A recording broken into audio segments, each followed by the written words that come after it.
Chapter 1. Hibernation. The Uzumaki were once a clan forged in suffering. Long before Konohagakure rose to power, before the great villages carved borders into the land and called them law, the Uzumaki wandered as nomads of war, a bloodline that refused to die even when the world begged for their extinction. Their crimson hair marked them as descendants of monstrous vitality, bodies that healed faster than most shinobi could comprehend, chakra reserves so vast that sealing techniques became their natural language. They were feared for it. They were hunted for it. Entire countries conspired when their power grew too great, and the near extermination of the Uzumaki clan was not an accident of war. It was a decision. Those who survived learned a lesson that seeped into the marrow of every child born after. Weakness invited annihilation. When the remnants were taken in by Konoha, welcomed as allies, and rebuilt into a prominent clan once more, that lesson became doctrine. Strength was the only truth. Chakra was life. Anything else meant death itself. They carved their compound into the eastern edge of the village, a sprawling maze of crimson-roofed halls, training yards, ritual chambers, and gardens designed to proclaim both tradition and power. Ceiling arrays were etched into nearly every surface, glowing faintly with constant chakra flow, as if the clan itself breathed through ink and symbols. Children learned to mold chakra before they could read. By the time they could write their names, they were already tracing spirals, memorizing scripts older than Konoha, and listening to elders speak of lineage as if blood alone could sanctify cruelty. The Uzumaki path, as the elders called it, was simple. Endure, grow strong, and crush any weakness you find inside yourself first, in others second, because both were equally dangerous. Those who could not keep up were discarded with the same cold pragmatism they used to seal beasts into flesh. Naruto Uzumaki was born already behind. His hair was blonde instead of red, a pale stain in a compound that treated crimson like divinity. His eyes carried his father's warmth rather than the fiery intensity of Uzumaki blood. Worse still, he was half-blooded. Minato Namikaze died shortly after Naruto's birth, a hero to the village, an outsider to the clan, a man praised by Konoha, and quietly resented by those who believed blood mattered more than deeds. Naruto's mother, Kushina, survived, but she never truly belonged after leaving her first husband for Minato. She was treated like a woman who betrayed the clan's purity for a foreign name, and Naruto was the proof of that betrayal breathing in their halls. He was placed in the branch family quarters, far from the main halls where Menma, his older brother, the Jinchuriki of the Kyuubi, was raised like royalty. From the beginning, Naruto felt the difference. The way elders looked at him like he was a problem they couldn't solve without staining their hands. The way children whispered and then laughed when they thought he couldn't hear. The way instructors lingered too long when correcting him, their grips tighter, their voices sharper, as if teaching was a privilege he had stolen by existing. Half-breed. Defect. Low class. At first he didn't understand. He only knew the warmth other children felt in the compound was never meant for him unless he proved his worth during the initiation, the rite of passage that separated Uzumaki from waste. The ritual of awakening was the most important moment in an Uzumaki child's life. It marked the first time they consciously sensed chakra, the moment they joined the path not as passengers but as participants.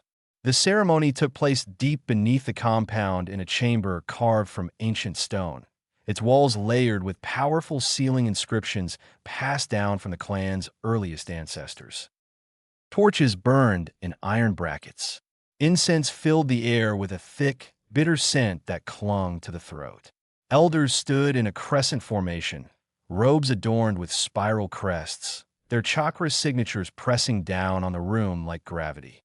Naruto knelt in the center, small feet against cold stone, a cloth blindfold tied over his eyes. The hum of chakra pressed against him from all sides, powerful, dense, suffocating. Still yourself, an elder instructed. Reach inward. Naruto swallowed nervously. He had watched Minma perform the ritual 2 years earlier, watched the way the room leaned toward his brother as if the compound itself wanted to witness greatness. Minma had them gasped, and eyes widening as chakra rushed through him for the first time. The elders smiled, applauded, called him a prodigy, spoke his name like prayer. Naruto wanted that. He wanted to belong. He closed his eyes beneath the cloth, focused, waited for the warmth others described, for the pressure, for the flow, anything that would mean he was not wrong. Yet there was nothing, not a flicker, not a spark, only a hollow emptiness stretching endlessly inside him, like a sealed chamber with no door and no light. Minutes passed. Sweat beaded on his forehead. His hands trembled, not with chakra, but with fear. "What do you feel?" an elder asked calmly, as if the answer was already written. Naruto's voice shook. I can't feel anything." The chamber froze. "Explain," the elder demanded. "I can't feel chakra in or out of me." He whispered. "There's nothing there." Silence held for a heartbeat, and then it shattered. "What kind of joke is this? You dare mock the ritual? A monkey wearing our crest. Half-breed trash." Their voices overlapped in fury. Naruto flinched and turned instinctively toward where he knew his mother stood among the observers. "Mom." The blindfold was ripped away and light flooded his eyes. He found her face, but there was no comfort there, no reassurance, only terror. Her lips trembled. Her hands shook at her sides. It was the look of someone realizing something precious had been lost forever, and she was too weak to save it. One elder spat on the stone near Naruto's feet. "You call yourself an Uzumaki?" Another snarled. "You're not even shinobi. Just a chakra-less human. A mere monkey that can't grasp Ninshu. Throw him out. Disgrace. Defect."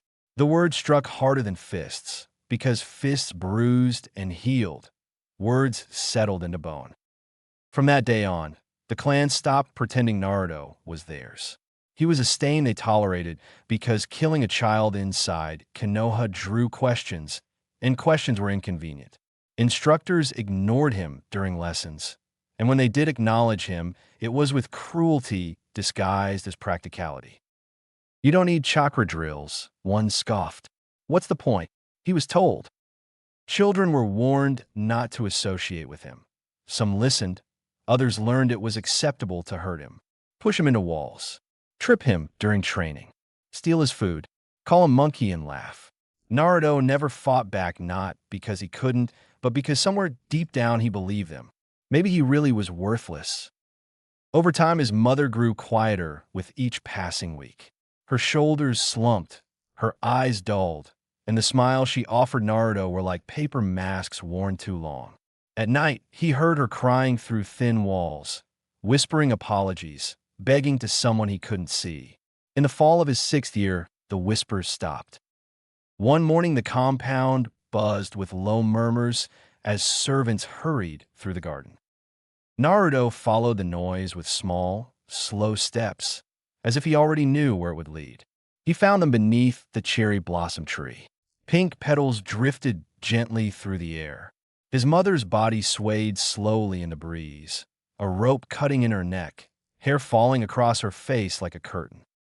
Naruto froze. The world felt distant, muted like sound underwater. He walked closer, looked up. "Mom," he called out, but there was no answer. An elder passed behind him and didn't even slow down. "Clean that up," the man said irritably. "It ruins the view of the blossoms." His wife giggled softly. "Filthy monkeys." They walked away. Naruto watched them go with a quiet, poisonous contempt that had nowhere to live yet. Then he turned back to his mother, reached up with trembling hands, and untied the rope.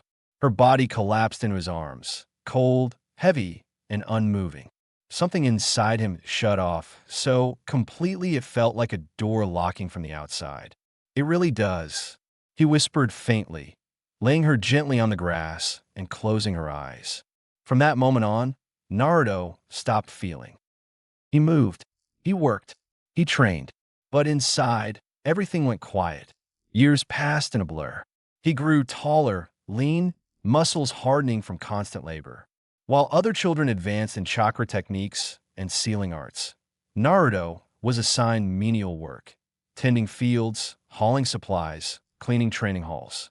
Punishment disguised as duty. Yet his body adapted anyway. Strength built, speed sharpened. His senses grew unnaturally keen, as if something in him compensated for what had been taken. By 13, he moved like a predator among prey, and the clan treated him like prey that refused to die. Minma had become a legend within the compound. The Kyuubi's Jinchuriki, a prodigy, the future clan head. Elders praised him openly and compared every child to him, including Naruto, not to motivate but to humiliate. Look at your brother, the pride of the clan, they would say, reverent. The whirlpool's key to being placed back on top. Then they turned to Naruto like a man looking at rot. And then there's you. Naruto stopped listening. It was all the same. Words, spittle, disgust, a chorus that never changed. One day, the dojo rang with the sound of fists striking flesh. Naruto stood across from another clansman his age, chakra flaring brightly around the boy's body like an aura of inherited worth. Begin, an instructor barked. The boy charged, chakra-enhanced punches tearing the air. Naruto slipped aside effortlessly, the blow missing his face by inches. His foot snapped out in a kick that nearly took the boy's head off. The clansman stumbled, but Naruto was already there. A right hook smashed into his jaw. Bone cracked. Before the boy could breathe, Naruto grabbed his collar and drove a knee in his face once, then twice, the second impact snapping the boy's head back with a wet sound as blood sprayed across the floor. The boy collapsed.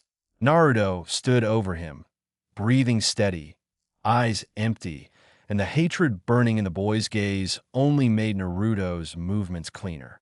He answered with fists, punch after punch, no hesitation, no mercy, just brutality refined in a habit. Enough, an elder shouted. Naruto didn't stop. A sudden kick slammed into his stomach, and he skidded across the floor. A heavy foot pressed in his chest, pinning him. When spoken to, respond properly, scum. Naruto stared up at him, cold and unblinking. The elder smiled thinly. If looks could kill, right? He leaned down close enough that Naruto could smell and sense an old arrogance. Come with me. I have special training for you. The corridor that led beneath the Uzumaki compound sloped downward in a slow, spiraling descent, stone walls growing colder with every step. Torches burned at wide intervals, their flames casting long shadows that stretched and twisted along the tunnel like living things. Naruto walked a pace behind the elder, hands at his sides, eyes fixed ahead. He had been below before storage chambers, sealing vaults where scrolls older than Konoha were kept under heavy wards, but never this far. This was below even the vaults, below the foundations, where the clan's public tradition ended and its private cruelty began. The Uzumaki path was carved into these depths. You know why the Uzumaki survived when the world tried to erase us? The elder said casually, as though discussing weather. Naruto said nothing. Our ancestors were too strong to die, the elder continued. Not just in chakra, but in spirit. They endured when others broke. They passed a stone relief carved into the wall, depicting ancient Uzumaki sealing massive beasts within glowing circles, faces hard with resolve. Strength protected us. Weakness nearly wiped us out.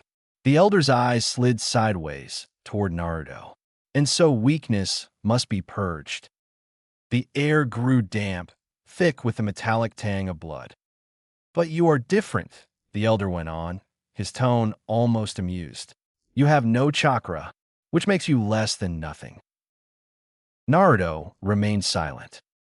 Do you know what the path says happens to those who cannot walk it? Naruto's voice came out flat. They die. Correct. They reached a massive stone door embedded with layers of glowing fuinjutsu. The symbols pulsed slowly like a living heart. The elder stopped. When your brother Menma was your age, he was already executing missions for the village. Naruto's fingers twitched once. He's the QB's vessel, the elder continued proudly. The strongest Uzumaki in generations. He sliced his palm open, blood soaking into the seal. The door groaned. I heard last week he killed an A-rank shinobi by himself. The door cracked open. Darkness spilled out, thick and alive. Growls echoed. Wet, heavy breaths. Shuffling movement. Naruto stepped back instinctively, and the elder's hand slammed into his shoulder. Can you imagine how strong that is? He whispered close to Naruto's ear, and then he shoved him inside. Naruto tumbled down stone steps, skin scraping against rough rock, and slammed hard at the bottom. Pain exploded through his ribs. Before he could rise, something massive struck his face. His head snapped sideways and blood burst from his mouth. He rolled, barely avoiding another blow that shattered stone where his skull had been. His eyes struggled to adjust. Shapes moved in the darkness, huge, twisted, and wrong. One creature lunged, bulky and uneven, skin stretched tight over muscle like a corpse stitched together. Naruto barely rolled aside as claws tore the space where his chest had been. Another slammed into his side and sent him crashing into a wall. His ribs screamed. A third creature dropped from above and knocked him flat, breath hot and rotten, teeth snapping inches from his face. Naruto jammed his forearm against its throat and pushed with everything he had. The creature screeched but didn't budge. It was too strong. Another grabbed his leg and yanked, dragging him across the floor as skin tore against stone. Claws raked his back and blood pooled beneath him. He screamed, and the chamber answered by swarming him, fists pounding, claws tearing, teeth sinking into flesh. Naruto curled inward instinctively, arms shielding his head. Pain overwhelmed him until time stopped being something he could count. When the door creaked open again, light spilled into the chamber, and Naruto lay broken on the ground, breathing shallow, blood soaking into stone. Oh, the elder said with amused surprise. Still not dead. The monsters retreated into the shadows with low growls. The elder stepped inside, unbothered. I see you've met our guests. Naruto barely opened one eye. They're failed experiments from Orochimaru, the elder explained calmly. Your brother brings them here after raids. They're usually used for Menma's training. He crouched beside Naruto, voice lowering into something intimate and cruel. But since you're worthless, you can be useful to them instead. Naruto's lips trembled, whether from pain or the last remnants of childhood, he didn't know. You once said you'd become Hokage, the elder sneered, and Naruto let out a weak, disbelieving laugh. Ridiculous. The sooner you accept your place and stop fighting the inevitable, the easier it'll be. If you want to serve the Uzumaki, then die. The elder stood and walked back toward the door. Try to last longer tomorrow. The door slammed. Darkness returned. Naruto drifted in and out of consciousness. Every breath burned. His body felt shattered. Eventually, everything faded into a black sleep that tasted like iron. He woke to soft voices days later, bandages wrapped tightly around his torso and limbs, throat dry as sand. Naruto, a branch family boy, knelt beside the bed, eyes wide with nervous pity. How long? Naruto croaked. 3 days, the boy whispered. They thought you wouldn't wake up. Naruto stared at the ceiling as if it were a blank page. The world felt distant, muted. He rose slowly. Pain flared, then dulled quickly, as if his body refused to honor it. He made his way to the washroom, turned on the sink, watched water splash, and stared into the mirror. Carefully, he removed the bandage on his face, revealing a jagged scar running from the corner of his mouth toward his cheek, rough, uneven, and permanent. His reflection stared back without emotion. Something had been taken from him and replaced with a mark the clan could point to and call proof. From that night forward, life became routine, a brutal, endless cycle. Before dawn, Naruto was dragged from bed to tend the fields, hauling heavy sacks of grain, plowing hardened soil, carrying supplies meant for the main family. By noon he trained. Relentless sparring, beatings from chakra-enhanced opponents, instructors who accidentally struck too hard and smiled when he bled. By night, the catacombs, thrown into darkness, fed to monsters. Again and again and again. Each time he lasted a little longer. At first seconds, then minutes, then longer. His body adapted. Muscles hardened. Reflexes sharpened into something sharp enough to cut. He learned to roll with blows, to twist away from claws, to strike joints, eyes, throats. The monsters were powerful, but slow. Naruto became fast, unnaturally fast. He learned their patterns, their breathing, the way they favored one side. He used stone debris as weapons, stabbed eyes, crushed throats, snapped fingers. They ripped him apart anyway, but less each time. Pain dulled. Fear vanished. Only emptiness remained. And inside that emptiness, something else began to grow. A hunger that wasn't for life, but for cessation, an end to the noise of cruelty. Minma's name echoed everywhere above. Did you see Minma seal a raid today? Minma mastered that technique already. The QB's power grows stronger every month. Elders boasted and compared all others to him. Naruto heard it while scrubbing blood from dojo floors, while limping back from training, while being dragged from the catacombs half dead. Minma was everything. Naruto was nothing. The clan made sure he never forgot it. One night, after being thrown into the chamber again, Naruto hit the ground rolling and came up already moving. A creature charged. He ducked beneath its swing and drove his shoulder into its knee. Bones snapped and a monster howled. Another leapt from behind. Naruto spun and slammed his elbow into its jaw, teeth exploding as blood sprayed. He grabbed its head and smashed it against the stone wall again and again until it went limp. A third tackled him, and they rolled across the floor. Claws tore into his back, and Naruto jammed his fingers into its eyes. The creature shrieked, and he head-butted hard, and it slumped. Naruto lay on his back, chest heaving, blood dripping from his fingers, and for the first time he realized he wasn't immediately overwhelmed. A hollow laugh escaped him, the sound of someone who had forgotten what laughter meant. But the darkness answered with movement, more shadows, more growls. The real fight had only begun. The chamber surged toward him. More shapes emerged, massive bodies stitched together by twisted muscle, elongated arms scraping stone, jaws opening far wider than anything human. Naruto pushed himself to his feet and breathed steadily as three rushed him at once. The first swung wildly. Naruto ducked and slid forward, driving his shoulder into its stomach with everything he had.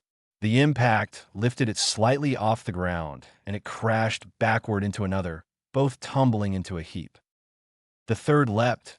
Naruto caught its arm midair, the force nearly tearing his shoulder from its socket.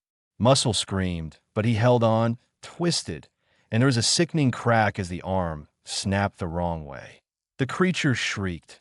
Naruto stepped inside its reach and drove his knee upward into its ribs once, twice, the ribcage collapsing inward as blood bubbled from its mouth. Another barreled into him, and they slammed into the wall hard enough to fracture stone. Dust rained down. Naruto's head struck rock, and stars burst in his vision. Claws tore into his side. He snarled, jammed his thumb into its throat, felt it gag, then grabbed its jaw and wrenched sideways until the neck snapped and the body dropped. More came. They always did. One caught him from behind, wrapping massive arms around his chest and squeezing until bones creaked and air rushed from his lungs. Naruto's vision darkened at the edges. He stomped backward, slamming the creature into the wall again and again until its grip loosened. Another raked claws across his back. Pain flared then dulled. Naruto spun and smashed his fist into its face, cartilage shattering, and followed with a hook that sent it spinning to crash headfirst into the floor. He staggered, body screaming, mind quiet. The monsters circled, waiting, studying. They were learning. So was he. He lowered his center of gravity, breathed slowly, and when the next lunged, he sidestepped and swept its legs out. It slammed down, and Naruto leapt onto its chest, driving his elbow into its throat again and again until bone gave way. Another charged. Naruto met it head-on, and they collided like rams, the force cracking stone beneath their feet. He ducked its follow-up strike and slammed both palms into its ears, rupturing something inside its skull. It screamed. Naruto grabbed its head and twisted. It dropped. Silence fell briefly. Naruto stood amid broken bodies, blood coating his arms, breathing steady. Something inside him had changed. He wasn't surviving anymore. He was hunting. Then the pressure hit, an overwhelming presence rising from deeper within the chamber. The remaining monsters backed away as something enormous moved in the far shadows. Heavy footsteps shook the ground. A massive humanoid form emerged, taller than the others, broader, body layered with thick muscle and hardened skin like armor, mouth stretching impossibly wide with jagged teeth.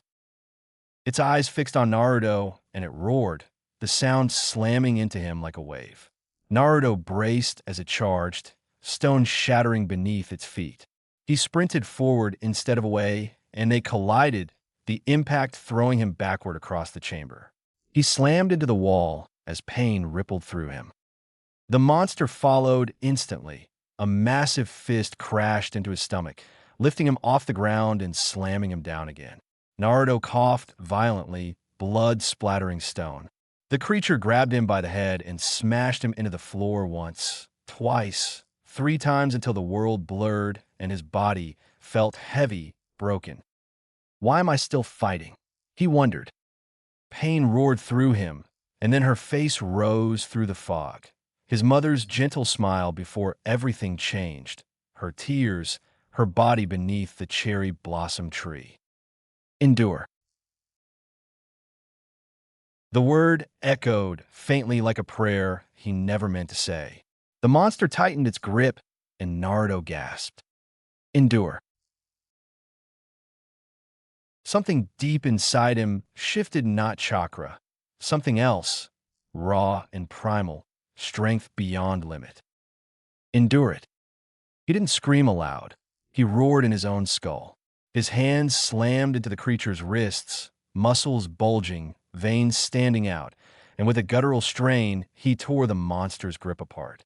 The creature staggered back in shock. Naruto dropped to the ground, breathing hard, and his body felt lighter, stronger, like chains had fallen away. The monster roared and charged again. Naruto stepped forward and vanished. The creature's eyes widened a heartbeat before Naruto appeared at its side, fist slamming into its ribs hard enough to cave its side inward. Naruto followed with a brutal uppercut that snapped its head back. He grabbed its jaw midair and slammed its face into the wall. Stone exploded. He didn't stop. Again, again, again. The wall cracked and crumbled. Naruto drove the creature into the ground and mounted its chest, punching until bone shattered and blood splattered, and its roars faded into wet gurgles. Finally, it went still. Naruto rose slowly, chest heaving, body trembling, alive more than alive. Awakened. He looked around at the broken chamber and the dead monsters and laughed softly, hollow and unrefined, as if the sound had to be relearned. Outside, 2 men were talking nervously when the air shifted. I heard you keeping Orochimaru's monsters down there. What, getting cold feet? The elder scoffed. The clan had approved using that defect as feed. Then the pressure surged upward through the catacombs, crushing and unnatural, and the ground trembled. What was that? Boom! The sealed door exploded outward, stone and seal fragments blasting through the corridor. Naruto walked out covered in blood, eyes colder than steel. Torches flickered violently, as if afraid of him. Get out of my way, he said calmly, flatly, and death saturated every word. They ran. Later that night, the Uzumaki compound was eerily quiet, the kind of quiet that only exists when everyone is holding their breath. Petals drifted beneath the cherry blossom tree. Naruto stood beneath it again, staring up at branches that had once held his mother's weight. Are you going to do it too? A rasping voice mocked behind him. The clan head stepped from the shadows, old and powerful, chakra rolling off him in heavy waves, eyes sharp with contempt rather than caution. Naruto didn't turn right away. With a body like this, he chuckled softly. Probably wouldn't work. The clan head sneered. You were born wrong. Your mother proved it. You were always a mistake we should have corrected. Naruto's killing intent erupted, thick enough to make the air feel solid. When he finally turned, he wasn't holding a kunai. He was holding a weapon the clan never meant for hands like his. A dark, tri-pronged spear wrapped in worn bindings, its shape wrong in a way that made chakra recoil. The inverted spear of heaven, an ancient relic taken from a sealed vault, a tool created to pierce techniques themselves, to nullify chakra and unravel jutsu on contact as if they were lies written in smoke. All phenomena. The clan head's eyes widened, not at the spear alone, but at what it meant. Naruto had reached into the clan's sacred heart and stolen the god-killing tooth. So first you disgrace our clan, the old man spat, voice shaking with rage, and then you steal from us? Naruto smiled, small and unrefined, and approached him slowly. You taught me the path, he said, almost politely. Endure, grow strong, crush weakness. His gaze slid up the tree, petals drifting between them like falling ash. I endured. His grip tightened on the spear. But you? He stepped closer, the spear's tip hovering in the space between them, and the clan head's chakra surged instinctively barriers. Reinforcement, seals ready to bloom, but the weapon in Naruto's hand made all of it feel suddenly fragile. But you became weak over the years. Time haven't been good to you, old man. Naruto finished, voice calm as stone. The clan head snarled and moved first, chakra exploding outward in a sealing lattice meant to bind and crush. Ancient Uzumaki script igniting midair like a net of burning ink. Naruto didn't dodge backward. He slipped forward, body moving with predatory certainty, and the spear flashed. The inverted spear of heaven struck the glowing script and made contact. The jutsu didn't resist or explode. It simply died. The lattice unraveled instantly, ink turning to nothing, chakra collapsing like a lungs emptied of air. The clan head's eyes widened in disbelief. Naruto was already inside his guard. The old man tried to reinforce his body, tried to summon another seal, tried to crush Naruto with raw chakra pressure, but every motion met the spear's shadow. Naruto's strikes were not pretty, they were efficient. A step to the side, a pivot. The spear's shaft slammed into the clan head's ribs, the sound of bone cracking loud in the garden's quiet. The old man staggered and attempted a counter seal. Naruto's spear tip kissed the forming chakra, and it vanished again, erased on touch. Panic flickered in the clan head's expression for the first time in his life. Not fear of death, but fear of being powerless, of being reduced to what he had called Naruto, a mere human with nothing but flesh. Naruto tilted his head as if listening to something distant, then drove forward. The spear pierced not just skin, but chakra system itself. The clan head's body jerked. His chakra spasmed, flared, failed, and Naruto felt the weapon drink the technique out of him like it was poison being bled. The old man's mouth opened, soundless, eyes staring up at the blossoms as petals drifted down onto his face. Naruto leaned close enough to whisper, not kindly, not cruelly, simply stating a fact the way the elders once did to him.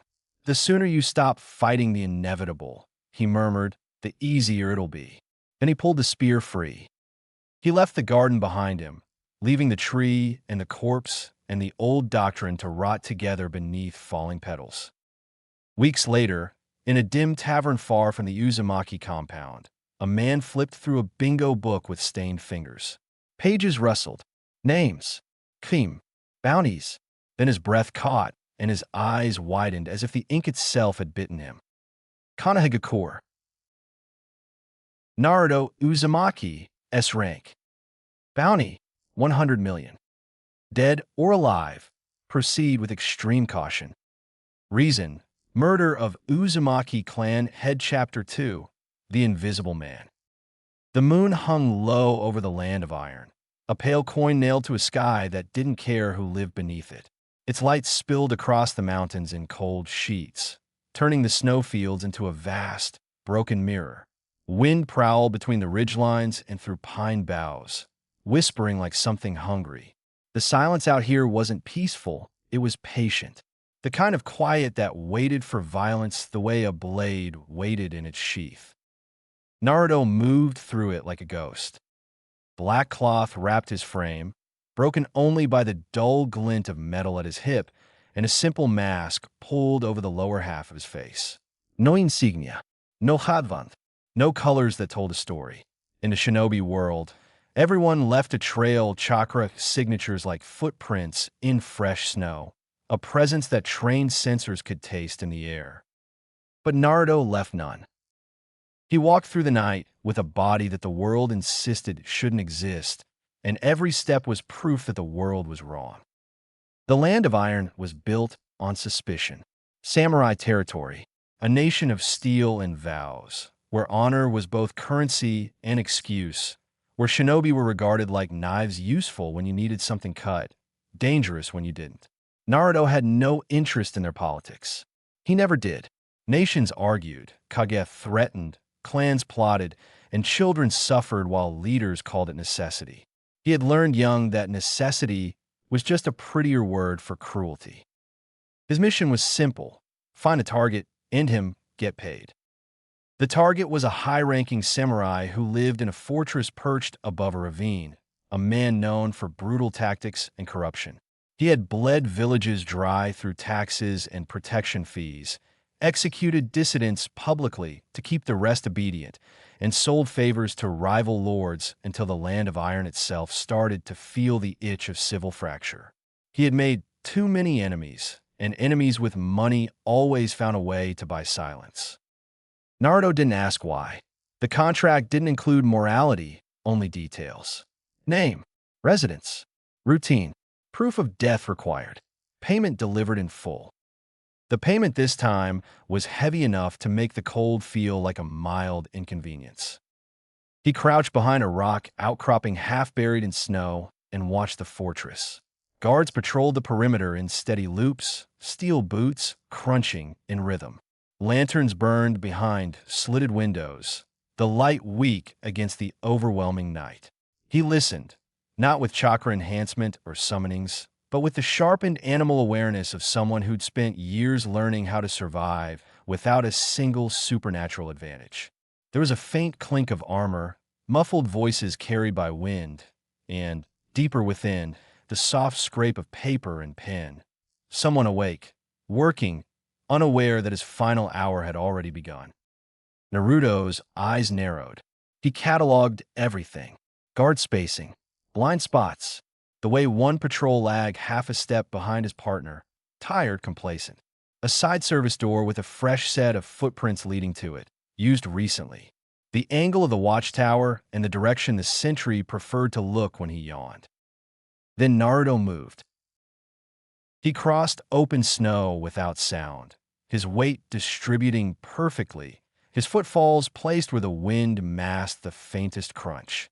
He slipped along the fortress wall, like a shadow, clinging to stone, and reached the service door just as a patrol rounded the far corner. He waited, still as carved ice, and when the steps faded, he slid forward and pressed his ear to the wood. Nothing. No voices. No movement close. His fingers found the lock. A small blade flashed from his pouch, thin, wicked, more tool than weapon. He didn't pick the lock so much as persuade it to stop existing, cutting with controlled pressure until the mechanism gave way without a dramatic snap. The door creaked faintly as it opened, and Naruto was already inside before the sound could become a problem.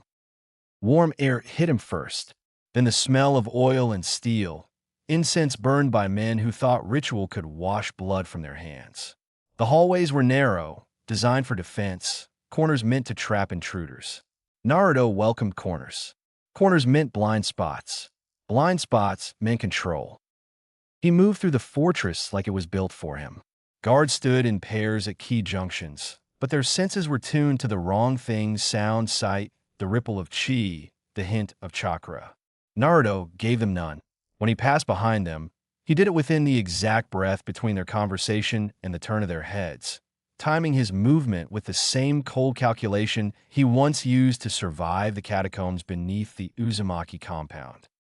When he needed a door opened, he opened it. When he needed a hallway cleared, he waited. Patience was a weapon too.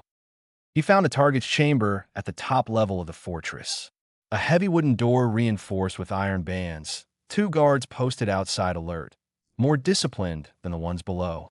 Naruto watched them for a full minute, tracking their micro-movements. One shifted his weight to relieve his left foot every 7 seconds. The other rubbed the side of his nose when the wind made his eyes water. Naruto didn't fight them. He didn't need to. Fighting would introduce chaos, and chaos created witnesses. He moved when the guard with the left foot shift leaned just slightly to ease his knee. Naruto stepped into the space behind him and struck once.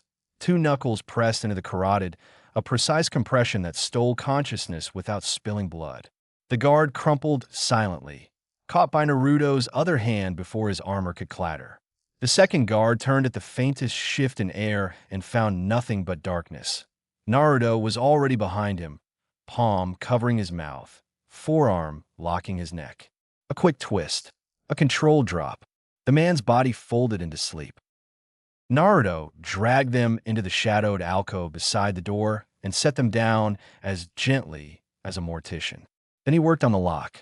The same thin blade, the same patient pressure. The door opened like it had been waiting for him. Inside, the chamber smelled of ink and expensive wood. A fire burned low in a brazier, casting a gentle amber glow that made everything feel falsely warm.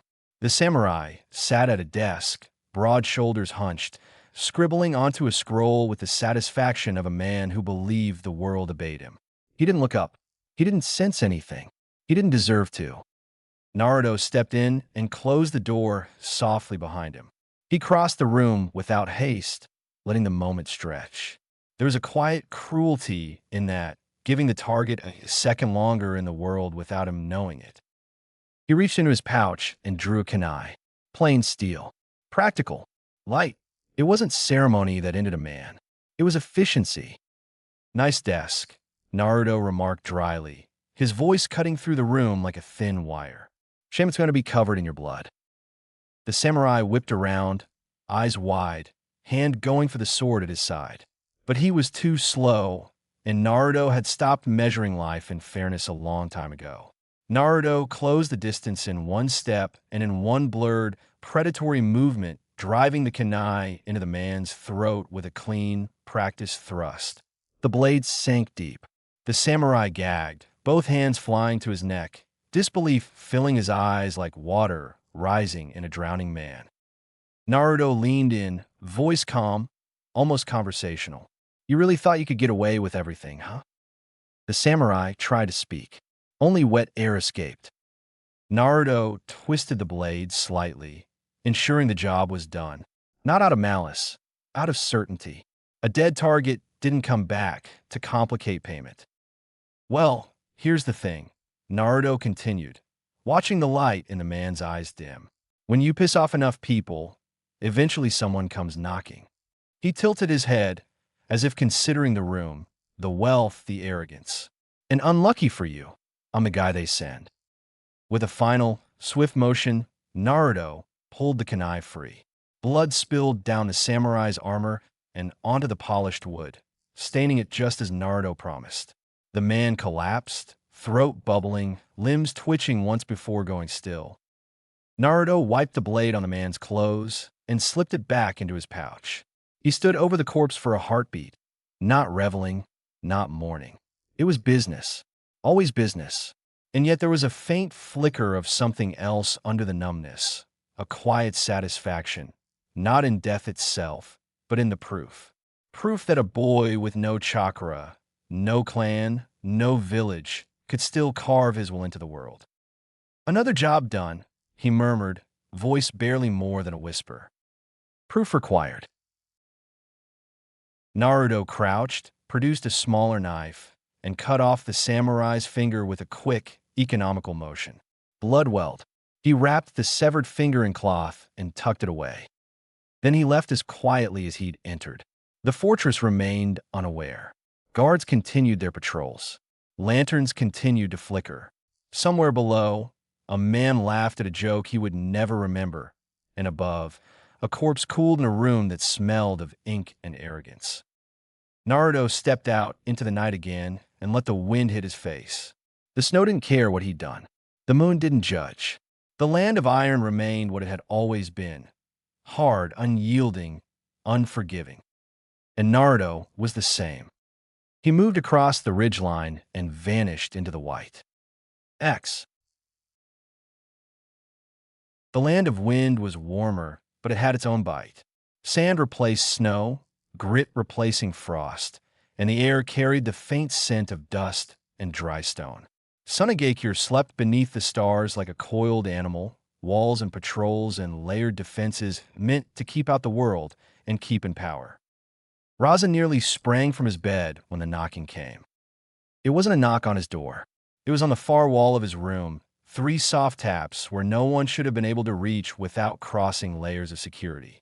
His hand shot to a kunai, his instincts firing before his mind caught up. Sand stirred around him, responding to his will, ready to erupt into a shield or spear. No attack came. The air remained still. Raza didn't let his guard down. He forced his eyes toward the corner of the room where shadows pooled thickly. And there was a man-shaped darkness with no chakra signature at all. Blue eyes stared back at him. Raza's frown deepened. Intruder. No question. But who? Why? Had another village sent an assassin? Had some rival decided to gamble on regicide? The questions flashed hot and sharp through his mind. Who are you? Raza ordered, voice hard, sand twitching in anticipation. His eyes tried to make sense of the figure's outline. Nothing. No chakraripe. No pressure. Just presence. Relax, the man said, voice calm as if he was in a tavern instead of the Kazakage's bedroom. I didn't come to kill you. He stepped forward. Moonlight filtered through the window and finally caught his face partially shadowed, eyes unmistakably blue. The whisker marks were faint in the low light, but they were there, like a signature carved into flesh. Naruto Uzumaki. Raza's jaw tightened. Dambrat. You want me to relax after you breach the security of my house in the middle of the night? Naruto's shoulders lifted in the smallest shrug. I haven't attacked, have I? He flicked something with his fingers. A small, wrapped bundle sailed through the air and landed on the bed near Raza's knee with a soft thud. Raza stared at it, then carefully unwrapped the cloth. A severed finger, the samurai's finger, still faintly stiff with death. Recognition and irritation warred in his face. Just because you haven't, he said, voice low, doesn't mean you won't. I've already raised my chakra levels to alert everyone. So you completed the contract, shinobi killer? He shook his head once, almost disbelieving. Who would have thought a civilian with no chakra could achieve what my A and B you couldn't? Naruto didn't answer. He just stared, the silence telling Raza more than words would had. Raza reached to the side of his bed and produced a small leather pouch. Payment, he said. He tossed it. Naruto caught it without a word, fingers brushing over the weight of Ryo inside. He didn't care why the job existed. He never cared. Good payment meant he would do almost anything. His eyes narrowed slightly, calculating. Then his tone turned faintly bored. Is this all? Raza's mouth curved into a sharp, savage smirk. And if it is? Naruto scoffed softly, and for the first time something like disdain cracked through his numb calm. I could have slit your throat if I wanted. Such arrogance. His voice stayed measured, controlled. But all Kage are the same. You think you're leading role players. You think you have power no one else has. He tilted his head, almost thoughtful. Before I took this job, I stalked this village for weeks. Drinking your booze. Enjoying your women. Raza's sand surged instinctively, the room responding to his anger. His eyes narrowed into slits. You could have slit my throat, huh? Do you still want to test that theory? Nah. Naruto shook his head, and a small, arrogant smile touched his mouth. He reached into his cloak and produced a locked box, heavy and ornate. When he opened it, moonlight flashed off gold, silver, diamonds, jewelry that didn't belong in a man's hands. But I'll test this, Naruto said lightly. Pretty sure I'll get a nice payday from it. What do you think? Raz's eyes widened in rage when he saw his late wife's belongings. Stealing from a dead man's wife was low. Golden sand forming around him, Yuba. Naruto moved. Not fast, not like a shinobi flicker, like a cut in reality. He vanished from where he stood and reappeared in front of Raza with the inverted spear of heaven in hand. Instinctually, Raza's sand surged to defend him, rising like a tidal wave, and suddenly it died. Not shattered, not dispersed, simply erased. The moment the spear's tip touched the chakra construct, the technique unraveled like it had never been. When Raza's breath caught at the sight, Naruto's arm flashed and steel-kissed flesh. A sharp, clean X-shaped slice opened across Raza's chest. Blood bloomed through fabric. The cut wasn't fatal, but it was humiliating. It was a lesson carved in the skin. He could have ended you at any moment. Naruto didn't linger. He dashed past, out the window, leaving only wind and the faintest echo of a laugh. Raza screamed, not from pain alone, but from fury. Something in his chakra system felt wrong, like his pathways had been jarred, disrupted. He tried to call sand again and felt it stutter, hesitate, as if his own power didn't fully recognize him. Footsteps thundered outside.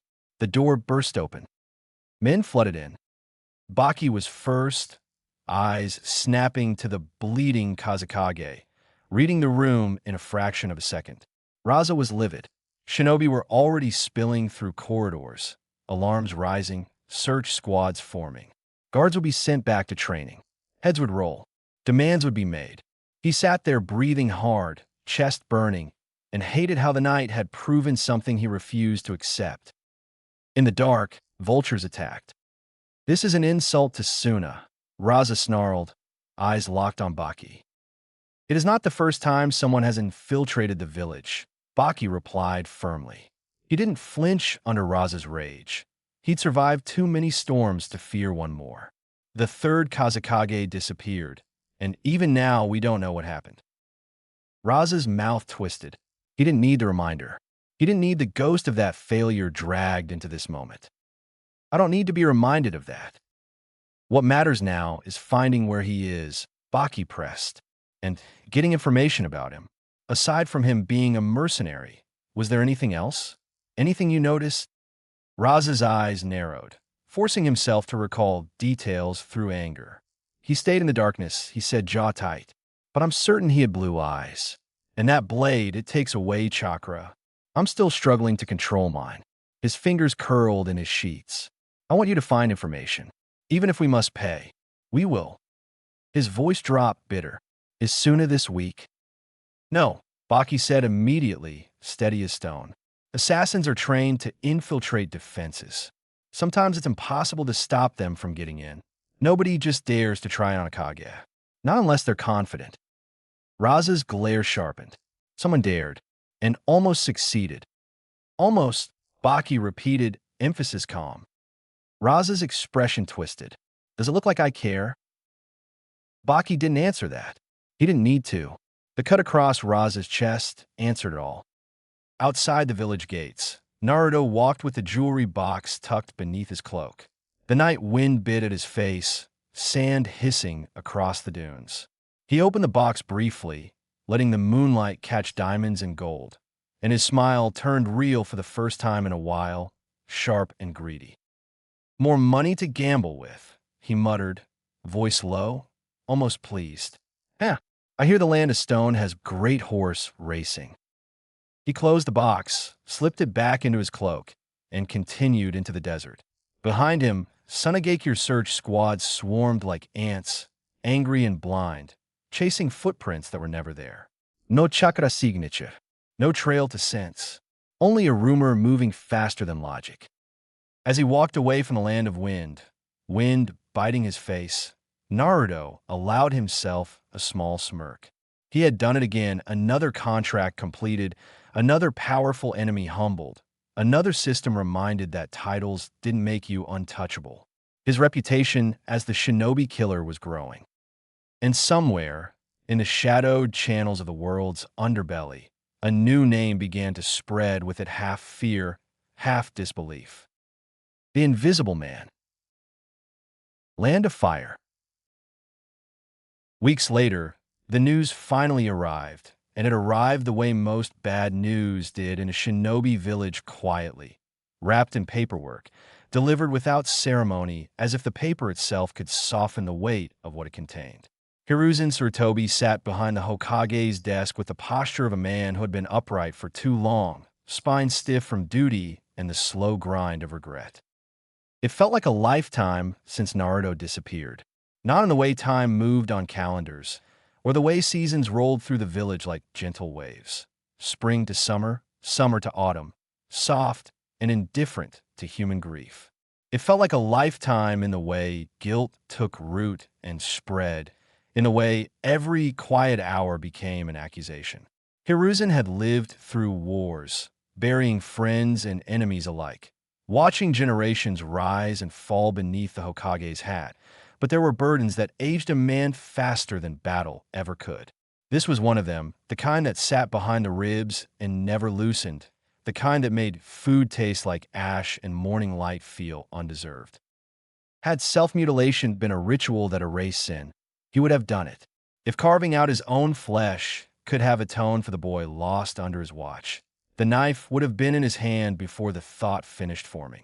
Most days in the office were doom and gloom, and the presence of Jiraiya towering over him, broad-shouldered, looking too tired for someone so strong, only sharpened it. The Toad Sage didn't need to say much.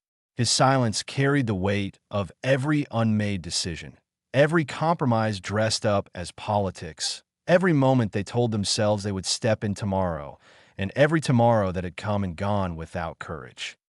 And yet, when Hiruzen looked down from the Hokage Tower that morning, the village streets did not wear mourning. Konoha had rejoiced. People laughed. Vendors shouted. Children ran. Couples argued over nothing at all. The sky was clean and blue, the kind of day that made the world feel simple. It made Hiruzen's stomach turn because simplicity was a lie they told themselves to keep walking. They had dreaded the day Naruto vanished, the night the Uzumaki clan head was murdered, the night the compound's gates were stained with an event no one could explain without breaking something inside themselves. For weeks afterward, Konoha had moved as if holding its breath, waiting for retaliation from the Uzumaki or foreign attention drawn by the chaos. But fear, like all things, dulled. The village wanted comfort more than truth, and comfort demanded a story with clean edges. So they made one. It had left Hiruzen sick to his stomach when he learned what had spread through the streets. Naruto did it because he was unstable. Naruto did it because he snapped after his mother died. Naruto, the poor boy, cursed boy, broken boy, went mad and slaughtered his way out. If it hadn't been so obscene, Hiruzen might have laughed. Not because it was funny, but because it was the kind of lie that revealed a deeper cruelty. People preferred a child's madness to the reality of what their own systems had created. Stupidity, he had learned, was most inventive when it needed to digest something it couldn't bear to understand. If Naruto was insane, then everyone else could remain innocent. Hiruzen knew the truth, and he hated himself for it, because truth without action was just another form of betrayal. He was still staring at the streets when the paper landed on his desk. Jiraiya didn't toss it. He set it down with a care that felt strange coming from him, like placing something fragile on an altar. Hiruzen's eyes lowered slowly, as if the movement itself might invite punishment. A photograph. Real, not inked in a mission report, an actual captured image. The kind Jiraiya's network sometimes procured when words weren't enough. The background was crowded and indistinct, full of people and movement, somewhere harsh and wind-cut.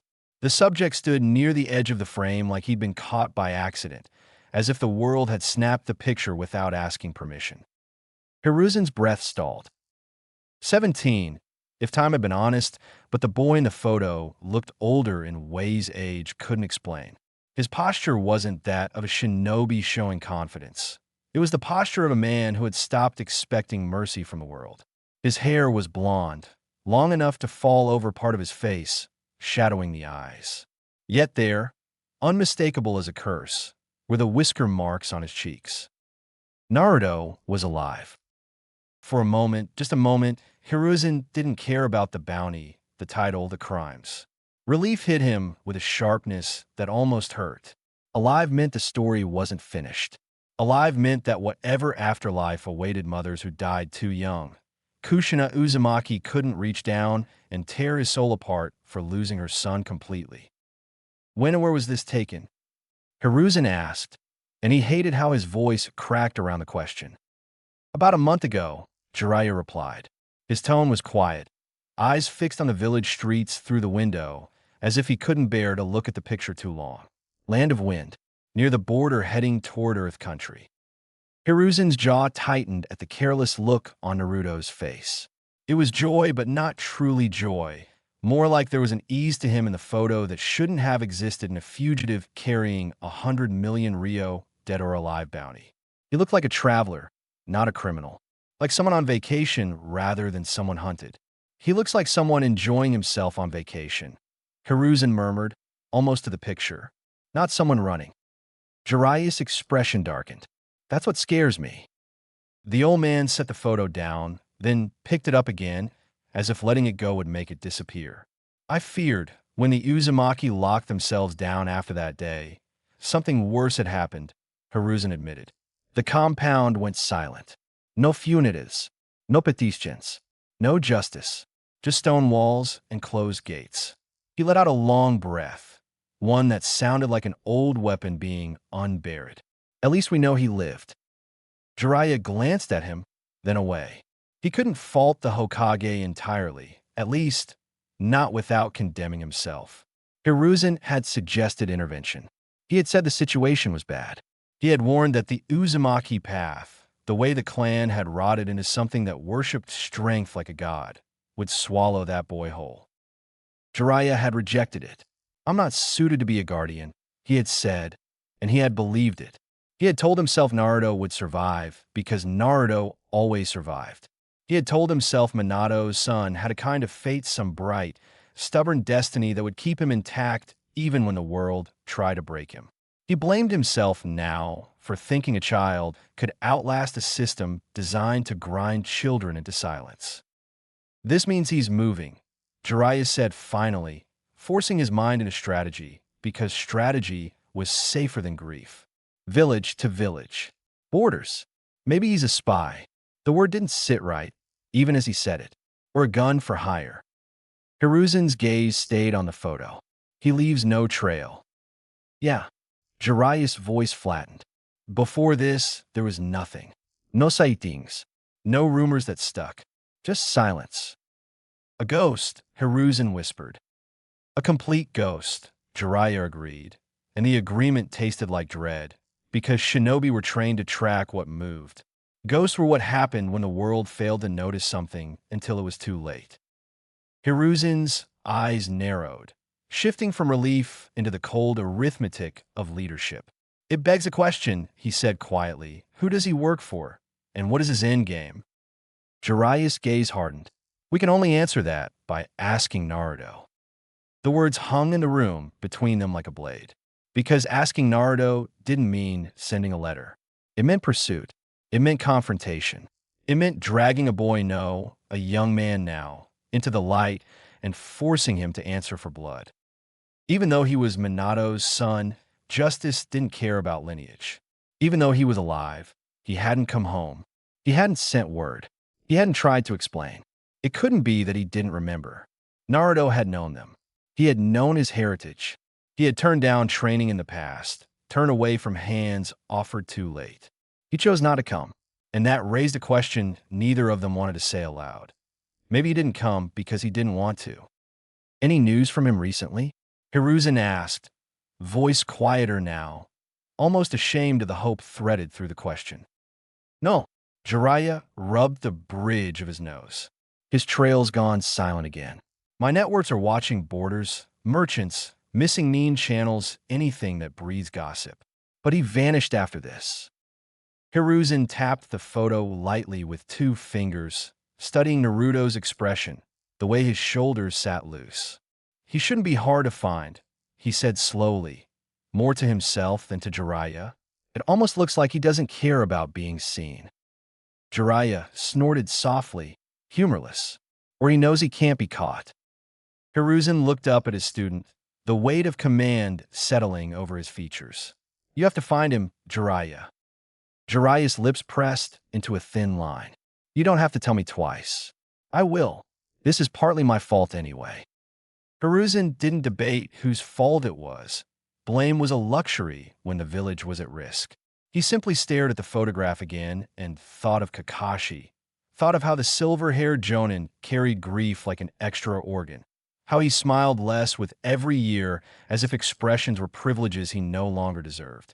Kakashi will at least smile, Hiruzen said softly, and the softness didn't make it kinder.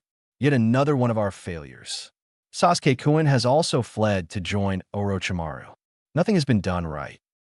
The massacre weighed heavily on him, Jiraiya muttered, and he had no one. We made attempts, Hiruzen said, and for a moment he sounded tired rather than authoritative. But he was not willing to let anyone in. Kakashi tried. The old man's expression hardened like stone, settling into its true shape. We have to consider the possibility that Naruto is hostile. Jiraiya's brows furrowed. I don't want to think about that. But we have to. Hiruzen's voice carried the edge of a man who had watched softness kill people. He is alive. He is roaming carefree. He has not once attempted to answer for what happened here. Not once attempted to contact anyone. He should be 17, now old enough to understand consequences, old enough to make choices with a clear mind. If he has no interest in coming back peacefully, then he is hostile. The words were harsh because reality was harsher. Hiruzen had been accused of naivete for years, and sometimes he deserved it, but he would not allow sentimentality to blind them now. Naruto was human. He was not born a saint. He could hate and love. He could be influenced by kindness, by cruelty, by any hand that offered him a home when Konoha failed to do so. Nobody knew his mind anymore. They had to leave doors open in their thinking. They had to assume every outcome, because the wrong assumption got villages burned. Jiraiya exhaled slowly, eyes still on the street outside, on children laughing like the world had never been cruel. Do we let the Uzumaki know about this? Hiruzen shook his head immediately. No. Part of safety had always been discretion, and part of it was cowardice dressed as caution, but he didn't let himself name it that. We have kept this secret from the village and from other nations to prevent our enemies from racing to claim him. He is still an Uzumaki and the son of the 4th Hokage. There is no village that wouldn't try to recruit him if they learned he's alive. His fingers curled once around his pipe and then relaxed. And if the Uzumaki learn it now, there's no telling what measures they'll take to drag him back. I don't need an international incident.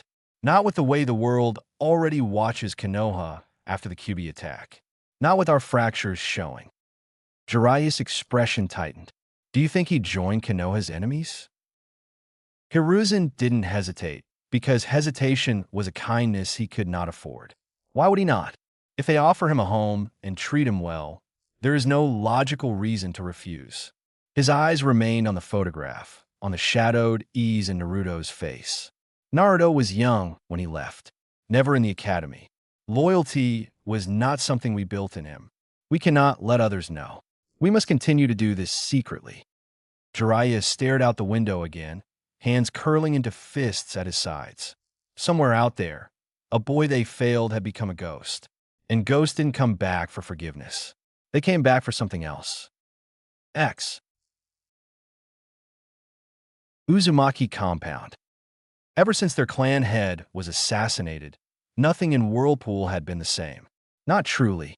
The Uzumaki compound still stood proud on the eastern edge of Konoha, its gates still heavy with spiraled crests and layered fuinjutsu, its walls still carved with the arrogance of a clan that believed it had survived history through superiority alone, but the air within had changed. The silence wasn't peaceful. It was watchful, the kind of silence that waited for the next scream. It felt like a bad omen had crawled inside the bones of the clan and made a nest there, and no amount of incense or ritual chanting could smoke it out. Today was supposed to be the day things changed, the day order returned, the day a new spine formed for a clan that had been left headless and humiliated. But even the grounds seemed to disagree. The gardens, the pride of the compound, the place elders once strolled while speaking of heritage and purity, looked sick. The cherry blossoms still stood, but their petals were thinner, their color washed pale, as if the trees had grown tired of blooming for monsters. The koi pond's water was clearer than it should have been, not in the clean way, but in the empty way, like a body drained of blood. The moss clinging to stones had browned at the edges. The air carried the faint scent of rot beneath the sweetness of spring, and the ceiling arrays etched into the pathways pulsed more often now, like nerves flaring in phantom pain. Servants moved quietly through it all, heads lowered, hands always busy, as if stillness might draw attention.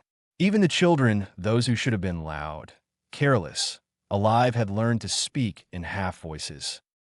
The Uzumaki path demanded endurance. The clan demanded strength. Yet for the first time in years, the compound felt afraid. Not of outsiders, of what had been born inside their own walls and left, and of what might come back. The town hall sat near the center of the compound, a wide structure of red lacquered wood, its roof sweeping upward like a ceremonial blade. Inside, the meeting chamber was immaculate. Polished floors, ink-brush screens depicting whirlpools swallowing seas, ceremonial banners hung at perfect angles. But perfection couldn't erase the tension soaking into everything like damp. The air felt dense, as if it had been holding its breath since the night Naruto Uzumaki vanished. 3 figures waited within.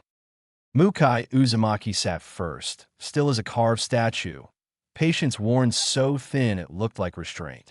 He was one of the elders of the whirlpool and one of the last people to see Naruto before his exodus, though the story he told about that night had become more colorful with each retelling. He never said he ran. He never said he froze. He spoke instead of fending off the beast, of holding the line, of a fight so fierce the torches had bowed away from it. In his version, Naruto had vanished like a specter mid-battle, leaving Mukai standing in defiant triumph. It was a lie wrapped around shame so tightly that even Mukai sometimes believed it, because the alternative was admitting that when death looked him in the eyes, he had done what most of the clan did when faced with something they couldn't overpower. He had survived first and justified later. Age had not softened him. He was regal in the way old snakes were regal, measured, coiled, dangerous.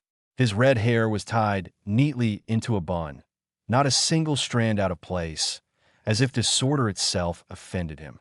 His traditional whirlpool haori draped over narrow shoulders with practiced dignity, embroidered with faint spirals that caught the light.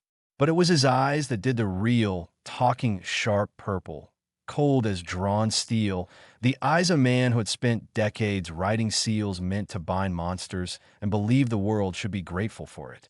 The best Fuinjutsu master left in Whirlpool, now that the previous clan head was dead. That fact sat on his shoulders like a crown he pretended he didn't want. Beside him sat Fuka Uzumaki, her posture straight, her expression carved into stone. Where Mukai's influence came from age and ritual authority, hers came from the dojo and the blade. She ran the swordsman school, Uzumaki's steel forging tradition, married to Konoha discipline, and no one in the compound questioned her claim as the strongest swordsman in Whirlpool. She wasn't built like a brute. She didn't need to be. Slim, toned, every line of her body suggested speed and precision rather than raw force. 35 years old and still dangerous in the way only veterans were dangerous calm on the surface, lethal underneath. Her red hair was long and flowing, glossy as blood in sunlight, and her purple eyes could make grown shinobi lower their gaze without realizing they'd done it. She was undeniably one of the most beautiful women the clan had produced, but beauty was just another weapon in a place that worshipped power. She wielded it the same way she wielded a sword, without apology. And then there was the third. He sat slightly apart from them, not because anyone had ordered it, but because space formed naturally around him the way water parted around a submerged stone. Nagato Uzumaki rarely entered the limelight. He was a rumor the clan preferred to keep in its pocket, a blade kept sheathed until the moment the world forced their hand. Since his parents had been saved after the war, they had never migrated to the Hidden Ring. The boy who, in other timelines, would have been swallowed by war and desperation had instead grown beneath Konoha's sky, quiet, observant, and terrifying in a way that didn't rely on swagger. He stood 6'2" when he rose, lean, but not frail, built like someone whose strength came from something deeper than muscle. His red hair fell forward in soft curtains that partially obscured his eyes, and the way it shadowed his face made him look perpetually half removed from the room, like his mind was elsewhere, watching something nobody else could see. He wore muted robes, darker than the clan's usual ceremonial colors, and the spiral crest at his collar was small, almost humble. Almost. But there was nothing humble about the aura that clung to him. It wasn't chakra pressure the way the Nine Tails was hot and aggressive. It was colder, dense, like the air near a grave before it's dug. When Nagato's gaze lifted, it felt as though the room itself stiffened. Under those strands of hair, his eyes were not purple. They were rings upon rings of pale violet, concentric circles that seemed to draw the world inward. The Rinnegan. Not gifted, not planted. In this universe, Nagato had awakened them naturally, an impossible anomaly blooming of the sage's legacy inside Uzumaki blood. Jiraiya had seen those eyes once and gone pale, whispering the kind of words men only whispered when they believed in prophecy. Second coming of six paths, the end of something. The clan didn't worship Nagato. They feared him, and to him fear was its own kind of reverence. They waited for nearly an hour, the silence stretching like wire. Mukai's fingers tapped once against his knee, then stopped. Fuka didn't move at all, though the faint tightening of her jaw betrayed her impatience. Nagato remained still, hands folded, expression unreadable. Outside the chamber, footsteps came and went, servants and guards rotating like nervous blood cells. Inside, it felt like the room itself was listening. Then they felt it. A heavy presence. Not an elder's heavy chakra pressure, not the controlled warmth of a trained shinobi, something louder, rawer, arrogant. The air seemed to heat up around it as it approached, like the room bracing. The sliding door opened. Mukai's voice cut through the stillness immediately. "You're late." His tone was sharp with offense, but beneath it was something uglier, the fear of being made to wait. "What are you doing? Is the future of our clan of importance to you, brat?" Fuka's mouth curved, but not into a smile. "Our Highness finally graced us with his appearance," she said, each word dipped in sarcasm. "I was beginning to wonder if the QB had swallowed your sense of obligation." A young man stepped through as if the room belonged to him by birthright. Menma Uzumaki. 20 years old, a tall man of 6'3" and built with the kind of strength that didn't come from labor alone, but from being born with a flood inside his blood. His hair was dark red, silky and finely combed, held back with a golden hair clip that kept it upright in an almost ceremonial manner. Two long bangs hung down neatly on either side of his face, framing eyes that held the same purple as the rest of the clan, but in his, the color looked predatory rather than dignified. He wore a black and red haori with a collar edged in thick gold and unique spiral designs, and beneath it, red battle armor that spoke of status and readiness both. He did a little of everything ninjutsu, taijutsu, sealing, strategy master of none, perhaps but a powerhouse in all because he carried what no one else could imitate: the Nine Tails chakra, a living ocean at his fingertips. There was more chakra in him than most of Whirlpool combined, and he knew it. The room could feel it, like standing too close to a bonfire. A cocky smile played at his lips. "Sorry about that," Minmus said, as if apologizing for rain. He spread his arms slightly, casual, theatrical. "But what's the point of me being here? We all know what's about to happen, right?" His eyes slid between Mukai and Fuka, the smile sharpening. "I'm going to be the next Uzumaki clan head anyway." The statement landed like a slap. Mukai's expression did not change, but the room felt his chakra shift subtle, controlled, and offended. Fuka's eyes narrowed just enough to be noticed, her fingers flexing once on her thigh, as if remembering the shape of a sword hilt. Minma held their gazes without blinking, enjoying the friction he created. Then his attention drifted inevitably toward the quiet figure in the corner. Minma's smile faltered for the briefest fraction of a second. Nagato did not smile back. He simply looked at Minma, and the air in the room seemed to dim, as if the light itself hesitated in the face of those ripple-pattern eyes. Minma's chakra flared instinctively, a reflexive show of dominance. Red heat licking off his skin, but it met Nagato's presence like fire meeting deep water. The flame did not go out. It simply felt smaller. Before the tension could climb into open hostility, the door slid again, slower this time. An old man entered, no younger than 90, his back bowed by time, hands shaking slightly as he held a sealed scroll. He moved with care, as if the air itself might topple him. Yet even in his frailty, his presence commanded the room. Not because he was strong, but because he carried something stronger than any of them: authority. He sat with effort at the head position reserved for the reader of law, the keeper of final words. The scroll was laid gently on the low table between them, like a corpse waiting to be named. For a moment, no one spoke. Even Minma's confidence tightened into impatience. The old man cleared his throat. The sound was thin but final. "With the Uzumaki clan head dead," he began, voice wavering but clear enough, "the first part of his will is now complete." He broke the seal and unrolled the scroll slowly, the paper crackling like dry leaves. "A new clan head will not be chosen until Minma Uzumaki is an adult of body and mind." Minma's smile returned immediately, satisfied. Mukai's eyes hardened. Fuka's expression remained unreadable. Nagato didn't react at all. The old man continued reading, and as he did, the room seemed to grow heavier, as though every word pulled it closer to the floor. This wasn't just a will. It was a battleground written in ink. "Until such time," the old man read, "the clan's authority will be maintained by a council of 3, the Seal Master, the Blade Master, and the Jinchuriki, so that no single branch may seize the whirlpool through deceit." Mukai's lips tightened almost imperceptibly. Fuka's eyes flicked once toward Minma. Minma tilted his head, amused. "A council of 3. A leash. A compromise designed to prevent exactly what each of them wanted: soul power." Nagato's head turned slightly, almost lazily, yet the motion drew attention like a magnet. Deceit," he echoed softly, as if tasting the word.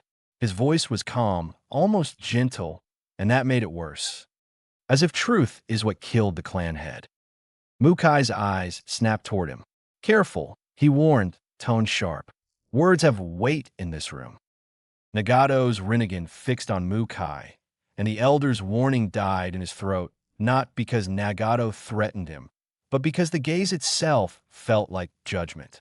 "They should," Nagato replied simply. "Weight keeps the truth from floating away." Fuka watched them both, expression unreadable. Minma scoffed lightly, but his fingers twitched near his belt as if he needed to remind himself he was armed, that he had power, that the room belonged to him. "Truth," Minma said, voice dripping with contempt. "Truth is simple. The strong lead. The weak follow. The dead don't speak." Nagato's eyes didn't change, but the air around him sharpened. And yet, he said quietly, the dead wrote this will. The dead still command you. For a heartbeat, the room went colder. Minma's red chakra flickered, flaring like a beast pressing against its cage. Mind your words, scum, he said, smile thin. Nagato didn't blink. I am, he answered. The old man cleared his throat again, desperate to steer the room back to procedure before it turned into violence. He took a breath, and his trembling hands steadied, as if the words he was about to say demanded reverence even from his failing body. However, he continued, the second part of the will dictates the method by which the next clan head will be decided once Minma Uzumaki is deemed of age. Mukai leaned forward slightly. Fuka's posture sharpened. Minma's smile faded into a thin, impatient line. Nagato remained still, but the faintest shift in his gaze suggested interest, like a predator noticing movement in tall grass. The old man's gaze lifted from the scroll, meeting theirs one by one, as if he wanted to watch their reactions in real time. It will not be chosen by vote, he said. It will not be decided by tradition alone, nor by bloodline alone. The air tightened. It will be decided by combat. Silence struck the room so hard it felt physical. Minma blinked once, as if he hadn't heard correctly. What? The old man didn't flinch. Combat, he repeated, and this time the word sounded like a verdict rather than a suggestion. A sanctioned, non-lethal trial overseen by the council and sealed by the elders. A gauntlet of endurance, strategy, and domination into 3 phases. The first, Fuinjutsu contest and counter seal. The second, weapon combat under restriction seals. The third, a final engagement where each candidate may use their full capabilities, but killing is forbidden. Victory will be determined by incapacitation or surrender. Minma scoffed and felt offended. Mukai's disdain was visible in the slight curl of his lip. Fuka's eyes sharpened with the interest of a swordsman offered an honest proving ground. Nagato said nothing, but the way his Rinnegan watched the room made it feel like he was already measuring everyone's souls. A non-death match? Minma scoffed, incredulous, as if the concept insulted him. You want the future of Whirlpool decided by a play fight? The old man's eyes stayed steady. You misunderstand. It is not a play fight. It is a trial designed to prove who can lead without collapsing the clan in a civil war. The will states that strength without restraint is weakness disguised as power. He paused, voice lowering. It also states that any leader who cannot win without slaughter is unworthy of the Whirlpool.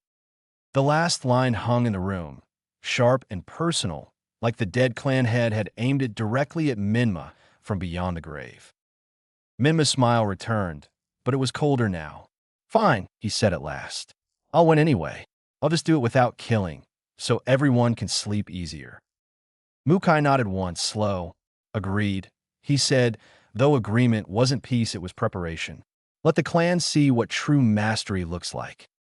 Fuka inclined her head slightly. A week is enough, she said, for those who are ready. Nagato finally spoke again, soft enough that it felt like the room had to lean in to hear him. A week, he repeated, almost contemplative.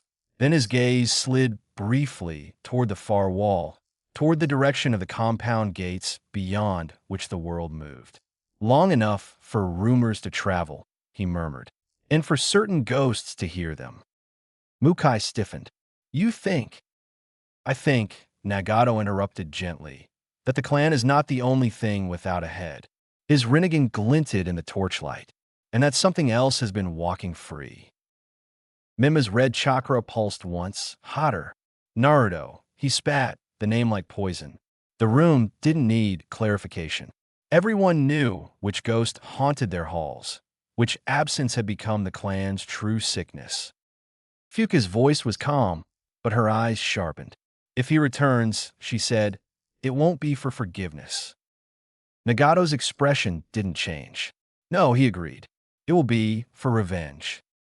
The old man rolled the scroll closed with trembling fingers and pressed the seal back into place.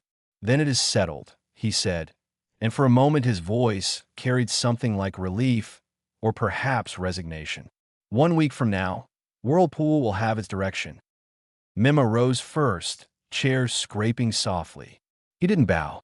He didn't offer respect. He turned and walked toward the door, as if the meeting had simply confirmed what he already believed was his. But as he moved, an ominous glow of red chakra bled from his skin, faint at first, then stronger, like heat shimmering above a flame.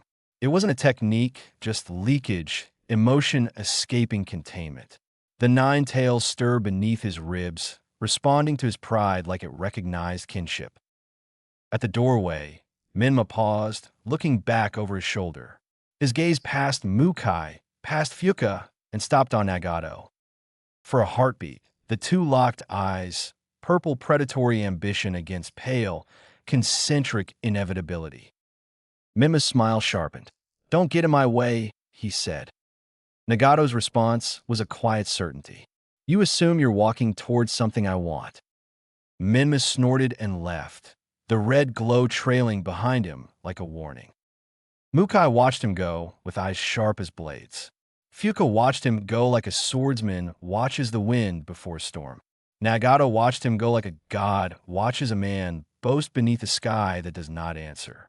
He wonders if he needs to pay a visit to a specific ghost soon.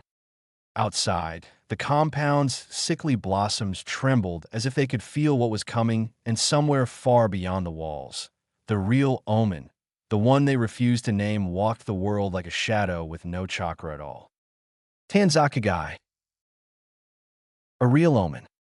The stories whispered about Naruto Uzumaki painted him as a ticking time bomb, an unstable killer roaming the nations, a rogue weapon waiting to turn on the world.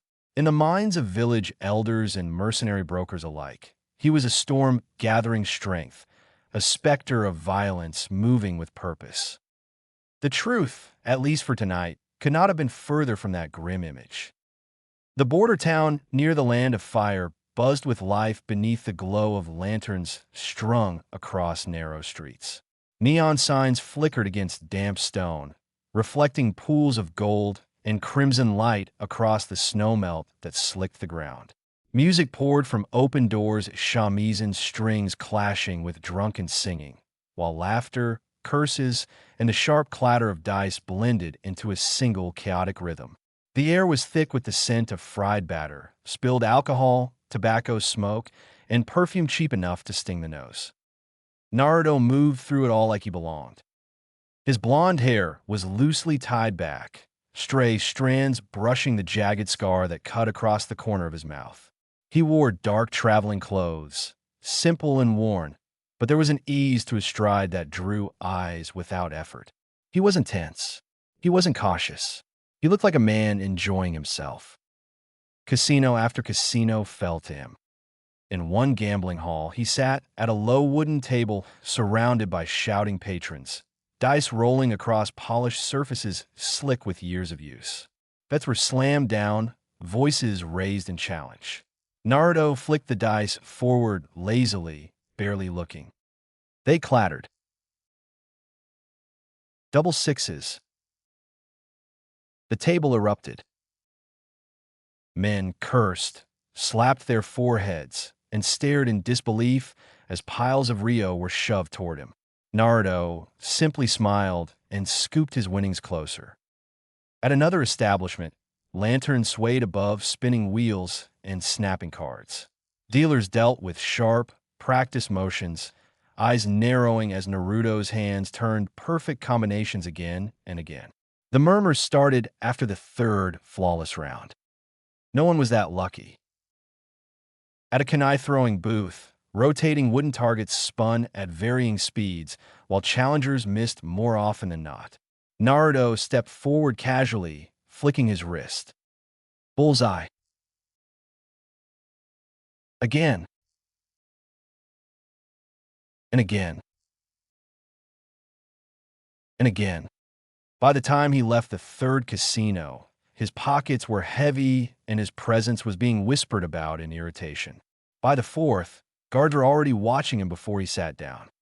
When he cleaned out 2 high rollers in a single round, the manager stormed over, face red with anger.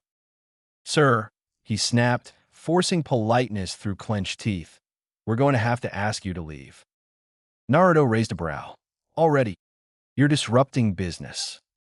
A soft laugh escaped him as he rose, coins clinking in his pockets. "Fair enough." The fifth place didn't bother pretending. After one win, the owner pointed at the door without a word.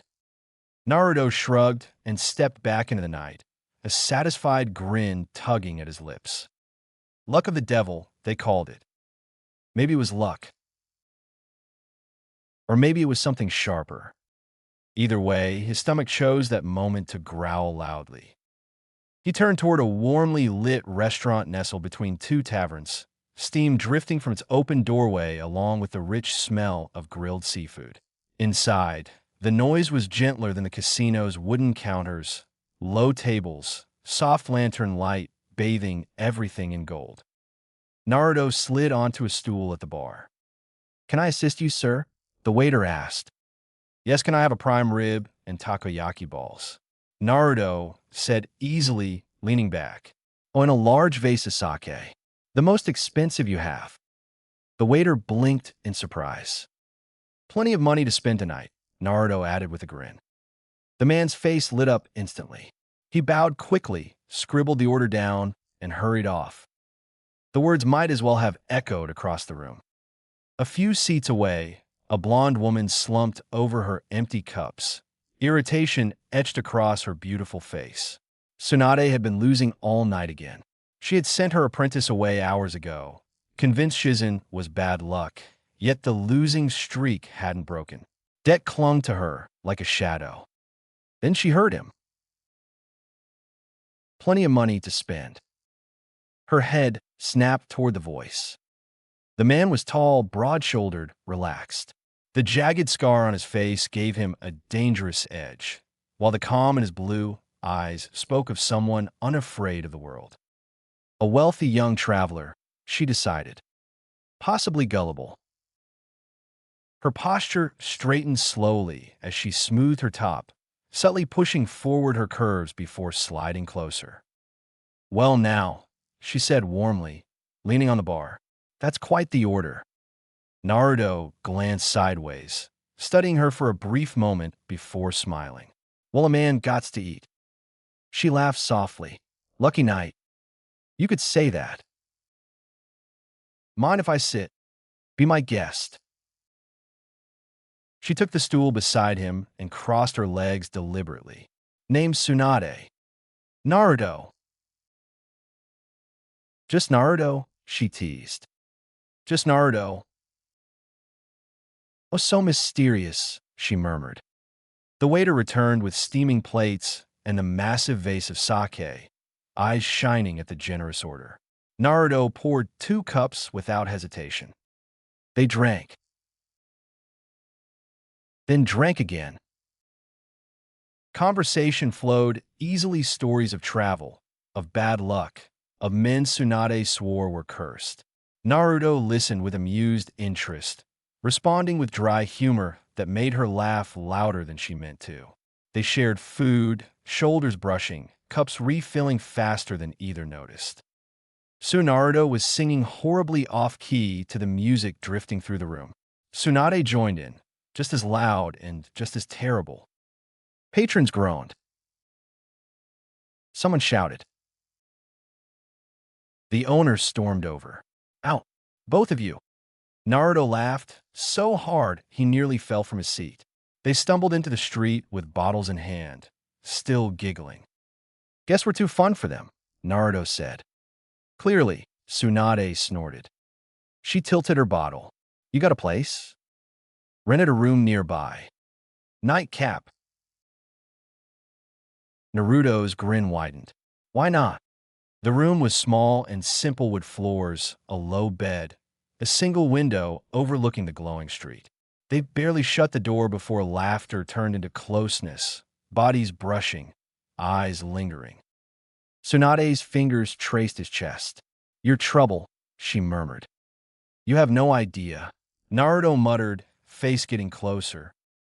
They kissed, hard and heated hands exploring each other's bodies, clothes loosening, the world outside fading into nothing but warmth and breath. The rest was left to shadows and closed doors. Hours later, moonlight spilled across the room. Tsunade lay asleep beneath the covers, her bare skin faintly glistening with sweat, hair spread across the pillow. Naruto sat on the edge of the bed shirtless, scars mapping his body like a record of survival, claw marks, burns, jagged slashes that spoke of battles no one else would ever understand. The distant hum of the town drifted upward. His expression was calm, but his thoughts were far away. He wanted freedom. To live how he pleased, to eat what he wanted, to go wherever he wished without chains or judgment. No clan. No path.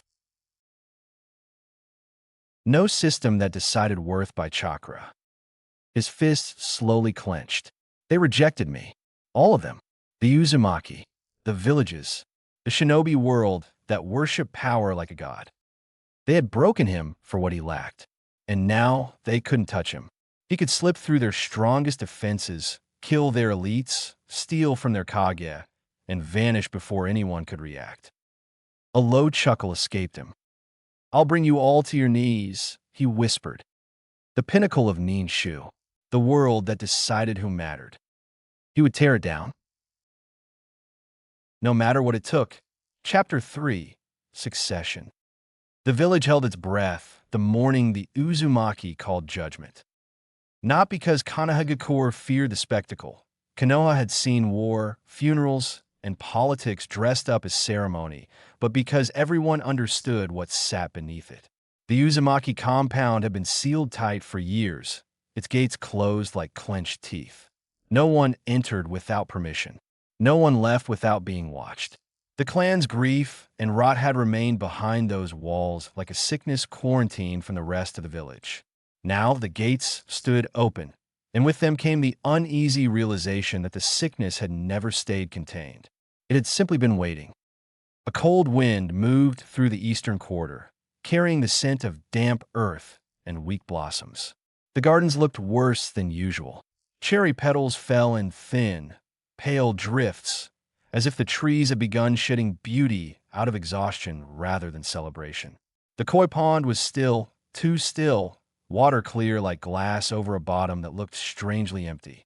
Even the spiral seals embedded into the stone paths seemed to pulse more frequently, a faint throb of chakra like a heartbeat that couldn't decide if it wanted to continue. Above those grounds, the Uzumaki town hall loomed like a blade set upright into the soil red lacquered wood, roof edges sweeping upward, a ceremonial monument to pride. A banner bearing the spiral crest hung from the front eaves, newly unfurled, yet the fabric looked almost heavy with shame. Today was supposed to choose a leader. In truth, it was choosing whether the clan would stabilize or fracture into something irreparable. Word had spread through the village, despite Hiruzen's instinct for secrecy and the council's warnings. It spread the way everything spread in shinobi society, in rumors carried by vendors, in whispers between A and BU, in tight conversations after training sessions. A non-lethal battle for the seat of a clan head was unusual enough to draw curiosity. That it was the Uzumaki, Konoha's oldest ally, its most feared seal masters, its most volatile bloodline, made it irresistible. The thought that the Nine-Tails Jinchuriki was involved made it dangerous. People spoke softly as they walked, instinctively lowering their voices whenever they neared the eastern quarter, as if loud sound might irritate whatever slept behind those walls. By mid-morning, the compound was no longer quiet. A formal procession entered through the gates, the guard stationed there standing straighter than they had in years. Not because they respected the visitors' Uzumaki pride did not bend easily, but because the visitors represented something the clan still needed: legitimacy. Hiruzen Tsurutobi arrived first, walking at a measured pace with his hat in hand, the Hokage's robes hanging from his shoulders like an old vow. He looked smaller than his title should allow, but his eyes were sharp, taking in every detail of the compound, as if searching for hairline fractures in stone. Beside him walked the village elders Hamura and Koharu, faces stiff with the kind of restraint that passed for dignity. Behind them came Jiraiya, towering as always, his presence too large for the narrow paths, his expression grim. His gaze drifted constantly, not just watching the Uzumaki guards, but watching the seals, watching the patterns etched into the walls, the ground, the very air, as if he expected them to shift. Then came the clan heads. Not all, but enough to show that Konoha considered this more than an internal matter. Hayashi Hyuga arrived with the quiet severity of a man who knew what a clan could do to its own blood when it decided duty mattered more than mercy. Shikaka Nara came with a calm that never quite reached his eyes, already calculating outcomes.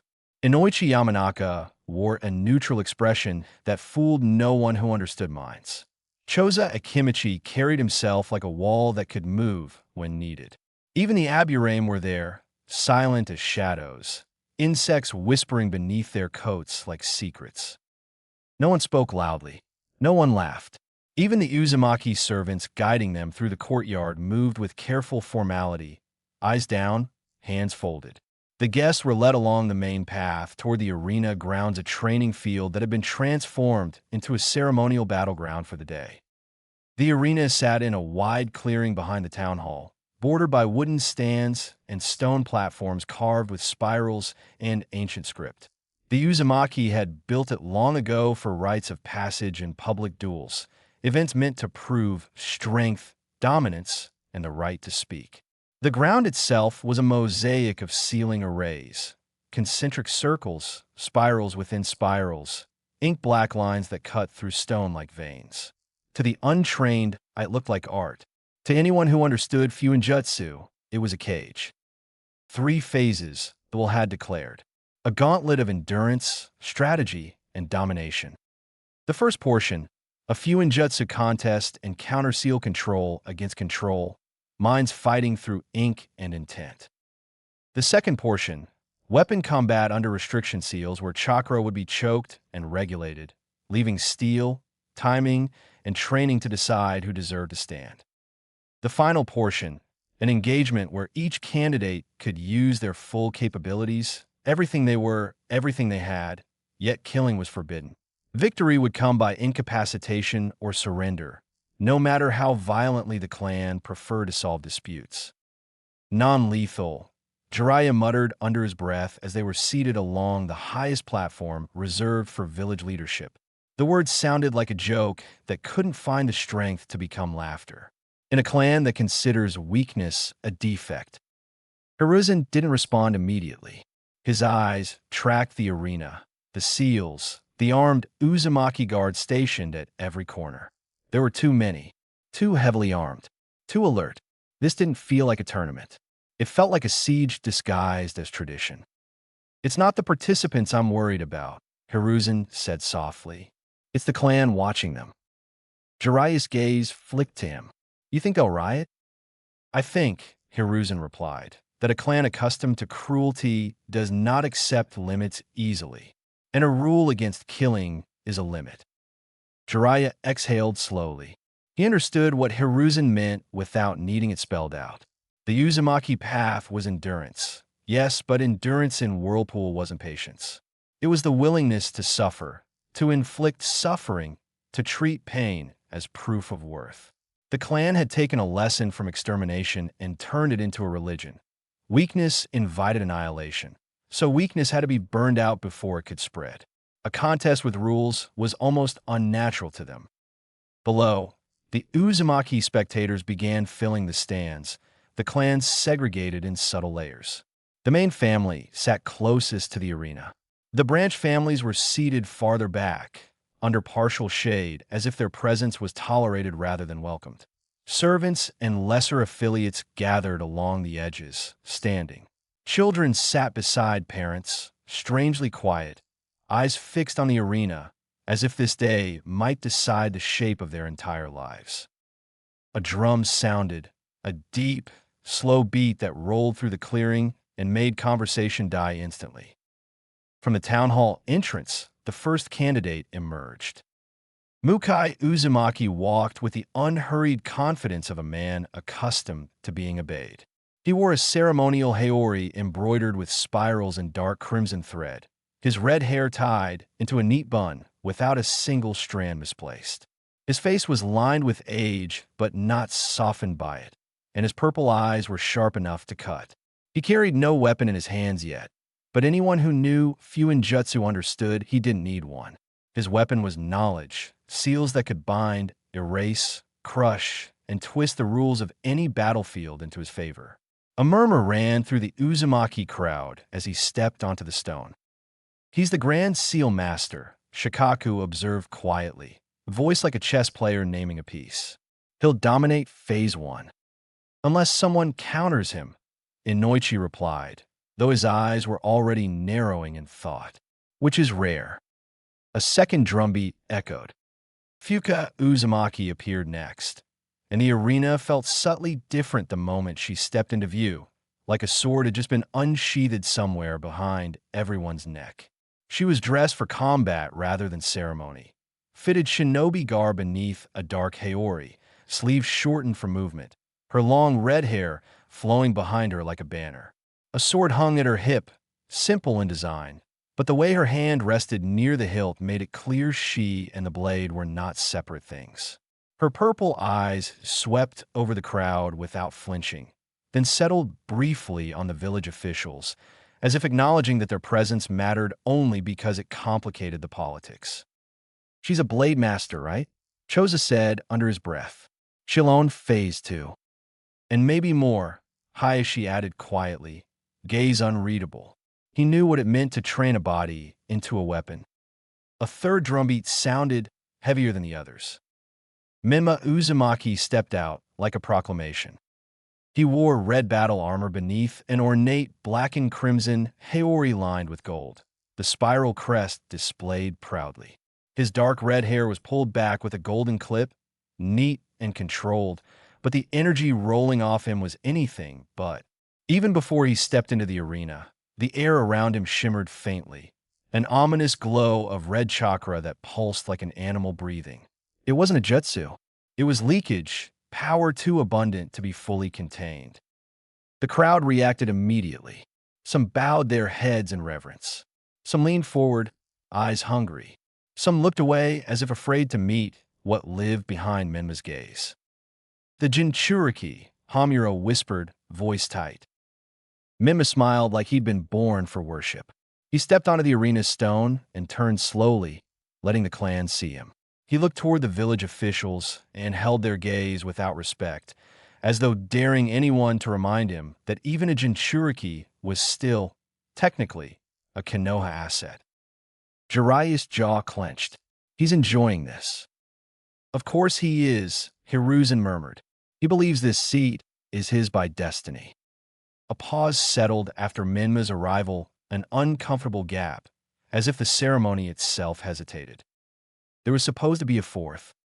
Because the will, the old scroll written by a dead clan head, had not named a council of 3 for the gauntlet.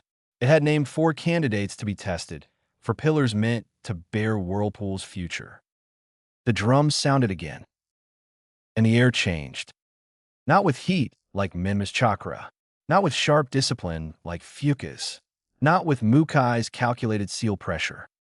This was colder. Like the atmosphere before a storm when the world realizes something violent is inevitable. From the shadowed entrance, a man stepped forward slowly. Red hair fell across his face in soft curtains, obscuring part of his features. His clothing was muted, darker than tradition, simple enough to seem almost disrespectful for a day like this. Yet no one in the crowd dared comment. No one even murmured. Because when he lifted his head, the renegades stared out at them, rings upon rings of pale violet that made the sunlight feel wrong. Nagato Uzumaki walked into the arena without arrogance, without theatricality, without needing anyone's approval.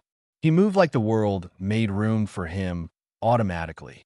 His presence wasn't loud, but it was absolute, the kind of aura that made people swallow and straighten without understanding why.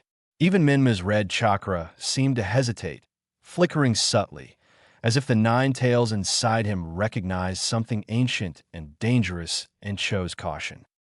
Jiraiya went still beside Hiruzen, the sight hitting him like a memory he didn't want. He's really doing this, he breathed, voice low. He's stepping into their game.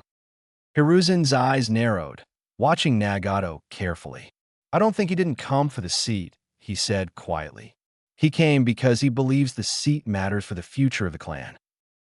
And because if he doesn't, Jiraiya replied, someone worse will take it. He finished looking at Minma. Below, the four candidates stood on separate points of the seal mosaic, positioned like pieces on a ritual board. Mukai with his calm venom, Fuka with her restrained, lethal focus, Minma glowing with arrogant power, Nagato silent, chilling, his eyes making the entire arena feel like it had been dragged closer to the grave. A final figure stepped forward, the aged Will Reader escorted by two Uzumaki guards holding ceremonial staves. He raised his trembling hands, and the crowd fell completely silent. By decree of the late clan head, the old man announced, voice carrying across the arena, the Uzumaki will choose their next leader through a gauntlet of endurance, strategy, and domination. 3 phases. No killing. Victory by incapacitation or surrender. His gaze swept across the 4 candidates.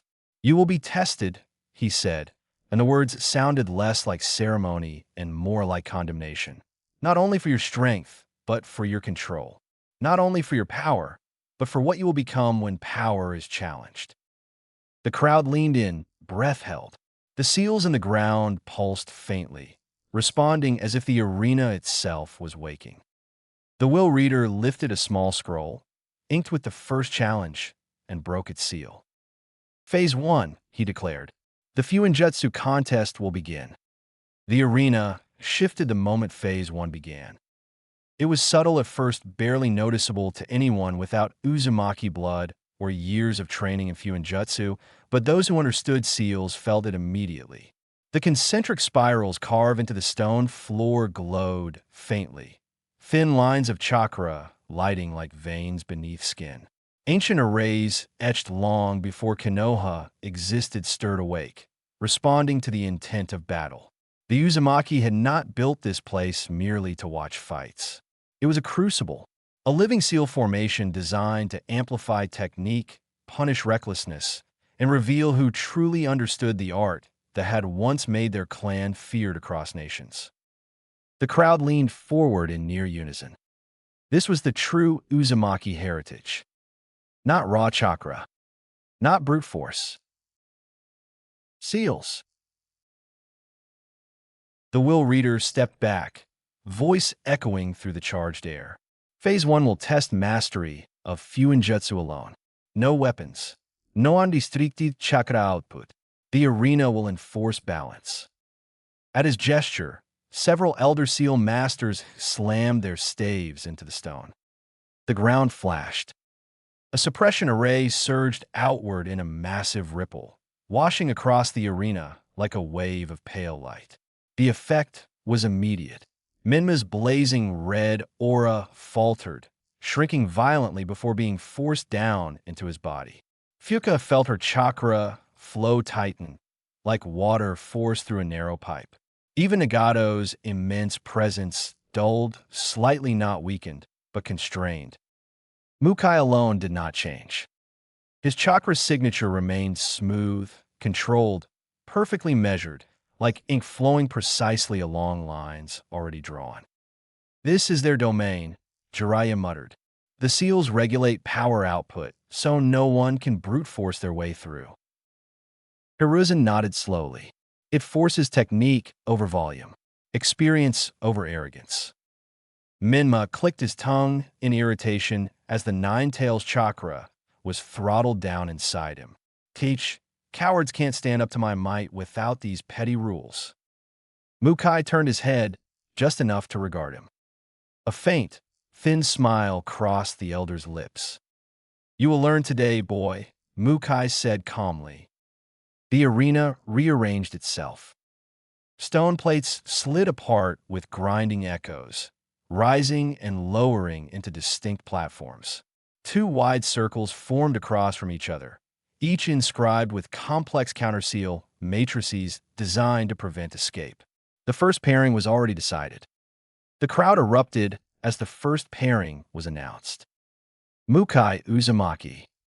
A smattering of applause followed, a respectful and restrained clapping. Minma Uzumaki. The compound exploded. Women screamed his name. Children jumped to their feet. Lord Minma. Minma-sama. Our future clan head. Some wave banners bearing the spiral crest intertwined with the symbol of the nine tails. Minma stepped forward into the arena bathed in their praise, basking in it openly. His dark red hair shimmered beneath the sun, golden clasp gleaming like a crown. The faint glow of chakra leaking from his body pulsed brighter as the cheers fed his ego. He turned slowly, drinking it in. Then his eyes slid to Mukai. A cocky grin spread across his face. "You hear that, old man?" Minma said loudly, ensuring the crowd heard him. "This clan already knows who their leader is." The cheers grew louder. Mukai regarded him with cool indifference. Noise has never been the same as strength. Minma scoffed. "Let's see how your tricks hold up." The Elder Seal Masters raised their hands. "Begin." The moment the word left their lips, Minma slammed his palm against the stone. Uzumaki Fuin, blazing spiral. A massive flaming seal erupted into existence, midair rotating symbols blazing like molten metal before launching forward in a spiraling inferno meant to incinerate and bind simultaneously. The crowd roared in approval. Elemental Fuinjutsu was rare to everyone but the Uzumaki. Dangerous. Powerful. Yet Mukai didn't move. He simply lifted two fingers and traced a line through the air. A translucent barrier formed instantly, layered seals overlapping in perfect symmetry. The fire spiral slammed into it and vanished like smoke swallowed by water. Not blocked. Erased. Minma's eyes widened briefly. Before he could react, the ground beneath his feet lit up. Uzumaki Fuin, binding matrix eightfold snare. Chains of glowing script burst from the stone, wrapping around Minma's legs and torso. He tore free with brute strength, ripping seals apart as red chakras surged. Cheap tricks. He slammed both palms down again. Uzumaki Fuin, conduction cell.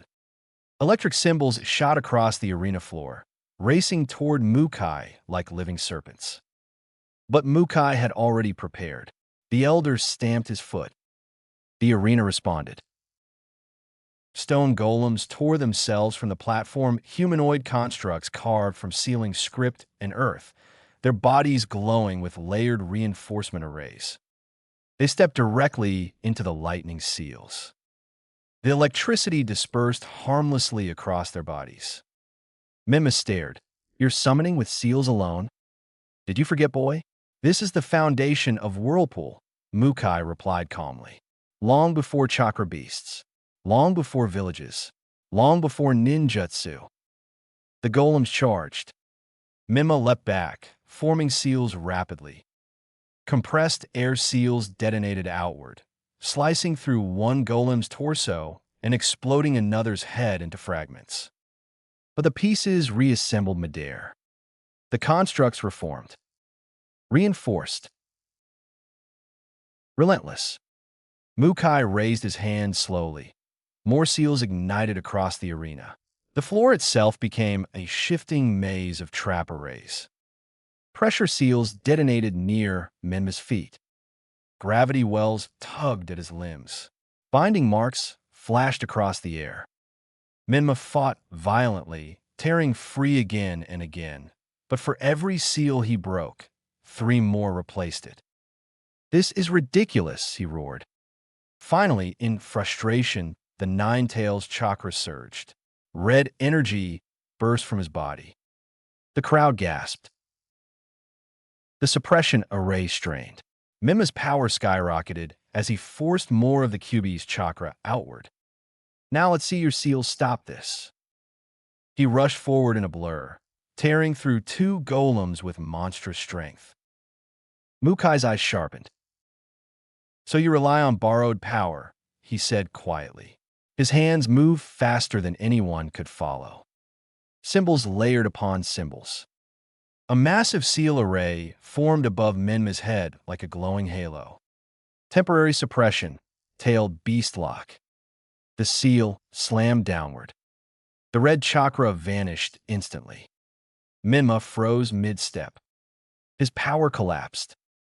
What? He shouted, panic flashing his eyes as he felt the nine tails go silent, sealed behind layers of ancient Uzumaki script.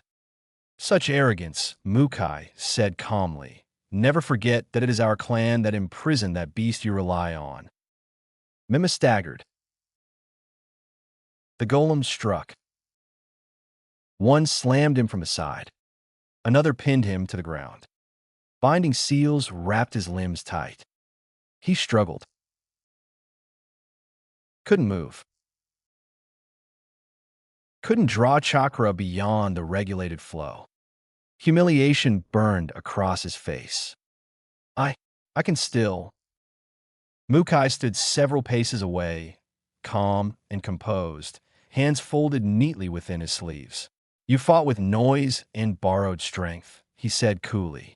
But Fuinjutsu is the art of authority. It does not shout. It commands. Minma's chest heaved. Sweat dripped down his face. The will reader raised his staff slowly. Inkapok. Something snapped. It's Minma's pride. A roar tore from his throat, raw and furious, echoing across the compound like the cry of a wounded beast refusing death. You think this is over? His eyes burned. The crowd leaned forward in shock. Minma forced his bound hands together, fingers twisting into a single hand sign, not a ninjutsu seal. He used his blood to make a seal array. The air trembled. Uzumaki Fuinjutsu, Minma bellowed, voice cracking with rage and power. 9 masked beasts. The arena exploded with light. A massive sealing array erupted beneath Minma's body, spirals layered upon spirals, glowing symbols rotating like celestial wheels. The suppression seals strained violently, cracking as raw chakra surged outward not as a flood, but as 9 distinct pulses. The chains shattered. The stone platform fractured. From the blazing array beneath him, 9 colossal forms began to rise. Gasps turned into screams. The first burst forth in a storm of wind and glowing azure script.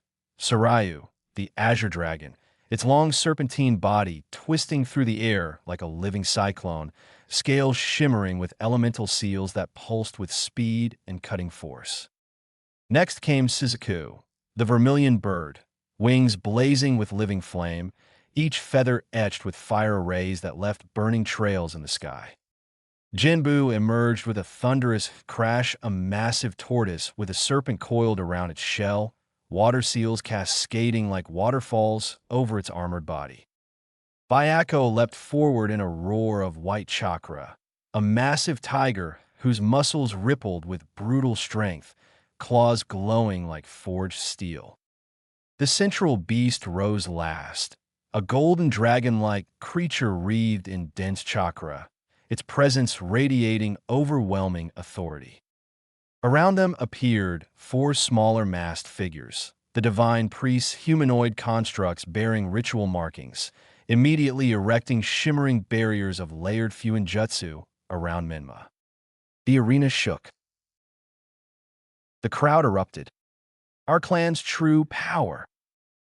Children screamed his name. Women cried in awe. Even some elders stared in stunned reverence. Minma stood at the center of the storm, red chakra roaring back into existence around him like a wildfire finally unleashed. His grin was feral. Now, he said hoarsely, eyes locked on Mukai. Let's see your tricks, come on. For the first time, Mukai's calm fractured. Just slightly. But it was enough. He moved instantly, slamming both palms into the ground. Golem Legion rise. The arena floor shattered as more massive seal-forged constructs erupted upward, towering stone warriors reinforced with layered protection arrays, dozens of them forming ranks around Mukai. He followed with rapid hand motions, launching massive elemental seals into the air. Earth Collapse brand. The ground beneath the beasts attempted to fold inward. Lightning severance. Crackling seals tore through the sky. Flame suppression. Walls of burning script surged forward. The battlefield became chaos. Sarayu twisted through the air at blinding speed, wind blades tearing through golems like paper, its body weaving between attacks faster than seals could track. Suzaku unleashed torrents of fire that melted stone constructs into slag, flames enhanced by layered explosive tags embedded within each burst. Jinbu absorbed massive impacts, its shell glowing as water seals dispersed destructive force before countering with crushing waves that smashed entire rows of golems apart. Byako tore through stone bodies with savage strength, leaping, ripping, shattering constructs with every strike. The golden central beast unleashed beams of condensed chakra that obliterated seals mid-formation, ripping through Mukai's elemental arrays like they were nothing. The divine priests maintained shimmering barriers around Menma, deflecting stray blasts and reinforcing his position like living fortresses. Mukai fought brilliantly. Seal after seal layeret. Golems reformed. Counter-arrays activated. But the beasts were too many, too coordinated, too powerful. His constructs were ripped apart faster than he could replace them. The arena itself began to fracture under the assault. Stone cracked. Ceiling lines burned out. The ancient crucible struggled to contain the force unleashed within it. Mukai grit his teeth, summoning his largest construct, yet a colossal stone titan etched with thousands of reinforcement seals. It charged toward Menma. Byako met it head-on. The impact sounded like a mountain collapsing. The tiger tore straight through the titan's chest, ripping its core seal apart. The construct crumbled. Mukai staggered back slightly, breath heavier now. This power, he muttered. Menma laughed loudly, madness and triumph blending in his voice. This is the future of Whirlpool. The golden beast surged forward. Sarayu and Suzaku flanked it. Jinbu followed like an unstoppable fortress. Mukai raised every remaining seal he had. Barriers layered. Counterfields activated. It wasn't enough. The combined assault shattered through his defenses in a blinding explosion of chakra and light. The shockwave blasted Mukai across the arena. He slammed into the stone wall with bone-rattling force, collapsing to one knee, blood dripping from his mouth. The golems lay in ruins. The seals around him flickered weakly. Menma stepped forward slowly, the 9-masked beasts towering behind him like divine avatars of destruction. You fought well, Menma said, voice dripping with satisfaction, but even you bows to overwhelming power. The beasts began to dissolve one by one, reverting into 9 small-mass fox kits made of pure chakra. They leapt back into Menma's body, merging seamlessly with his aura as his power surged even higher.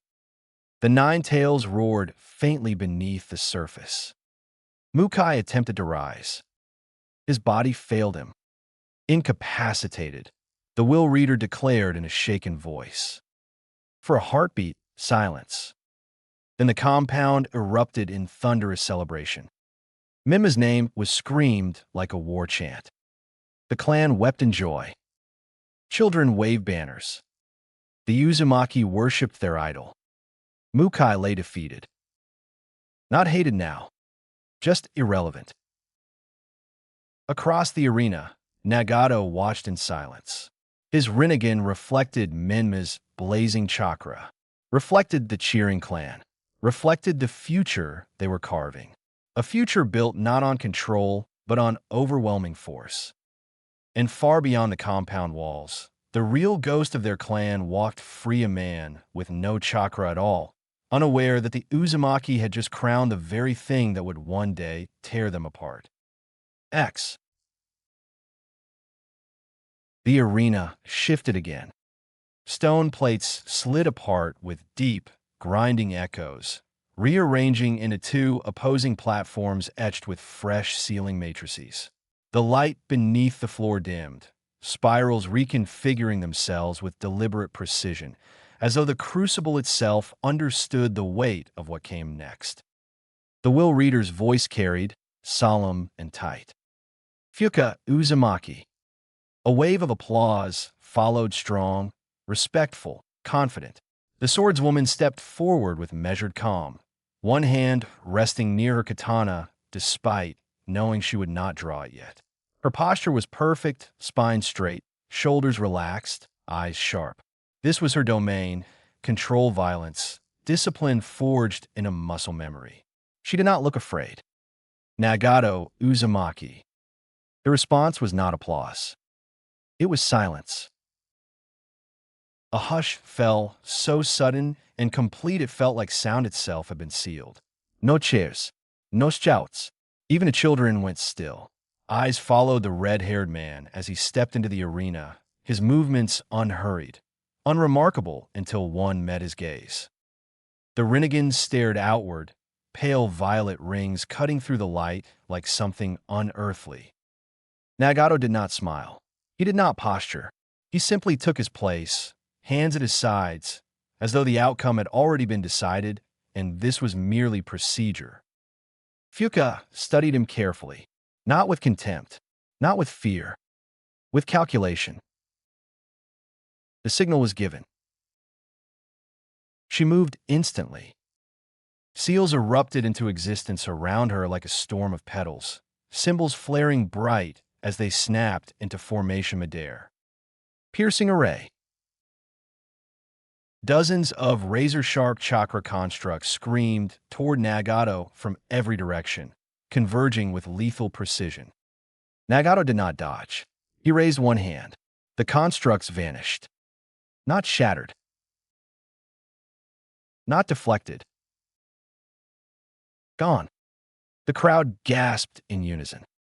Fuka's eyes narrowed. Absorption. She pivoted without hesitation, palms slamming together as she layered new seals into the space around him. Compression trap. The air itself folded inward, invisible pressure seals collapsing toward Nagato's position, intent on crushing him where he stood. They reached him and dissolved. Like mist pulled into a vacuum, Nagato lowered his hand slowly. Something felt wrong. Fuka's breath caught as her chakra flow stuttered, not sealed, not blocked, but drained as though something was drinking directly from the source. Every seal you cast, Nagato said calmly, his voice carrying effortlessly across the arena, feeds me. A murmur spread through the stands. Fuka's jaw tightened. She attacked again. Fire seals detonated in roaring arcs. Explosive tags chained together in devastating patterns. Binding arrays lashed outward, shockwaves rippling through the stone beneath their feet. All of it vanished. Nagato did not step back. The arena itself seemed to dim, light bending subtly around him as if reality were being drawn inward. Fuka felt anger rise, pure and sharp. She planted her feet and slammed both palms into the ground, pouring everything she had into a final formation. Detonation mandala. The seals ignited. The arena exploded. Stone shattered. Fire and pressure consumed the platforms. A thunderous shockwave tore through the compound, sending spectators staggering back as smoke and debris swallowed the battlefield whole. For a heartbeat, nothing could be seen. The crowd leaned forward, breath held. Then the smoke parted. Nagato stood exactly where he had been, unmoved, unscathed. The Rinnegan glowed brighter now, rings burning with quiet menace. Fuka stared, disbelief cracking through her composure. No, that should have. She never finished. An invisible force slammed down onto her shoulders. Her knees buckled violently. She hit the stone with a gasp, struggling as immense pressure crushed her toward the ground. It wasn't a seal she could see. There were no symbols to counter, no script to disrupt. It was gravity itself bending to his will. She tried to rise. Her muscles screamed. The pressure increased. Stone cracked beneath her palms. Nagato walked toward her slowly, each step heavy with inevitability. "You are strong," he said, voice level, almost gentle. "But strength without understanding is wasted." He lifted his hand slightly. The force multiplied. Fuka screamed as she was driven flat. Her body slammed fully into the arena floor. The concrete fractured beneath her, spiderwebbing outward from the impact. She trembled. Still she refused. Her teeth clenched, eyes burning with fury as she tried to push herself up through sheer will. "I won't," she rasped. The will reader stepped forward sharply, fear finally breaking through his composure. "Incapacitated," he declared. The pressure vanished instantly. Fuka collapsed, gasping, unmoving. A long pause followed. "No chairs. No bus. Just dread." Jiraiya exhaled slowly, unable to hide the tension in his voice. He absorbed everything. Hiruzen's eyes were dark, fixed on the red-haired figure in the arena. "The Rinnegan," he said quietly. "He's on another level entirely." Nagato turned and returned to his position without acknowledgement, without celebration. 2 battles. 2 landslides. Phase 1 belonged to Menma and Nagato. But in the eyes of the Uzumaki, there was never any real confusion about who stood taller. Nagato's power was undeniable, absolute, and terrifying, but it was distant, cold, a force that did not ask to be loved or understood. He represented something ancient and dangerous, something that stood apart from the clan rather than within it. The Rinnegan made him an anomaly, a reminder of power that answered to no tradition and no creed. Menma, however, was the path. He was overwhelming strength made flesh, the living proof of everything the clan had come to believe since their near annihilation. Power that did not hesitate. Power that burned through resistance rather than circled around it. Power that could not be ignored, denied, or politely reasoned with. Where Mukai had humiliated technique, Menma had annihilated it.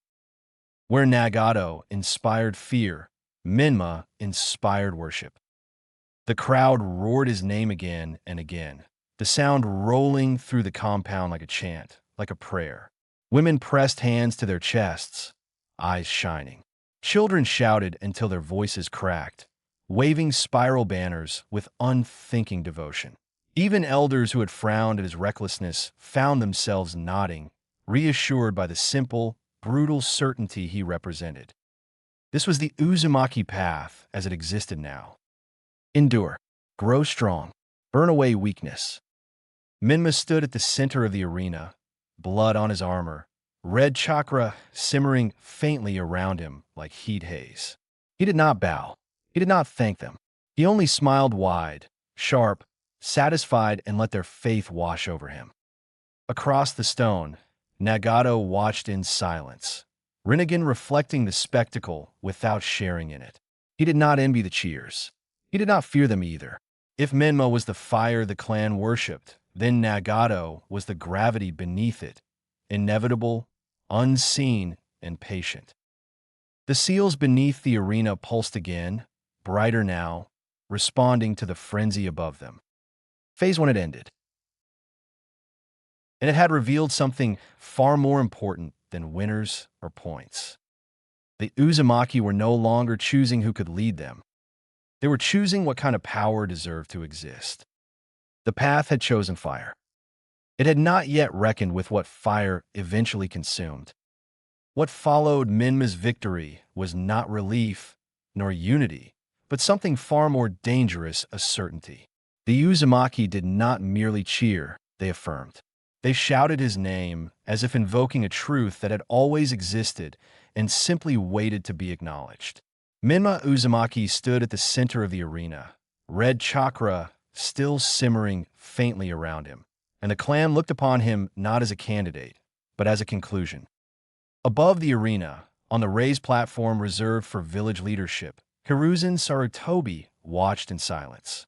His expression was neutral, but the lines on his face deepened as the echoes of cheering rolled through the compound again and again. "This will not end cleanly," Jiraiya said beside him, voice low enough not to carry. He leaned against the railing, arms crossed, eyes never leaving Minma. Hiruzen nodded slowly.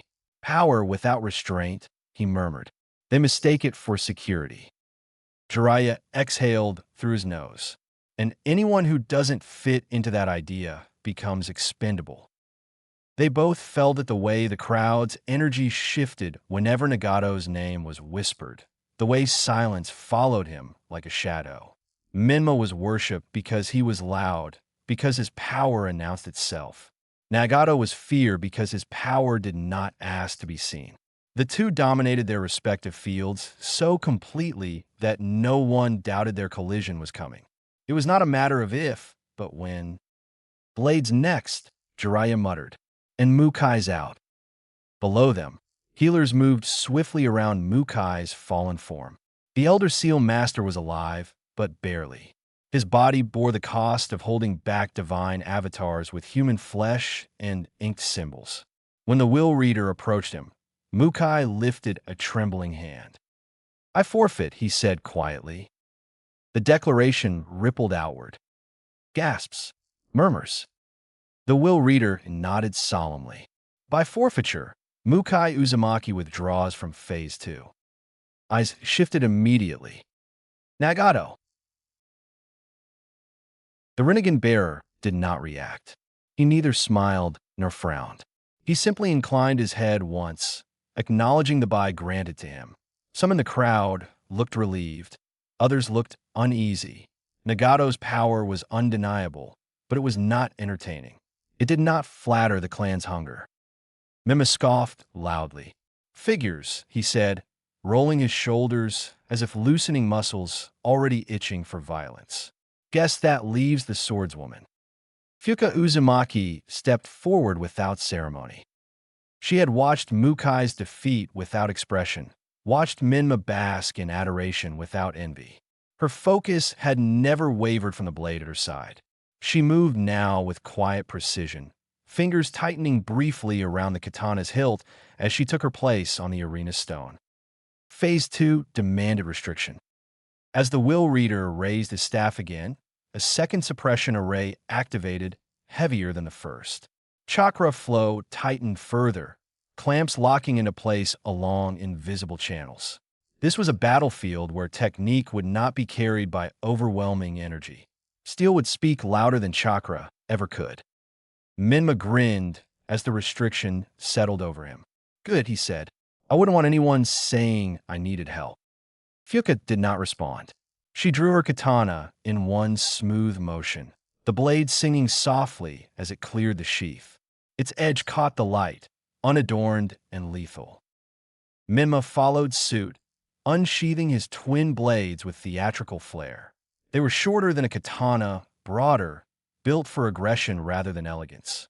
He spun them once, testing balance, then pointed one at her with a crooked smile. "Try not to embarrass yourself," he said. The clan's watching. They were. Women leaned forward. Children clutched the railings. The Uzumaki wanted blood, symbolic or otherwise. The will reader's voice rang out. Phase 2 begins. Weapon comba. Killing is forbidden. Mima laughed. You hear that? You better not die. The signal was given. Fuka moved first not with speed, but with intent. Her blade traced a clean arc through the air as she stepped forward, testing distance, her posture perfect. Minma lunged in response, both blades flashing in a brutal cross meant to overwhelm her guard immediately. Steel met steel. The sound rang sharp and bright. Fuka deflected, pivoted, her katana sliding along one blade while her footwork carried her just outside the other's reach. She countered with a precise thrust aimed at Minma's shoulder. He twisted, the tip grazing armor instead of flesh, and answered with a savage downward slash that forced her back. Their styles could not have been more different. Fuka fought like water, controlled, fluid, conserving motion, each strike part of a larger rhythm. Minma fought like fire, relentless, aggressive, every movement meant to crush resistance rather than flow around it. He pressed constantly, twin blades hammering her defenses in a storm of steel. Fuka gave ground when necessary, not retreating so much as repositioning. She redirected his blows, turning power against itself, her blade always where it needed to be. When she struck, it was surgical cuts to the thigh, slashes along the ribs, shallow wounds meant to slow, not end. Minma snarled as blood seeped through his armor. Is that all? He barked, swinging harder. You're supposed to be the best swordsman in Whirlpool. She did not answer. She waited. Minma overextended with a wide horizontal sweep. Fuka stepped inside his guard and struck, a clean, vertical slash that opened his abdomen just enough to draw a sharp gasp from him.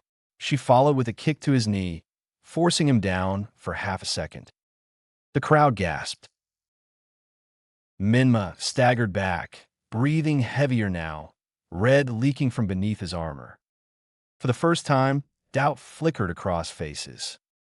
Jiraiya leaned forward slightly. She's got him.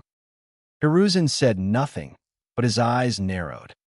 Fuka advanced again, blade poised, her expression unchanged.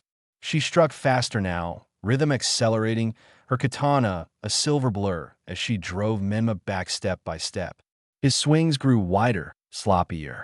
One of her cuts slipped past his guard and carved across his forearm, forcing him to drop one blade momentarily. The arena held its breath. Minma snarled, teeth bared. His pride cracked, and something ugly surged through the fracture. Red chakra strained violently against the restriction seals. The suppression array screamed. Minma roared as his physical strength spiked unnaturally, muscles bulging, movements accelerating beyond what his body alone should have managed. Though the chakra itself remained partially bound, its influence bled through enhancing, amplifying, distorting. Fuka snapped, eyes widening as she felt the shift. Minma charged.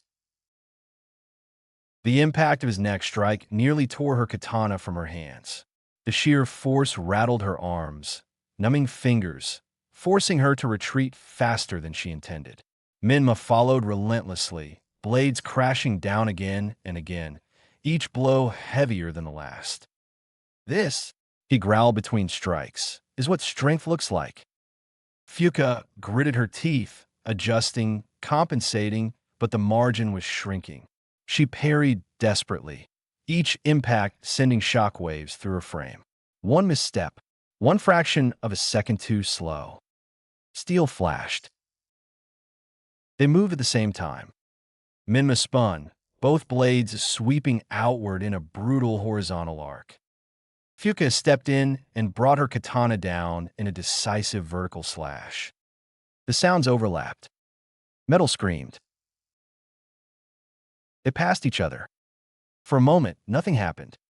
They stood back to back, frozen in the aftermath. The crowd was silent. Then Fuka's blade slid apart. The katana split cleanly down the middle and clattered to the stone in two useless halves. A thin X-shaped line appeared across her chest. She coughed. Blood spilled from her lips. Her knees buckled, and she collapsed unconscious onto the arena floor. The silence shattered into thunderous cheers. Minma! Minma! Minma turned slowly, a triumphant smile already forming. Then he coughed. Blood splattered onto the stone. A deep line burned across his midsection, the delayed result of Fuka's final strike. His twin blades cracked and snapped, falling uselessly from his hands. For a moment, it looked like he might fall. He didn't. Minma straightened, shoulders squared, forcing himself upright through sheer will. He stood tall, refusing to collapse, even as blood soaked into his armor. The will reader stared, stunned. "Winner," he said slowly, voice trembling beneath the roar of the crowd. "Minma Uzumaki." The compound exploded in celebration. Minma raised his head, blood dripping from his chin, eyes blazing with triumph and fury and unshakable pride. He had won. And as the Uzumaki screamed his name, as Nagato watched silently from across the arena, one truth became unavoidable. This was no longer a ritual. It was the beginning of a war within the clan itself. Land of Hot Water. The Land of Hot Water carried its reputation of comfort openly. Steam rose from hidden springs between pine and bamboo, drifting like ghosts through narrow valleys. Travelers spoke of inns where fatigue melted out of the bones, of baths that soothed scar tissue and old injuries, of villages that survived by selling warmth in a world built on cold calculation. But warmth was never the same as safety, and Hot Water's remoteness only meant its troubles arrived later, not that they didn't arrive at all. When nations warred, when mercenary bands scattered, when shinobi politics turned predatory, the little places were where the debris landed. Bamboo Village was one of those places. It sat tucked in a shallow basin where a forest of bamboo grew so thick it looked like a green ocean frozen midwave. The stalks towered like pillars, swaying and clacking together in the wind, their leaves whispering with constant motion. Most of the village's buildings were made from bamboo, walls woven from split slats, roofs layered in tight patterns to repel rain, walkways lashed with rope and sealed with sap. Even the goods sold at the market stalls, bowls, baskets, chairs, cups, carried the same pale green-gold sheen. The whole place smelled of cut wood, steam, and damp earth. Bamboo Village had been spared for years not because it was strong, but because it was irrelevant. Remote. Small. Too far from the major trade arteries to be worth conquering. That didn't mean it was untouched. It only meant it was used. In the past, the villagers had received aid from a band of shinobi and mercenaries known as the Lightning Group, fighters who didn't belong to a village, but who knew how to sell their swords. They had brought money and protection. They had intimidated bandits. They had made Bamboo Village feel for a short time like it could stand up straighter. Then the Lightning Group came into conflict with Kirigakure. And like every group that made the mistake of stepping into the mist politics without being missed, it got gutted. The surviving members stumbled into Bamboo Village bleeding and desperate, seeking refuge in the only place that had ever treated them like something more than disposable muscle. The villagers, terrified of Kiri's reprisal, refused them. Doors closed, gates barred.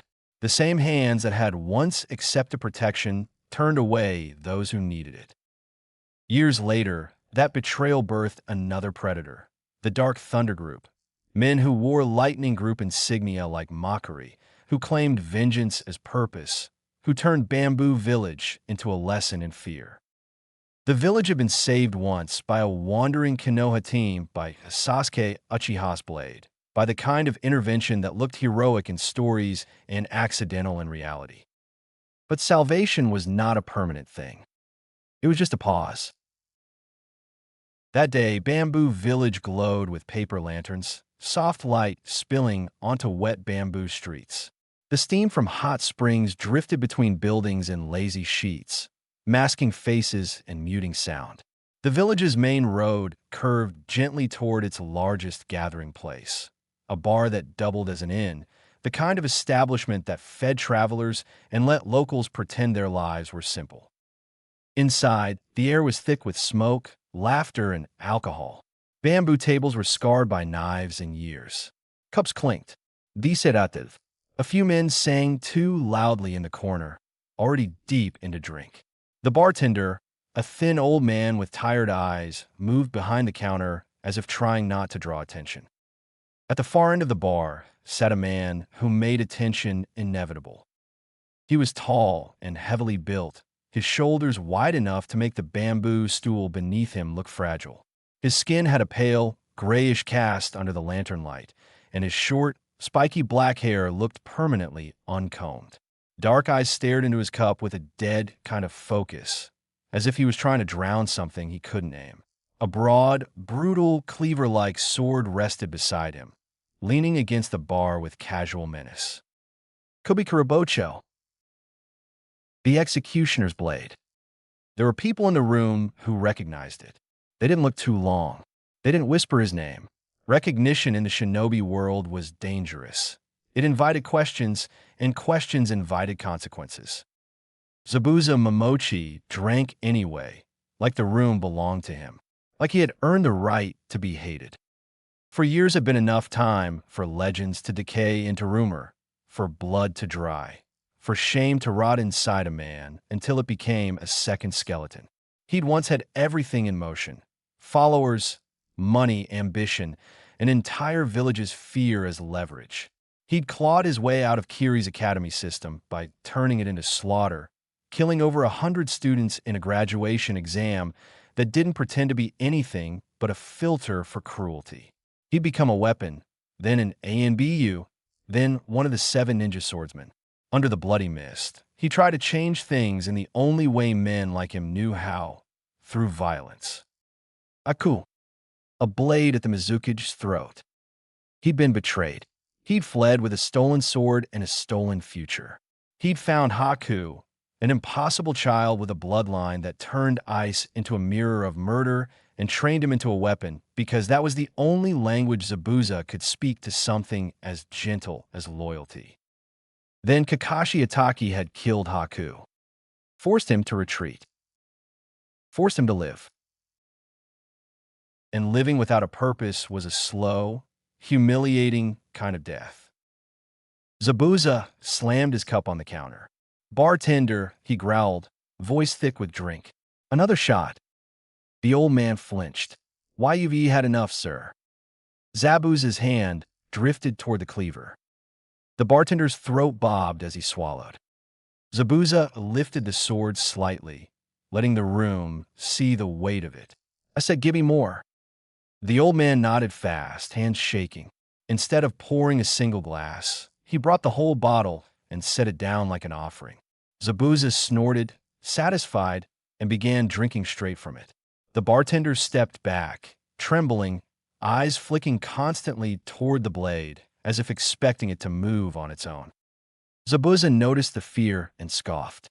Cowardice disgusted him, but he'd spent his whole life surrounded by it anyway. He drank more, watching his own warped reflection in the scattered puddles of spilled liquor and the shine of bamboo lacquer. He lowered his head, drank again, then lifted it, and someone was sitting beside him. Zabuza's brow twitched. His body tightened instinctively, the way a predator reacts when another predator enters its territory. He hadn't heard footsteps. He hadn't felt movement. Even a civilian carried some trace of chakra, however faint, and that trace usually registered in the background of a shinobi's awareness the way sound registered to an ear. But this man, there was nothing. a blank space where a living presence should have been. Impossible. Zabuza's eyes narrowed hard. The newcomer looked casually dangerous in a way that felt wrong. Blonde hair hung a little longer than most shinobi wore it, shadowing his eyes. A jagged scar carved across the left side of his mouth, splitting the line of his face like a permanent sneer. He wore a black compression shirt and loose white pants, simple sandals, nothing that screamed rank or allegiance. Beside him leaned a spear, its blade strange, its presence even stranger, as if it rejected the very concept of chakra. Zabuza's gaze dropped to it, then back to the blonde. The old man behind the counter stiffened, terrified. The blonde didn't look at him like prey. He looked at him like furniture. "Yo," the blonde said, voice easy, almost friendly. "Whiskey on the rocks." The bartender blinked. "W whiskey, yes." He poured with shaking hands. The blonde took the glass, drank slowly, then hummed in approval. "That's good. Where's it from?" "Tea the West," the bartender stammered. The blonde chuckled and tossed a few bills of Rio onto the counter like the money meant nothing. "Keep the change." Hearing the clink of coin and the casual way he said, "Keep it," drew attention like blood and water. A few heads turned. A few gamblers glanced over, interest sharpening. The blonde's eyes met Zabuza's. He smiled. "What's up?" he said like they were strangers in a normal bar. "I'm Naruto." Zabuza didn't answer. He stared, then looked away, deciding the boy wasn't worth his breath. Naruto's eyes drifted down to the massive cleaver beside Zabuza. His expression brightened with almost childlike curiosity. "Well, well."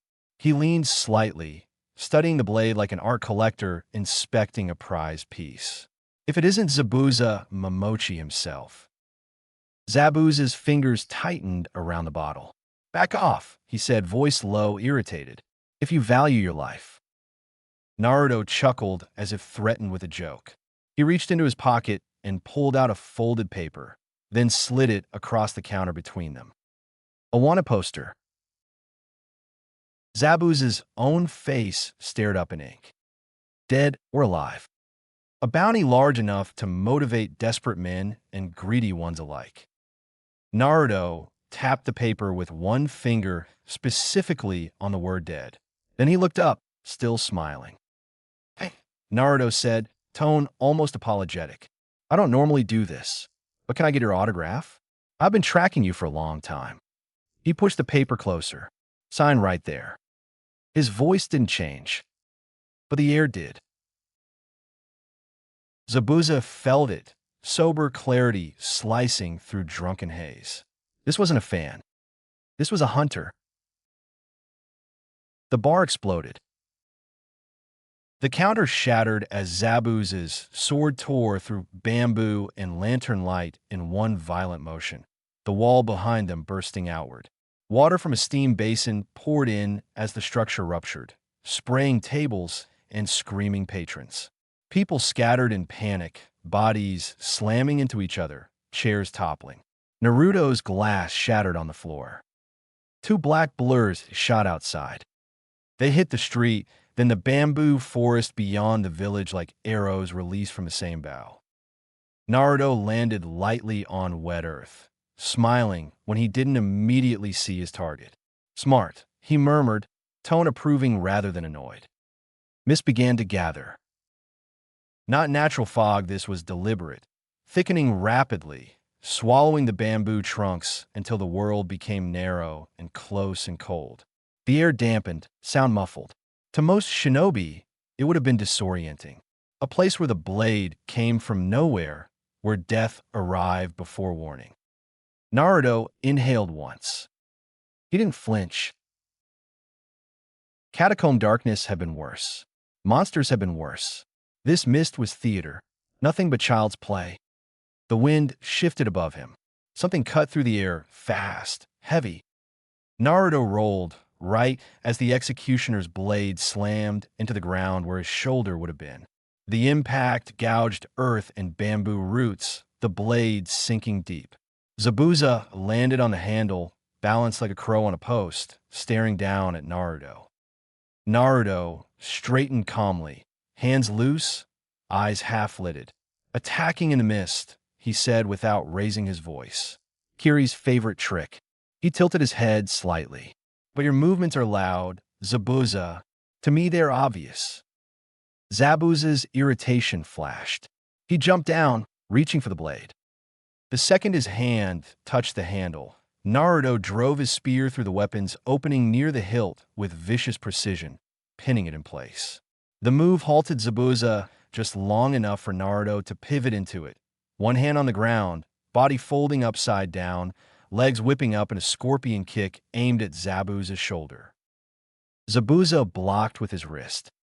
The kick landed. The force was obscene. Zabuza's teeth clenched, pain shooting up his arm. What the? Naruto hung there for half a heartbeat, inverted, eyes calm even while his lungs sucked air. Zabuza realized the problem. The spear pinned his blade. Naruto used the blade itself as an anchor. He couldn't pull free without giving Naruto an opening. Naruto flicked his wrist. Two kunai with explosive tags flew towards Zabuza. Zabuza's instinct screamed. He let the sword go and vanished into water, his body bursting into a puddle before the explosion could swallow him. In the same moment, Zabuza reappeared behind Naruto, sweeping his foot low to take his legs out. Naruto flipped away, palms touching earth briefly as he used the ground like a spring. He landed a few feet away, posture relaxed, as if they were sparring in a dojo instead of hunting each other in a misty forest. Naruto mused. Good recovery. You didn't give me time to reclaim your sword. Zabuza lifted his cleaver again, shoulders set, stance hard. Brat, he growled, voice low and dangerous. You're too young to lecture me. I've killed hundreds, seen more battles than you've had meals. Naruto laughed softly. True, you're the demon of Kiri. His eyes sharpened with faint amusement. But demons don't usually run like you did. Zabuza's gaze narrowed. How do you? You didn't hear? Naruto shrugged. Rebels won. The world kept moving. Yagura's not the center of it anymore. Zabuza's mouth curved into something between a smile and a grimace. So he's dead, he said, almost relieved. That makes things simpler. Maybe, Naruto replied. His tone shifted slightly. Curiosity threaded through the emptiness. What I don't get is this. A man who butchered his classmates, who rode Kiri's system like it was made for him, suddenly decided it was wrong. Naruto's head tilted. How twisted does a village have to be for you to look at it and say, that's too much? Zabuza's eyes hardened. I don't owe you an explanation. Naruto's smile faded not into anger, but into mild disappointment, like a man denied an interesting story. So you want to die fast, he said, voice almost gentle. No conversation, no perspective, just straight to the end. Don't act like you've earned the right to talk about killing me, Zabuza spat. When you've probably killed as many people as I have, then you can speak. Naruto's expression sharpened. You're really stupid, he said flatly. Zabuza braced as a wave of killing intent rolled out from Naruto, pure, concentrated malice, so heavy the birds above exploded into flight. The mist trembled. Even Zabuza, hardened by years of slaughter, felt his spine tighten. He braced himself as Naruto released a powerful wave of killing intent. He remained rooted, now more than ever knowing that the blonde wasn't just an arrogant brat. He smiled nevertheless. So let me guess, you're some type of hero who wants justice, huh? Killing the big bad bully. You're proud of your morality, but to me it is all just nonsense. Naruto laughed loud, sudden, almost delighted. Justice, he said, as if the word was hilarious. You think I'm here to be a hero? He stepped forward, spear lowering. I don't care about the weak. I don't care about your village. I don't care about your tragic ambitions. His eyes gleamed with something predatory. I'm killing you because I ran out of money to gamble with. Zabuza blinked, thrown off balance by the sheer honesty. Naruto kept walking. But I'll admit this to you, I have no respect for your moniker. I don't respect Nin Shu. I don't respect chakra users who hide behind their techniques like it makes them untouchable. He tapped the spear lightly. I'm going to crush you, and anyone who thinks their power makes them God. Zabuza's lips twitched. So you hate chakra users? He said, voice low. Don't tell me you really got none. And here I thought you was using a technique to repress your presence. Naruto's smile returned, smaller and colder. Who knows? Then he vanished. Zabuza barely got his sword up before Naruto's spear slammed down with a thunderous swing. The impact rattled Zabuza's arms, nearly driving him to his knee. The spear wasn't just heavy, it carried force that made no sense without chakra reinforcement. Zabuza's eyes narrowed, alarm flickering behind his brutality. Naruto's left hand flashed, a kunai aimed at the ribs. Zabuza leapt back, the kunai slicing his shirt, but not flesh, and Naruto didn't chase immediately. He waited a fraction, reading the distance, then surged forward again. Spear strike, kunai feint, chain movement like a serpent. Zabuza blocked, countered, blocked again, steel screaming, sparks spitting into the mist. It wasn't just speed. It was timing. Naruto moved like a man who expected the world to break before he did. Zabuza tried to create space. Suetun, Mizu Bunshin, he muttered, and water clones erupted around them, flooding the bamboo, clearing with motion. Water bullets fired from every angle. Naruto smiled like an animal. He dashed between them in a blur, weaving through the barrage with impossible precision. Water bullets cut air where he'd been. His spear and kunai flashed, and clones fell apart into puddles as fast as they formed. Zabuza's heart thudded. He reappeared behind Naruto, hands flying. Water release, water dragon. A huge water dragon roared to life, surging forward with crushing speed.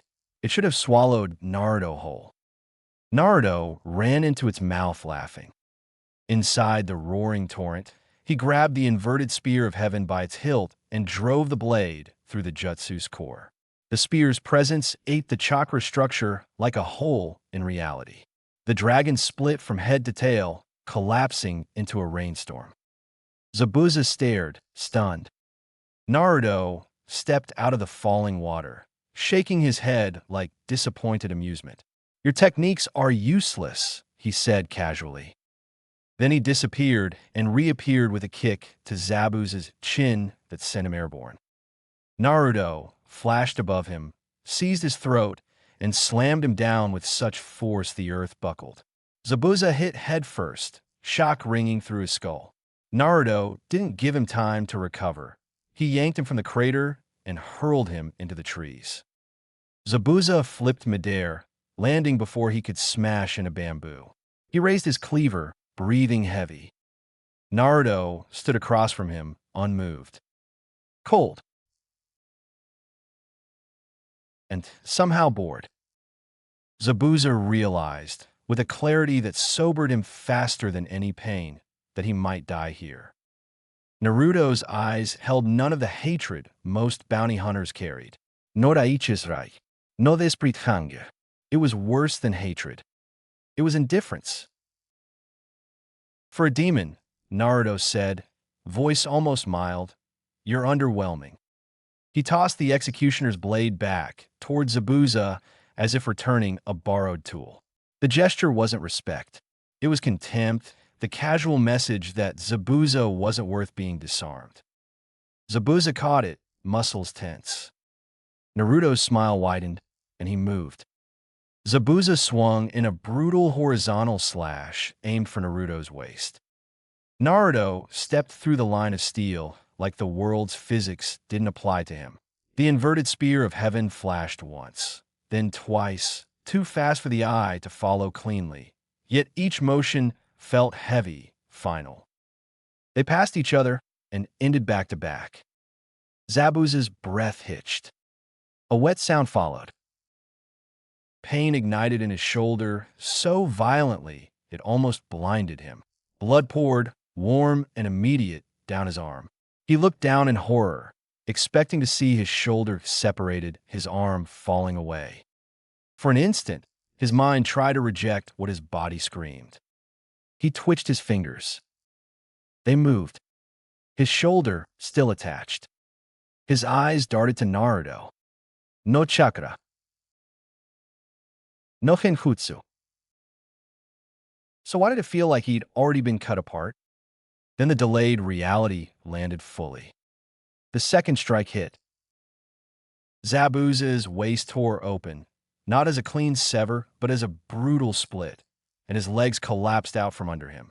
His body hit the earth with a heavy thud, blood soaking into the roots of bamboo like an offering. He screamed ragged, furious, disbelieving. Naruto did not flinch. He watched the blood with the same expression he might have worn watching rain. This was a scene he had lived through too many times, both as victim and as weapon. He closed his eyes briefly, then knelt beside Zabuza with calm deliberation, as if inspecting a job well done. "Neat skill," Naruto said, voice quiet, almost conversational. Zabuza's face twisted with pain and rage. "Why you want me to admire your shitty tricks while I'm like this?"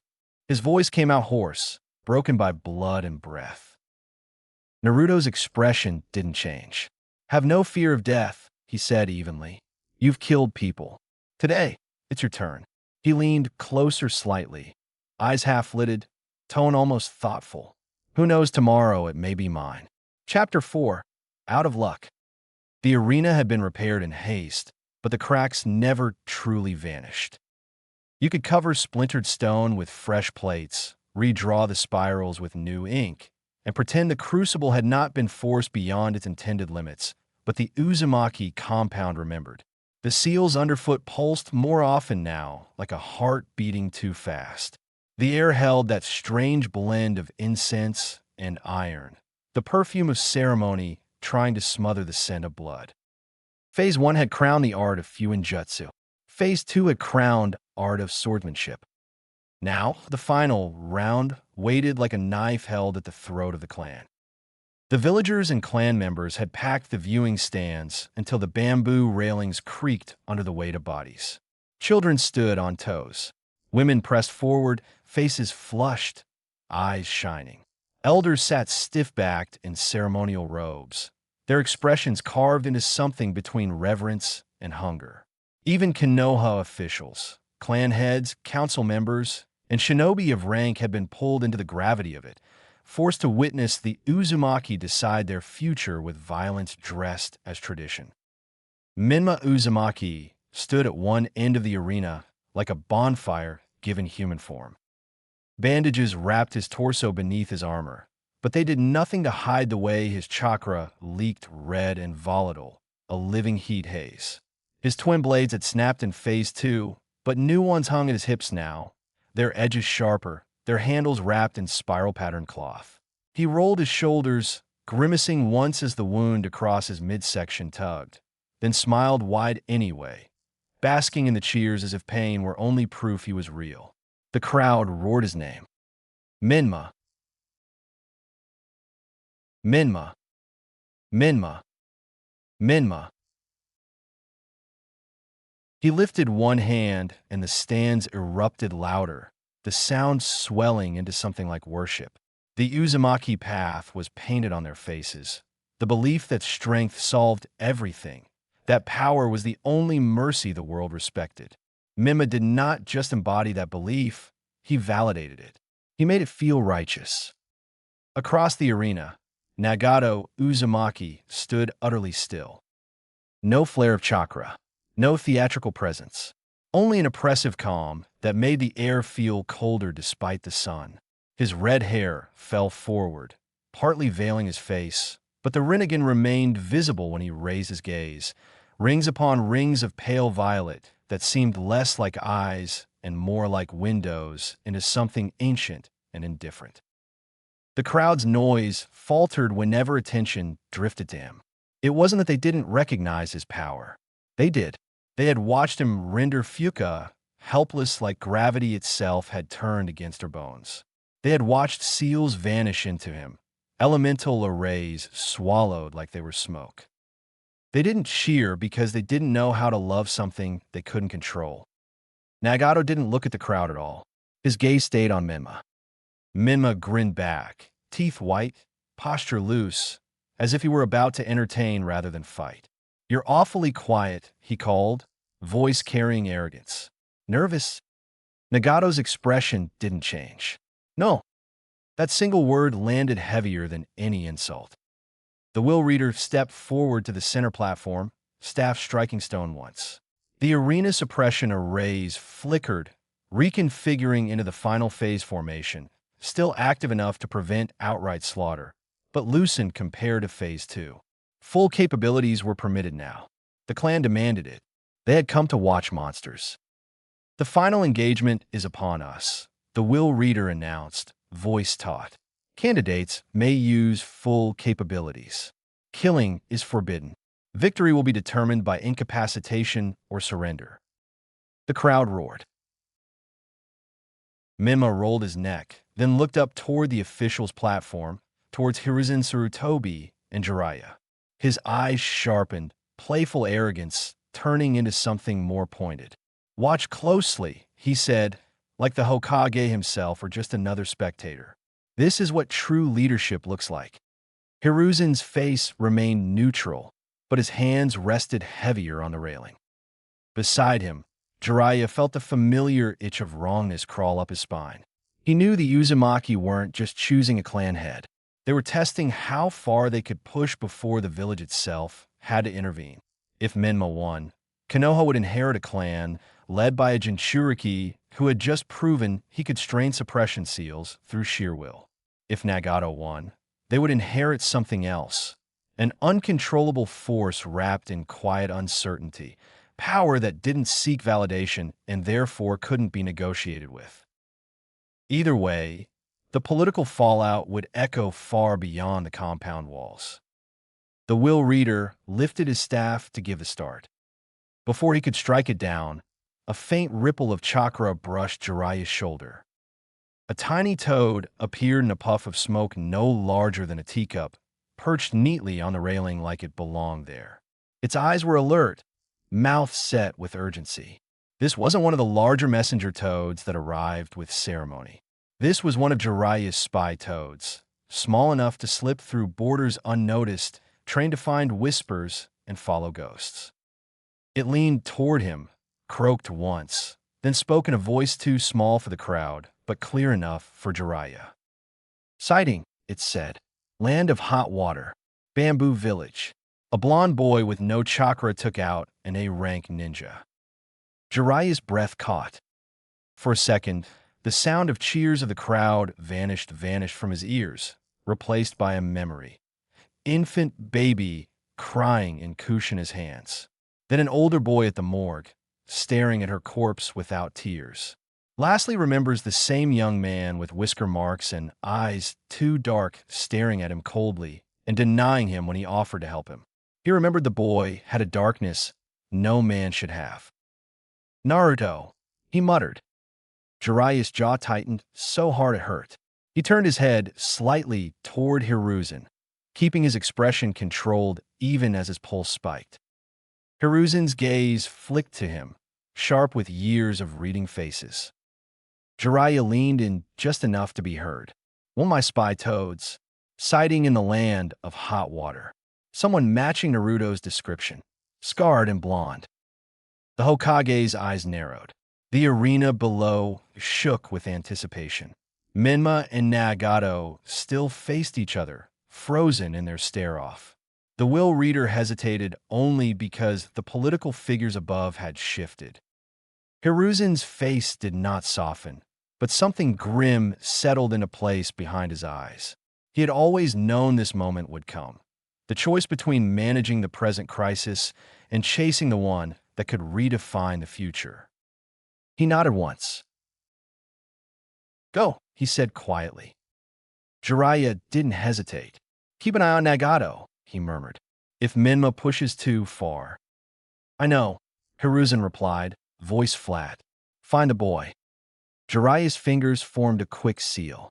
A swirl of smoke rose around him, and the next heartbeat he was gone, slipping out of the compound like a shadow, chasing a ghost before it vanished again.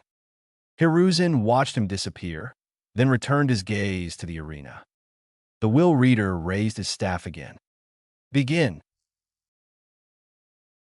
Minma moved like an explosion. He didn't ease into the fight. He didn't test. He didn't measure. The second the signal landed, red chakra surged outward in a violent bloom, twisting around him like a storm desperate to escape a bottle. His feet cracked the stone as he launched forward, twin blades flashing in an X-shaped cut meant to end the fight instantly. Nagato didn't dodge. He stepped half an inch to the side. The blades passed through empty air, close enough to slice strands of Nagato's hair, but not close enough to touch skin. Minma's eyes widened, irritation flaring, and he pivoted into another slash, then another, then a third, each strike fast, heavy, brutal. Nagato's Rinnegan tracked everything. He moved with minimal motion, never wasting a step. His body shifted like a pendulum, always just beyond the killing line.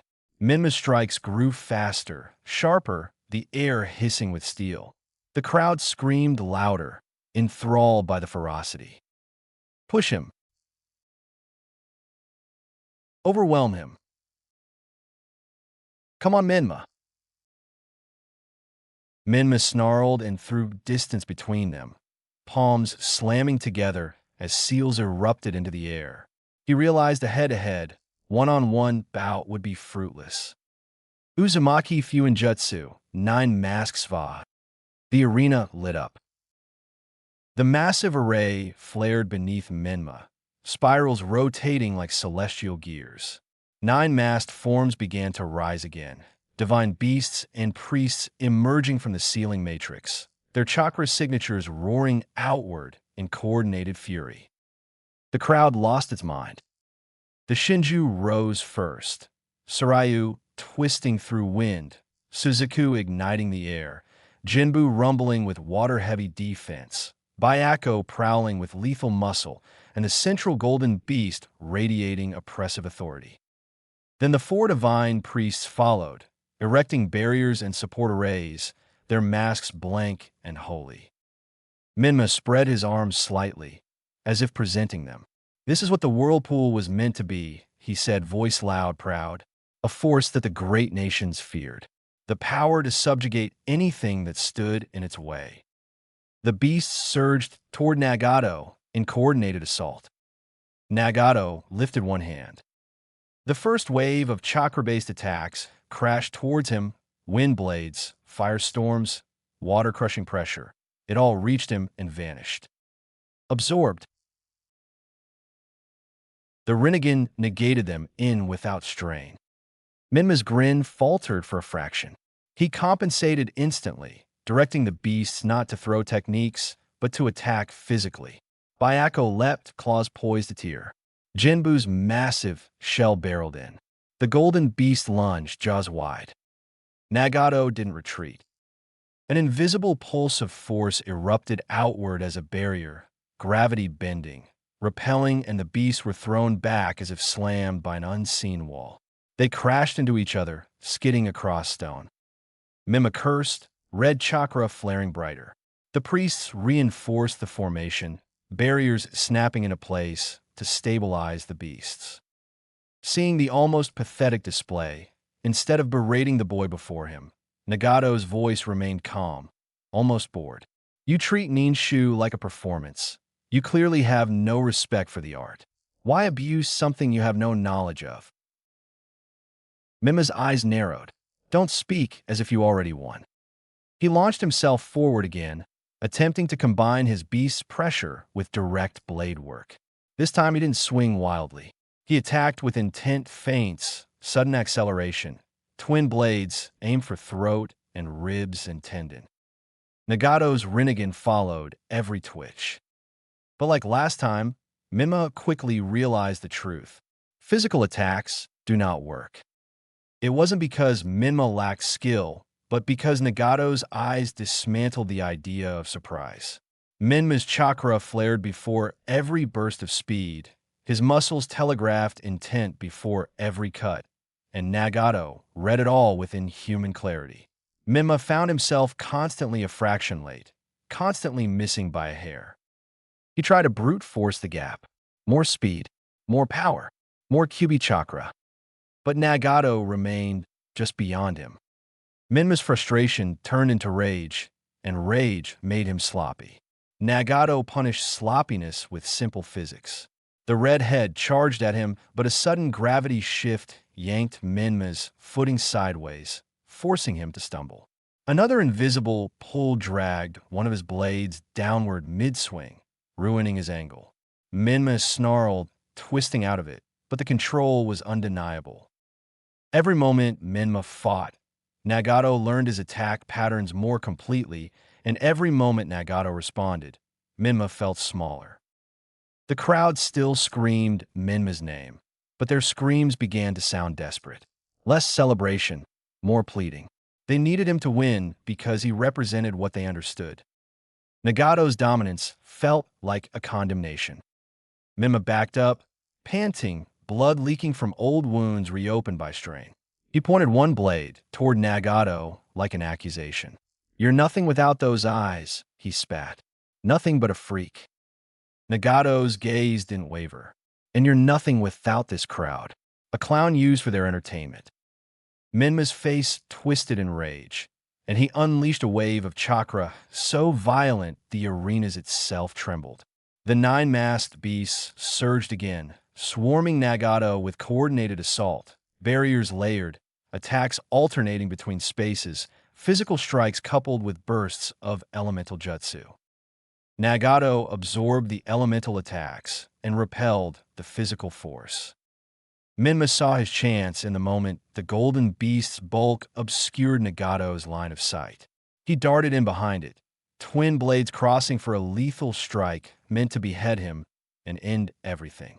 Who cares about the rule? He believed there's no one to test his might when Nagato is out the picture. Nagato's head turned slightly before Minma even reached him. The Rinnegan met Minma's eyes. His eyes glowed a cold purple. Minma felt his body seize, not frozen like paralysis, but gripped by an invisible hand that decided his momentum belonged elsewhere. Gravity inverted for a heartbeat. Minma's feet lifted. His body slammed sideways into the ground hard enough to crack stone. The crowd gasped.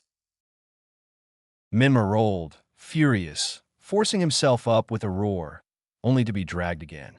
This time upward, pinned midair as if nailed to an invisible cross. His muscles trembled. His chakra flared.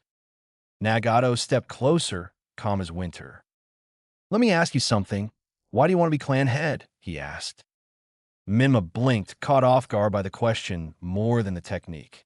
"W what?" Nagato's voice remained even. "Answer me." Minma snarled, struggling against the pressure. "Because it's my birthright. This is my destiny. Because I'm the strongest. Because the clan needs." "Needs what?" Nagato interrupted. His eyes glowed faintly. More unnecessary violence. Minma's jaw clenched. "They need someone who can protect them. Someone who can make the world fear us again. That strength is what keeps up alive. No one will dare try to test our might again. Nobody will ever dare to think to exterminate us." Nagato's head tilted slightly. Violence and fear is not protection. All it leads to is more hatred, continuing a vicious cycle. Minma's eyes flashed. "Spare me your philosophy. Even with your almighty eyes that see everything, you have never cared what the war have done to us. You've never carried their expectations at birth. You don't understand the path." "The path," Nagato repeated softly, like tasting something rotten. "Endure. Grow strong. Crush weakness." Minma's chest heaved. "Yes." Nagato's gaze sharpened. "Is that why you ostracized your brother?" The words hit like a knife. Minma's expression flickered. It was not pain, not guilt, but irritation, as if Naruto's name was a stain that refused to wash off. "Don't talk about him." Nagato's voice stayed calm. "Do you truly hate him that much?" Minma's lips curled. He's weak. He disgraced our blood, killed our clan head, and ran away like a coward, leaving us with shame. He's a dead man. He just don't realize it yet. Nagato watched him closely, and something in his expression shifted. Not anger, not pity, but a colder kind of understanding. You continue to recite the clan's story, he said, but not your own accord on what happened. It is interesting, then I wonder, what about your mother? Minma's eyes winded, then he roared. Red chakra, surging so hard the pressure, binding him cracked. He dropped to the ground, landing heavy, and swung his blade with pure fury. Shut up. Nagato didn't move. The blade stopped inches from his face, held in place by invisible force. The crowd screamed Minma's name again, louder, as if volume could change reality. Minma trembled, teeth bared, eyes wild. I have no sympathy for weakness. This is the Uzumaki way. The path. He roared, tried to bring his blade closer. His voice then slightly lowered. You think you're above this, he snarled. You think you can judge us from the outside, as if an action isn't just the same bowing down and dying. Nagato's voice lowered slightly. I'm not judging you. I am measuring you. He released the blade and stepped back, allowing Minma to regain his stance. Minma attacked instantly. A storm of chakra chains exploded from his body, while simultaneously his chakra beasts erupted towards Nagato.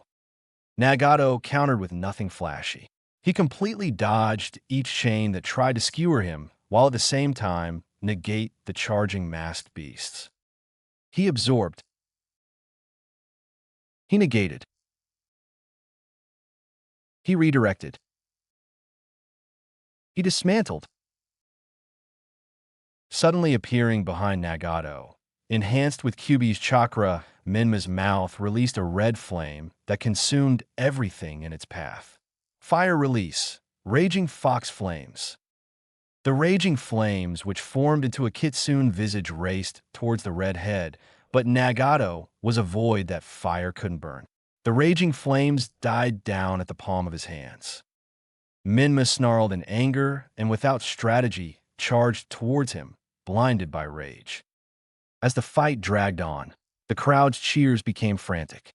They were still chanting Minma's name, but now the chants sounded like fear of their savior losing the fight. They could feel it too, even if they didn't understand what was going on. Nagato wasn't trying to win with spectacle. He was proving something with every calm motion. Minma's strikes began to slow. His breathing grew ragged.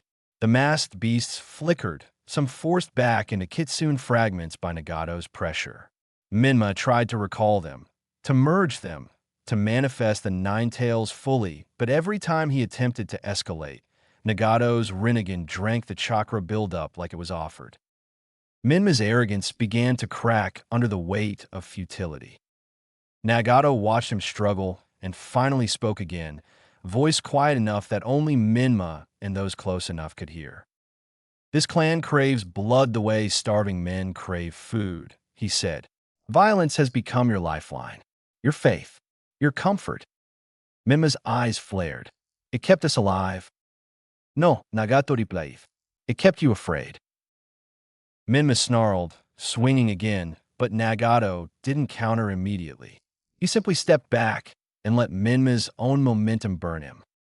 Then Nagato's gaze lifted, not to the crowd, but beyond it, to the compound itself. The sickly blossoms, the silent servants, the children who had learned to cheer for brutality before they learned to read. His expression changed, not into sadness, into decision. He exhaled once, slow. Minma noticed. What are you doing? He demanded, breath rough. Nagato lowered his hands. The Rinnegan's glow dimmed slightly. He turned away. The crowd froze in confusion, the chant sputtering and dying as if someone had cut the string holding it up. Minma's eyes widened. Hey! His voice rose, anger sharpening. We're not done. Nagato walked toward the edge of the arena at the same calm pace he'd entered, ignoring the will reader's startled stare, ignoring the murmurs swelling into outrage. Minma followed a step, incredulous. You're running. Nagato stopped at the boundary line and glanced back over his shoulder. His eyes held no fear, no shame, no desire to justify himself. I am leaving the clan, he said simply. The words hit the compound like thunder. Gasps exploded. Elders shot to their feet. Some shouted protests. Others looked offended, as if a tool had spoken out of turn. Mima's face twisted. You can't just. I can, Nagato replied, voice still calm. And you should listen to this warning.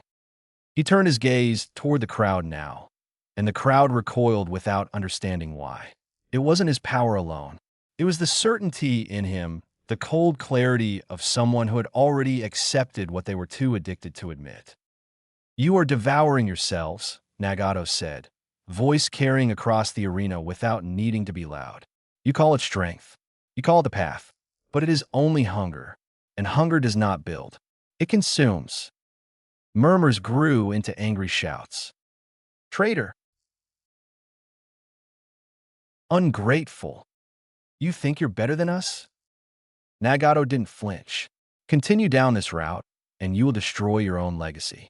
Not because outsiders will finish what they started years ago, but because you will finish it yourselves. Minma stepped forward, shaking with rage. Coward, he spat. You're afraid you can't beat me. Nagato's eyes narrowed slightly, not with anger, but with disappointment so sharp it felt like an insult. This isn't about beating you, he said. It's about what you become when you win. Minma raised his blades, red chakra flaring again. Then fight. Prove to me that your way of life is better. Show me. Nagato turned away again, stepping fully out of the arena. No, he said quietly. There is no hope for a clan that cheers for its own decay. Nagato's footsteps were soft against the fractured stone as he turned his back on the gathered clan, his decision delivered without ceremony and without hesitation. No vow, no plea for understanding, only departure. The murmurs rippled outward from the stands. Confusion, anger, disbelief, and yet none of it reached him. He had already removed himself from them in every way that mattered. Behind him, Minma's breathing trembled.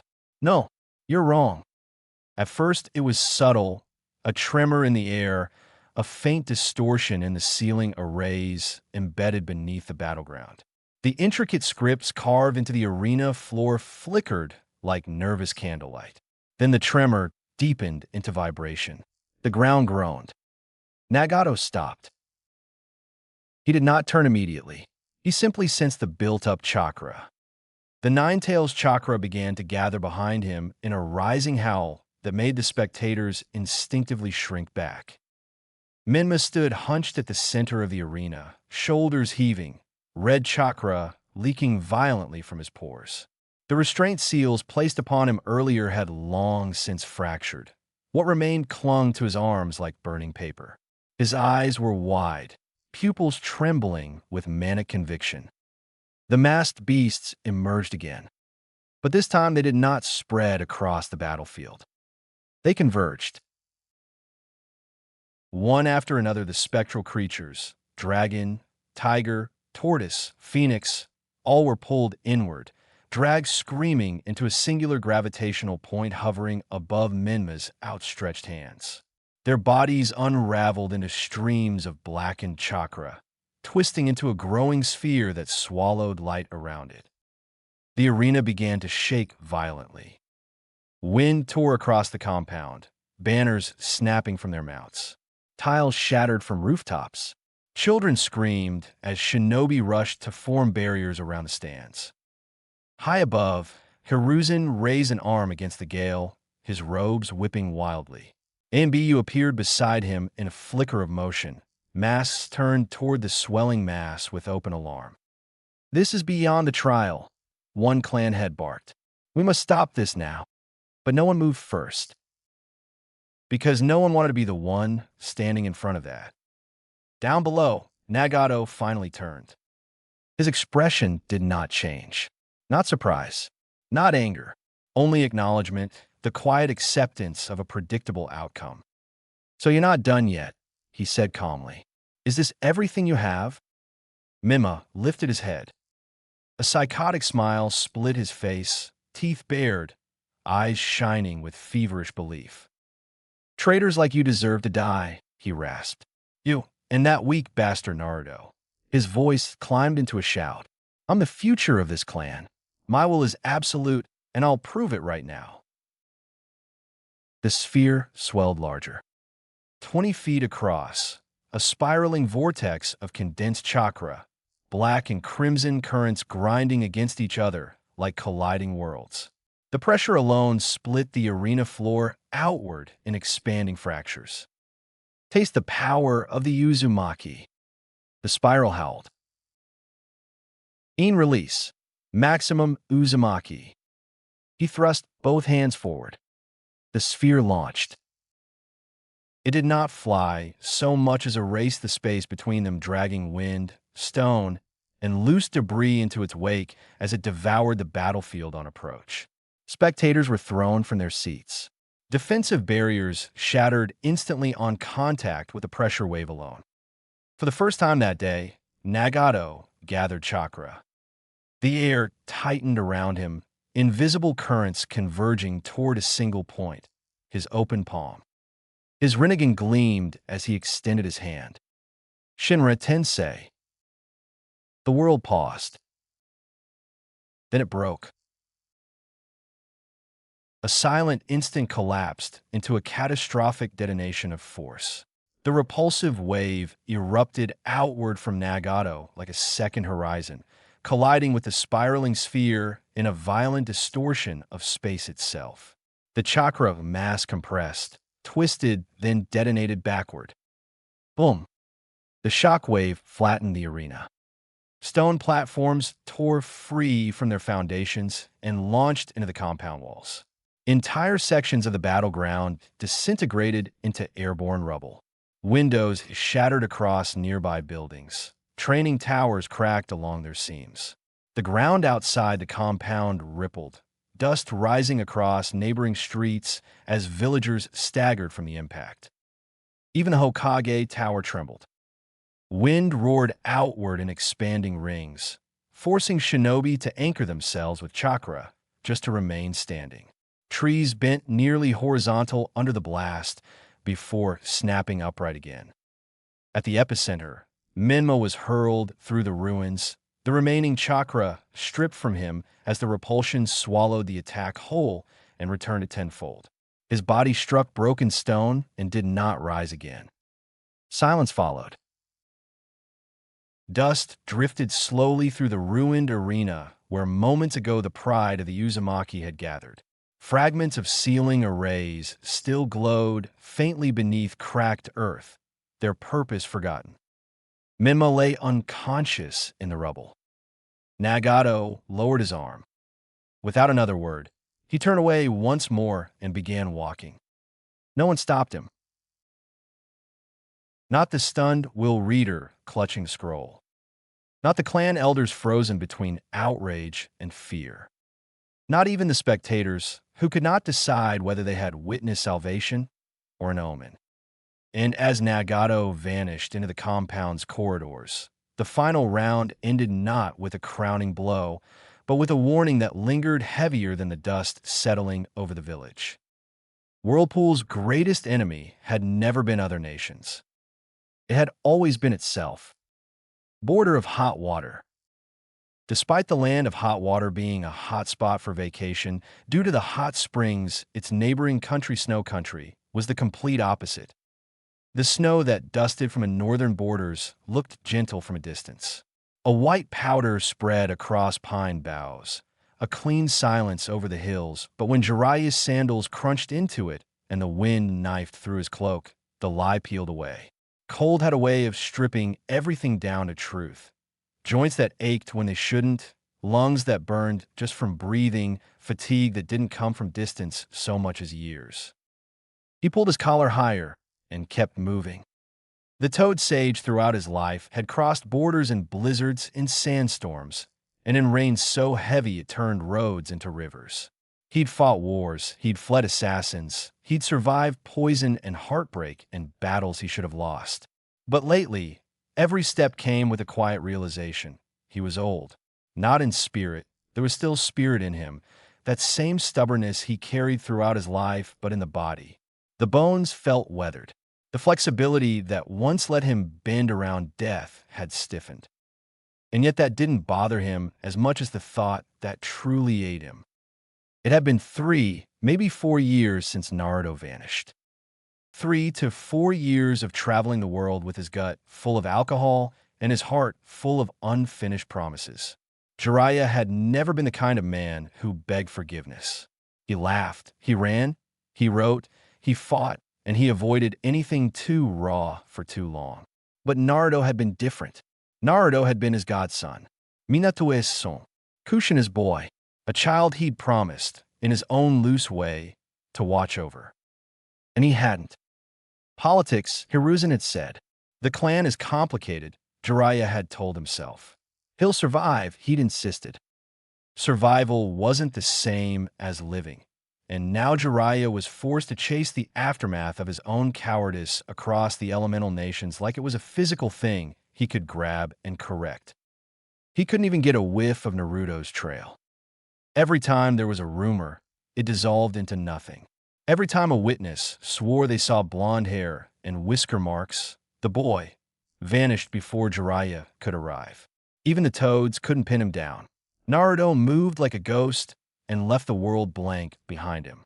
No chakra signature, no pattern, no footprint that mattered. Some nights, Jiraiya entertained the thought that he was chasing something that was already dead.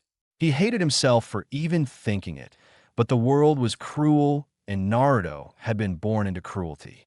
No chakra, the Uzumaki elders had said, as if it was a death sentence. Jiraiya had once believed that was impossible. Now it was the very reason Naruto could disappear. Yuzu was still a ruin. Kushina's homeland was a corpse of stone and salt, haunted by the memory of what the world did to clans it feared. There was no life there, no secret refuge, no hidden rebirth. Naruto couldn't have gone home. So where did a boy like that go? The only breakthrough in months came as a rumor wrapped in whispers. On the border of the land of hot water and snow was an underground facility, a neutral territory where shinobi from every nation gathered to drink, gamble, trade secrets, and bleed without banners. A place with no village overhead, no Kage rule, no patrols. A place where enemy headbands could sit at the same bar as long as they kept their hands clean. A place where people said a blond man with a scar sometimes appeared and always disappeared. The facility sat beneath the land like a buried wound, a massive carved-out system creeping towards Snow Country's border. You could spend a month inside and never see the sun. Corridors ran like veins, rooms stacked on top of rooms. Markets, brothels, casinos, bars, arenas. An entire city built for shinobi who wanted to pretend law still existed without actually being bound by it. But theirs was one rule everyone respected. No fighting. Not because anyone there was civilized, but because the punishment was certain. People who brought disputes into the facility didn't get escorted out. They got erased. Some were punished, publicly executed by whoever enforced the rule. Others were dragged into a secret arena where they fought until death. Their bodies returned to the dark like garbage. Fear made even monsters behave. Jiraiya entered through a guarded tunnel and immediately felt the change in air. A warm, damp, reeking of smoke and perfume and sweat. Lanterns lined the walls. Voices echoed in every direction. He saw headbands from the stone, the cloud, the mist, the sand, smaller villages, mercenary marks he didn't recognize. No leaf. Not many anyway. Konoha shinobi had a habit of avoiding places like this because of what it represented, a world where their order didn't matter. Jiraiya, however, didn't come to judge. He came to hunt. He moved through the second-level hall, doing his best to ignore the women who called out to him, ignoring the laughter, ignoring the gamblers who looked up and recognized him only to look away quickly. He found a bar tucked into a corner where the noise thinned into a constant hum. The bartender was a broad-shouldered man with sleeves rolled to the elbow, eyes sharp and unbothered. Jiraiya took a stool and ordered a drink out of habit, even though he didn't want it. The bartender raised a brow. "I'm seeing you for the first time, Jiraiya-sama." Jiraiya's mouth quirked. It wasn't surprising. Legends didn't disappear just because peace happened. They only became less useful to people. The war years had aged out. The younger generation were busy enjoying quiet days, forgetting that peace was often just a prelude to the next wave of blood. Even Akatsuki had been silent lately, but a bit too quiet. That didn't mean safety. It meant the storm was gathering elsewhere. Jiraiya swirled the drink, eyes scanning the hall. "First time," he echoed. "When did this place open? I know every bar worth knowing across the nations, and there isn't anything like this. No village around, no flag, no authority." "Some time ago," the bartender said calmly. "Neutral ground. People pay for quiet." His gaze flicked to Jiraiya's forehead protector. "Though we don't see many leaf shinobi here." Jiraiya took a sip, made a face like it tasted worse than it should have, then leaned in slightly. "I want to know about the boss here. Can I meet him?"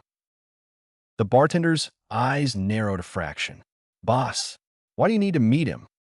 "Well, I've been told a blonde kid with a scar on his face comes near here," Jiraiya said, keeping his voice casual, as if asking about a prostitute. "No village affiliation and no chakra." He then showed him a picture. The bartender's expression didn't change much, but his posture tightened. He'd heard that description before. Everyone in this place had. "Oh, him. Well, there isn't much to tell," he said after a pause. "He rarely makes appearances. When he does, he stays in the VIP level." "VIP?" Jiraiya questioned. The bartender nodded. "Entrance is strict. Big money. Big names. Rules are stricter."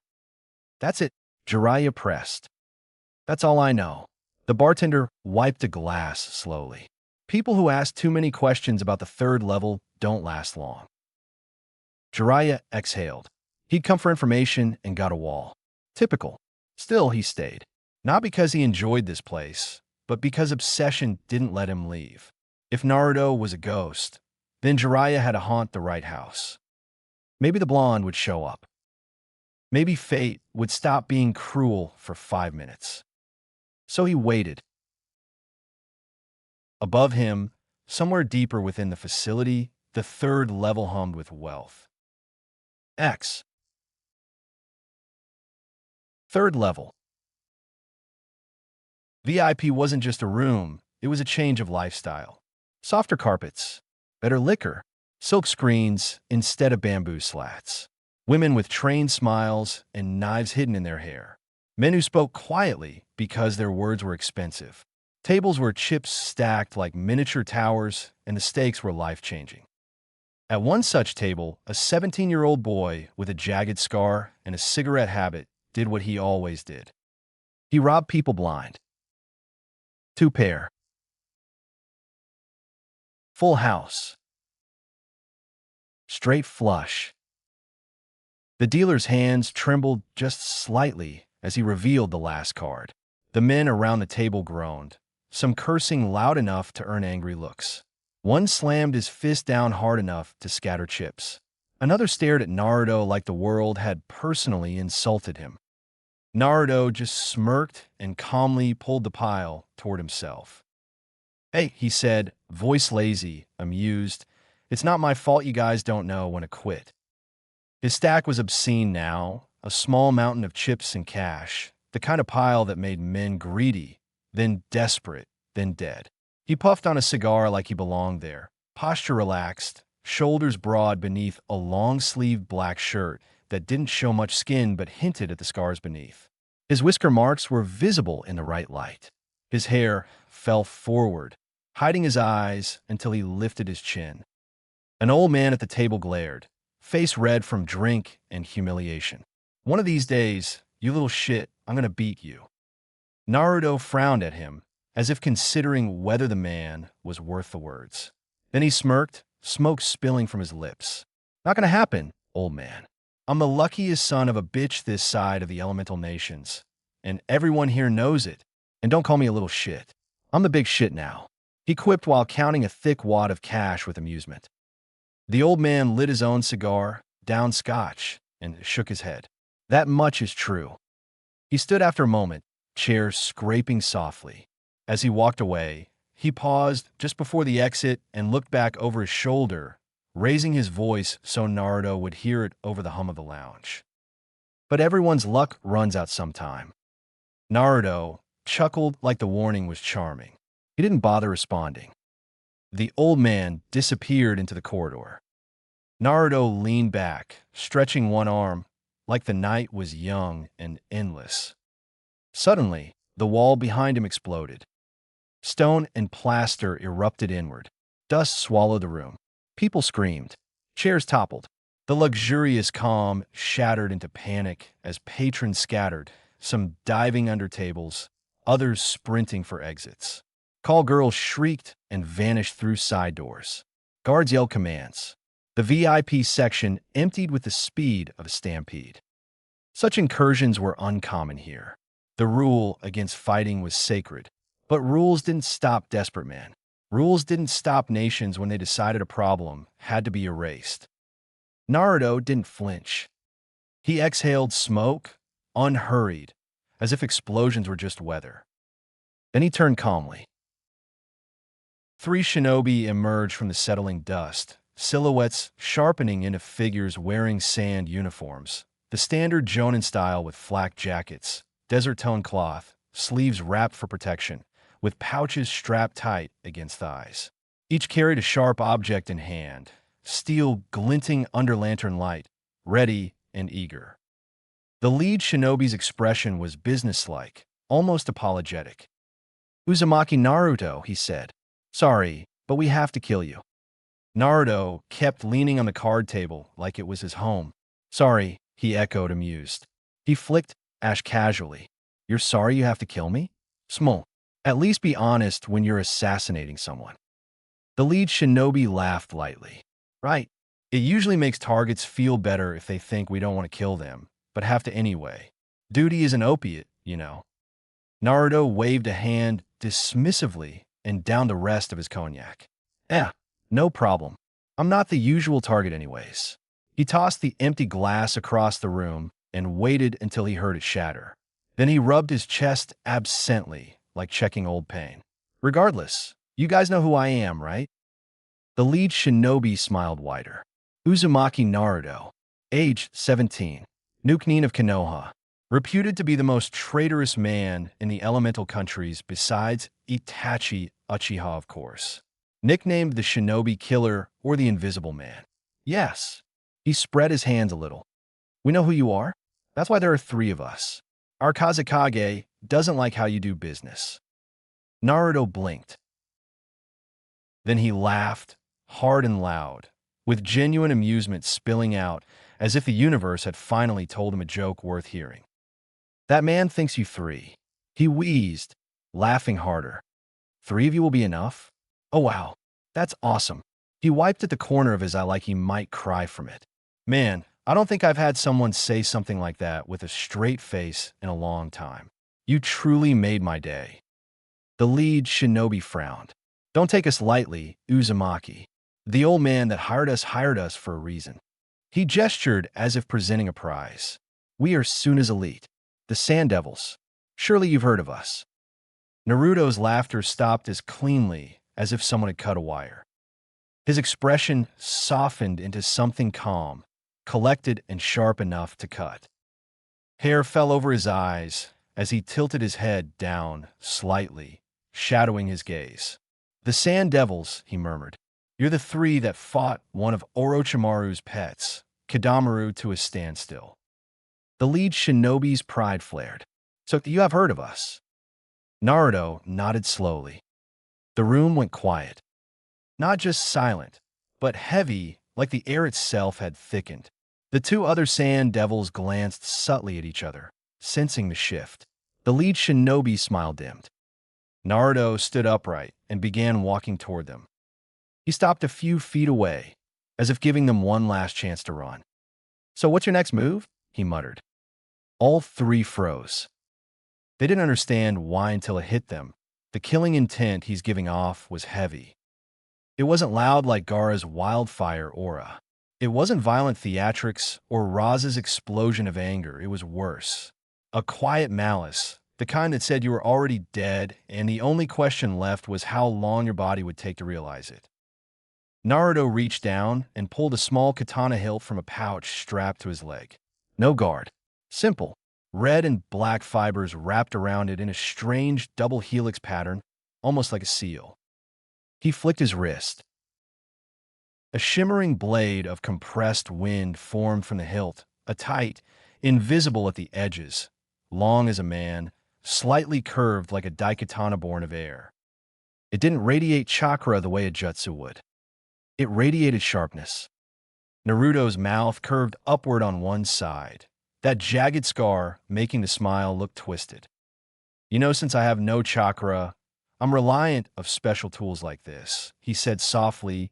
You three are exactly the kind of nin I make a living killing. The sand devils moved at once, as trained elites should, spreading out, forcing angles, pulling weapons with synchronized efficiency. One hurled Simban from sleeve. Another threw a weighted wire meant to tangle Naruto's limbs. The lead darted in, blade aimed for Naruto's throat. Naruto didn't retreat. He stepped into the chaos. The first Sunbon flew. Naruto tilted his head slightly and let them pass close enough where it slightly cut his hair. The wire snapped toward him. He kicked a chair into it, the bamboo frame catching and tangling, yanking the wire offline. The lead's blade came down, and Naruto's wind blade flicked once, and the strike was cut short as the edge of the Sand Devil's weapon sheared cleanly, metal screaming. The lead's eyes widened. Naruto's knee slammed into his stomach. The man folded. Naruto grabbed his head and drove it into the card table hard enough to splinter it, then released him like garbage. The second shinobi tried to flank with a kunai thrust. Naruto pivoted, caught the wrist, and twisted until bones popped. The shinobi screamed, and Naruto used that scream as cover, and he spat directly in a third man's eyes. The third shinobi stumbled blind, swiping wildly on his face. Naruto's wind blade flashed, and the second man hamstring opened like paper. He dropped instantly, leg collapsing beneath him. The third Sand Devil finally surged forward again, hands flying through seals for a wind technique.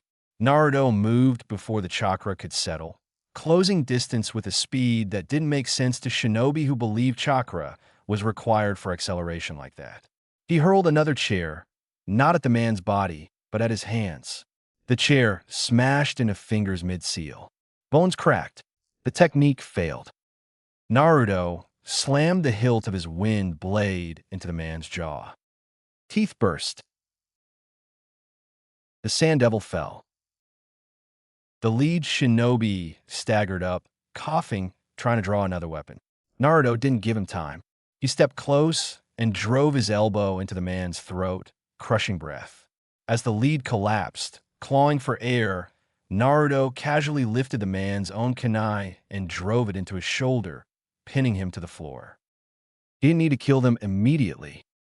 In fact, he looked like he was enjoying how little effort it took. When the last of them stopped moving, the VIP lounge was a wreck of splintered furniture and blood. Naruto stood over the slumped bodies, wind blade fading into nothing as he let it dissipate. Blood streaked his arms. His breathing was steady. His expression was bored. Then his eyes flicked toward the corridor.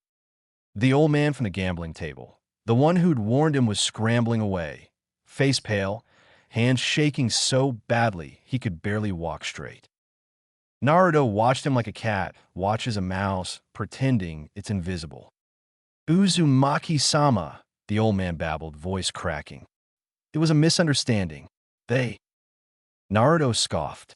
Sure, misunderstanding. Happens all the time. He glanced at the blood and wreckage like it was spilled drink. Water under the bridge and all that shit. The old man whimpered. Naruto's smirk turned wry. Oh, cut the act. You didn't lose that much, old man.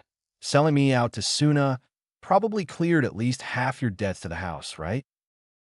The old man's eyes darted wildly, looking for a door, a guard, a miracle. Naruto sat down near him with casual ease, leaning back against a bar stool like he was settling in for a conversation. He pulled out a cigarette, lit it, and took a slow drag.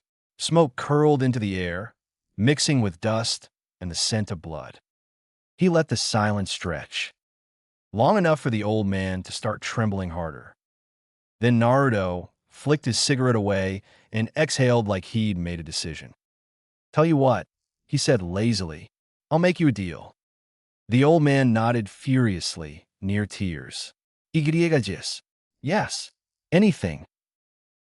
Naruto yawned. "In the long run, you did me a favor. Those three, their bounties are pretty high." His eyes slid toward the bodies as if they were just numbers. Then he turned back, voice still calm. "But you still hired them to kill me, wrecked this fine establishment, and you're responsible for the nin you hire. You know?" The old man nodded again, frantic. Naruto propped his arms on the bar behind him, head leaning back, eyes half-lidded like he was bored of the man already. "So here's the deal.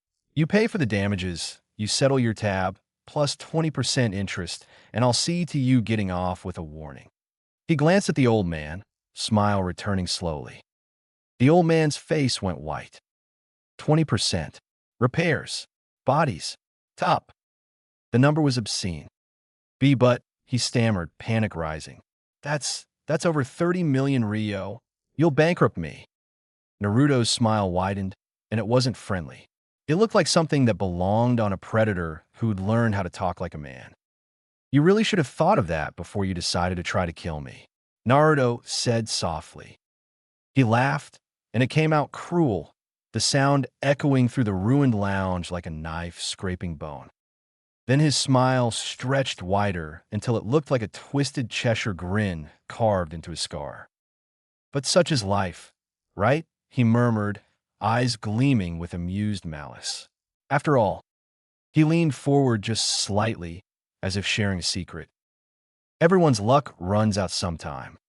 Konoha Academy. Normalcy in Konoha was always a performance.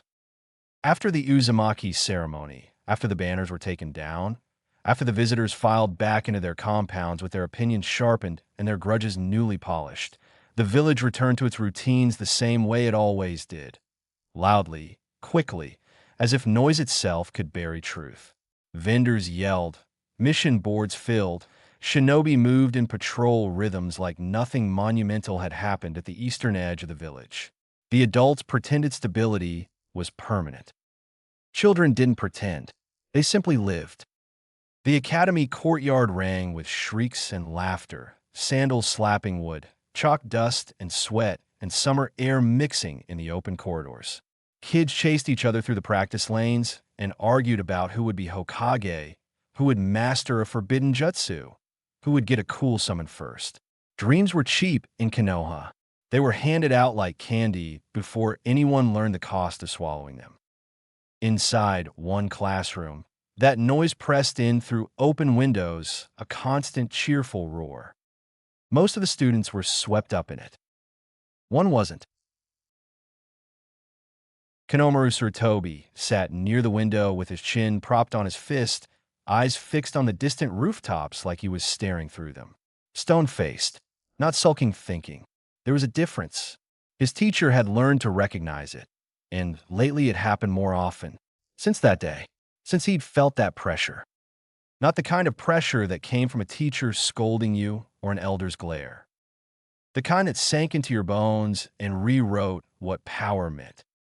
He listened to the other kids arguing about flashy techniques, fireballs, clones, lightning flickers, and felt only irritation. Clueless, he thought, jaw tightening. They don't have a chance in the real world. A seat scraped beside him. No, not scraped. One moment the chair was empty, the next it was occupied like reality had blinked and decided to fill the space. Konohamaru's eyes flicked sideways, sharp. A black-clad girl had taken the seat with lazy confidence, dressed in a plain shirt and a short skirt, practical shinobi sandals on her feet. On the back of her shirt sat a red Uzumaki swirl, bold enough to be a challenge in a room full of leaf children. Her red hair was tied back, but not neatly. It looked like it had been secured more for function than appearance. Her posture said she could sit like this all day and still move first if something went wrong. Maki Uzumaki leaned back, one arm slung over the chair as if she owned it. You know, she said, voice low and dry, eyes half-lidded as she glanced at the hormonal chaos around the room. They're back at it again. You'd save yourself an earful if you just told them off. Konohamaru exhaled through his nose. Telling them off is pointless. They just keep coming back anyway. His gaze stayed on the window. Besides, I got more important things to deal with. Maki's brow rose in amused interest. Like what? A palm slammed onto Konohamaru's desk hard enough to rattle his pencil. Both Konohamaru and Maki looked up.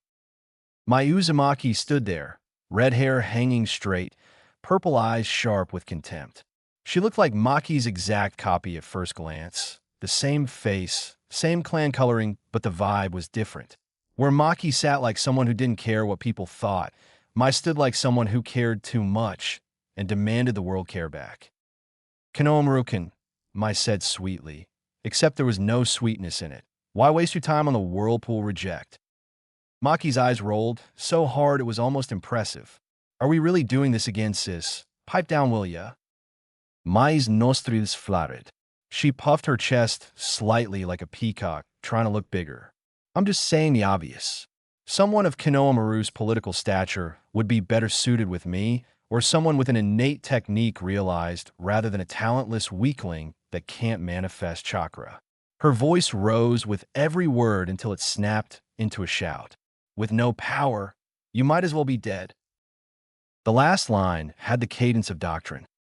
The Uzumaki path wasn't just a tradition. It was a pressure system. It turned children into little mouths, repeating the same brutal truths until they forgot they'd ever had softer language. Maki didn't refute her, not because she agreed, but because part of her had been raised on that same poison too. It sat in her like a scar, healed, present, undeniable. Konohamaru's fingers tightened around his pencil. Then, quietly, he spoke. You're wrong. The room didn't go silent. The kids were still laughing, still shouting, but the three of them existed in a pocket of tension now, and even a few nearby students paused to look. Mai blinked like she hadn't understood. What? Konohamaru's eyes sharpened. The memory of that pressure returned like a hand around his throat. You don't need chakra or an innate technique to be powerful. Maki's expression shifted. Interest replaced laziness. She leaned in slightly, elbow on desk, eyes narrowing the way a fighter's eyes narrowed before a spar. What do you mean? She asked. Konohamaru leaned back, and for a moment his eyes unfocused.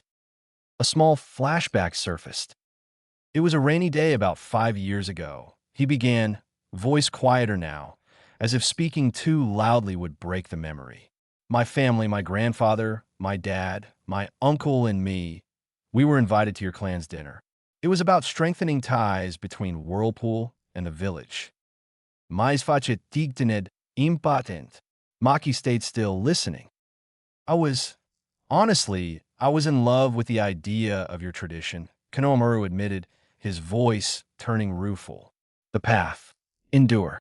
Become strong. Crush weakness. His eyes flicked toward the window, then back. I'm a Sarutobi, and I want to be Hokage. That kind of philosophy, it sounded like it fit at the time. Like it was the truth. He swallowed. Until I saw him. Maki's eyes narrowed. Mai's mouth opened with a scoff already forming. The man everyone in your clan shunned, Konohamaru continued. The black sheep. The memory sharpened. He was a smaller kid then, dressed in formal clothes that itched at the collar, forced to sit through endless adult conversation while servants refilled cups. The room had been warm and perfumed with incense and lacquered wood, the kind of expensive comfort that made a village politician feel secure. Adults talked in low voices about alliance, about the Uzumaki's sealing reserves, about Konoha's future security. They laughed politely. They measured each other like merchants. Outside, the children had been allowed to run free in the garden. Konohamaru had seen them through the open shoji. Uzumaki kids chasing each other, playing tag and laughing, red hair flashing between pillars. A ball bounced across the wet stones. Someone kicked it too hard. It rolled away toward the side path. Konohamaru had slipped out to chase it, glad for any excuse to escape the grown-ups. As he ran, he'd heard the adults behind him still talking, still laughing. And he'd heard a different tone slip in between their words when they thought children weren't listening. Defective. No chakra at all. Waste of blood. Konohamaru had frowned as he chased the ball down the path, curiosity blooming into something meaner. Wow, he'd thought with childish cruelty, can there really be someone that much of a loser in the Uzumaki clan? He'd been a kid. The world had been simple then. Chakra meant you were strong. No chakra meant you were weak. He'd snorted to himself as he scooped the ball up. They said there's a loser that can't even make chakra in his body. Even I can do that. Huh. I can only imagine the loser's face. He thought with amusement, imagining someone hunched and pathetic. He must be so crushed. Then his thoughts cut off. Someone walked past him. Slowly, and Konohamaru froze mid-step. It wasn't chakra surging. It wasn't a shinobi flexing their aura. It was worse. It was like standing near the edge of a cliff and suddenly realizing gravity exists and you could fall to your death, or a wild animal staring you down before it attacks you. The feeling of death itself. He turned his head. A blond man moved down the corridor between the garden and the inner compound, ignoring the celebration, ignoring the laughter. His arms were covered in scars, some old and pale, some newer, darker. A jagged cut marked the left corner of his mouth, like someone had tried to carve a smile into him and failed. His hair fell in uneven strands, shadowing part of his face. He wore plain clothes, nothing flashy, nothing that screamed shinobi. And yet, Konohamaru had never forgotten the feeling. Killer intent seeped from him with every step like cold smoke. The air tightened. The rain felt heavier.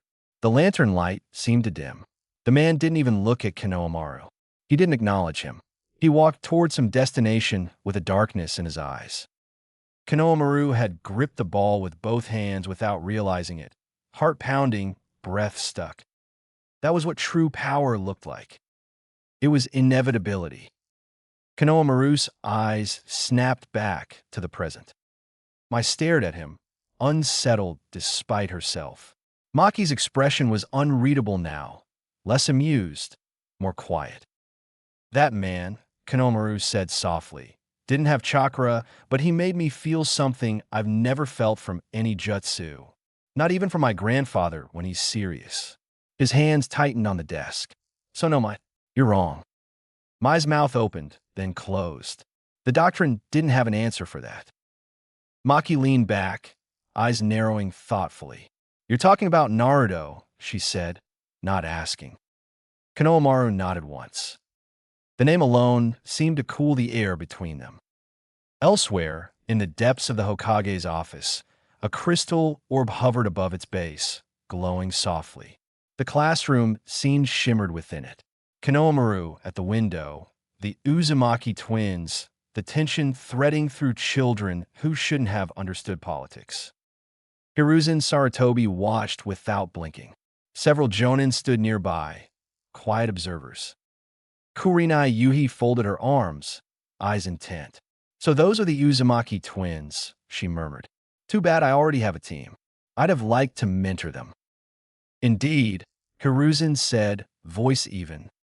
The orb shifted perspective slightly, now framing his grandson more clearly. Hiruzen's brow furrowed. Part of him was glad Konohamaru had taken the shinobi path seriously. But another part felt the unease of watching a child grow up too fast. And that is, Kurinai asked, pointing to the girl beside Kinomaru, puzzled. Maki Uzumaki, Hiruzen replied. Asuma Sarutobi's gaze sharpened. The one without chakra?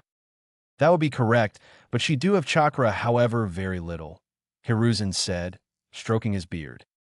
Asuma let out a low whistle, half impressed, half wary. Kakashi Hitaki, leaning against the back wall with his hands in his pockets, finally spoke. His voice was casual, but his eye was sharp. But what if she had chakra? That's a scary thought. He tilted his head slightly.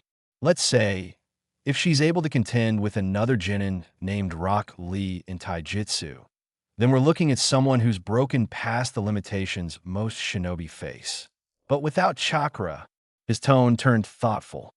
She'd have to rely entirely on endurance, instinct, and skill. Impressive, but risky. Hiruzen didn't argue. He just watched the orb, eyes heavy with quiet knowledge. Hiruzen's voice softened, almost to himself. We'll see how they develop. Then he looked to Kakashi, and the decision was in his eyes before he spoke it. Kakashi, Hiruzen said, since you no longer have a team, I'm entrusting you with watching them. Kakashi's visible eye narrowed in understanding. He gave a small nod. Understood. X. Border of hot water. The third-floor VIP lounge had the quiet of a mausoleum after the screaming ended. Dust still floated in the lantern light, turning the air into a slow, glittering haze. Splintered bamboo and lacquered wood littered the floor where polished tables used to stand.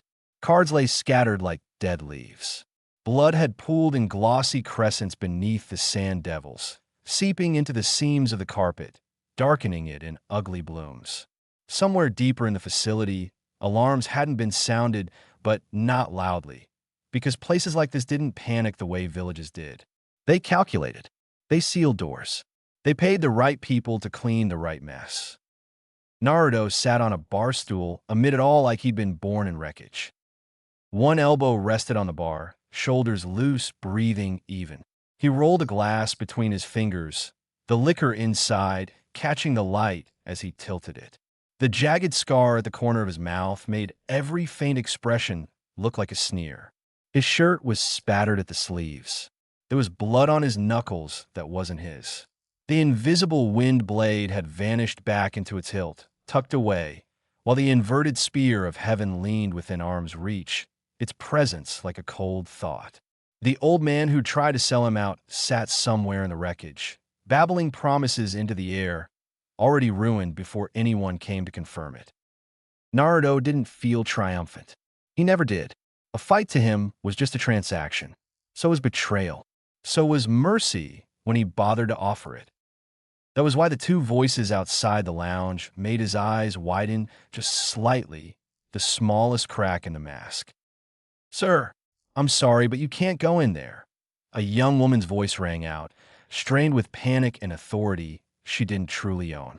There was a scuffle of footsteps, the scrape of a heel, the faint jingle of a weapon being gripped. Then came another voice, deeper, rougher, unmistakably familiar even after years. Get out of my way. I need to talk to him. Naruto stared at the doorway like the sound itself had shoved a memory into his chest. He waved one hand lazily toward the entrance without even turning his head, a silent dismissal to the woman trying to enforce rules that no longer mattered. A heartbeat later, the sliding screen at the lounge's edge was shoved open. Jiraiya stepped in, and the room seemed to shrink around him. He filled space the way old warlords did, broad shoulders under a travel-worn cloak, hair wild as ever despite the cold, eyes too tired for a man who had once looked like he'd laugh at death. Snow clung to his boots. The smell of outside clung to him too.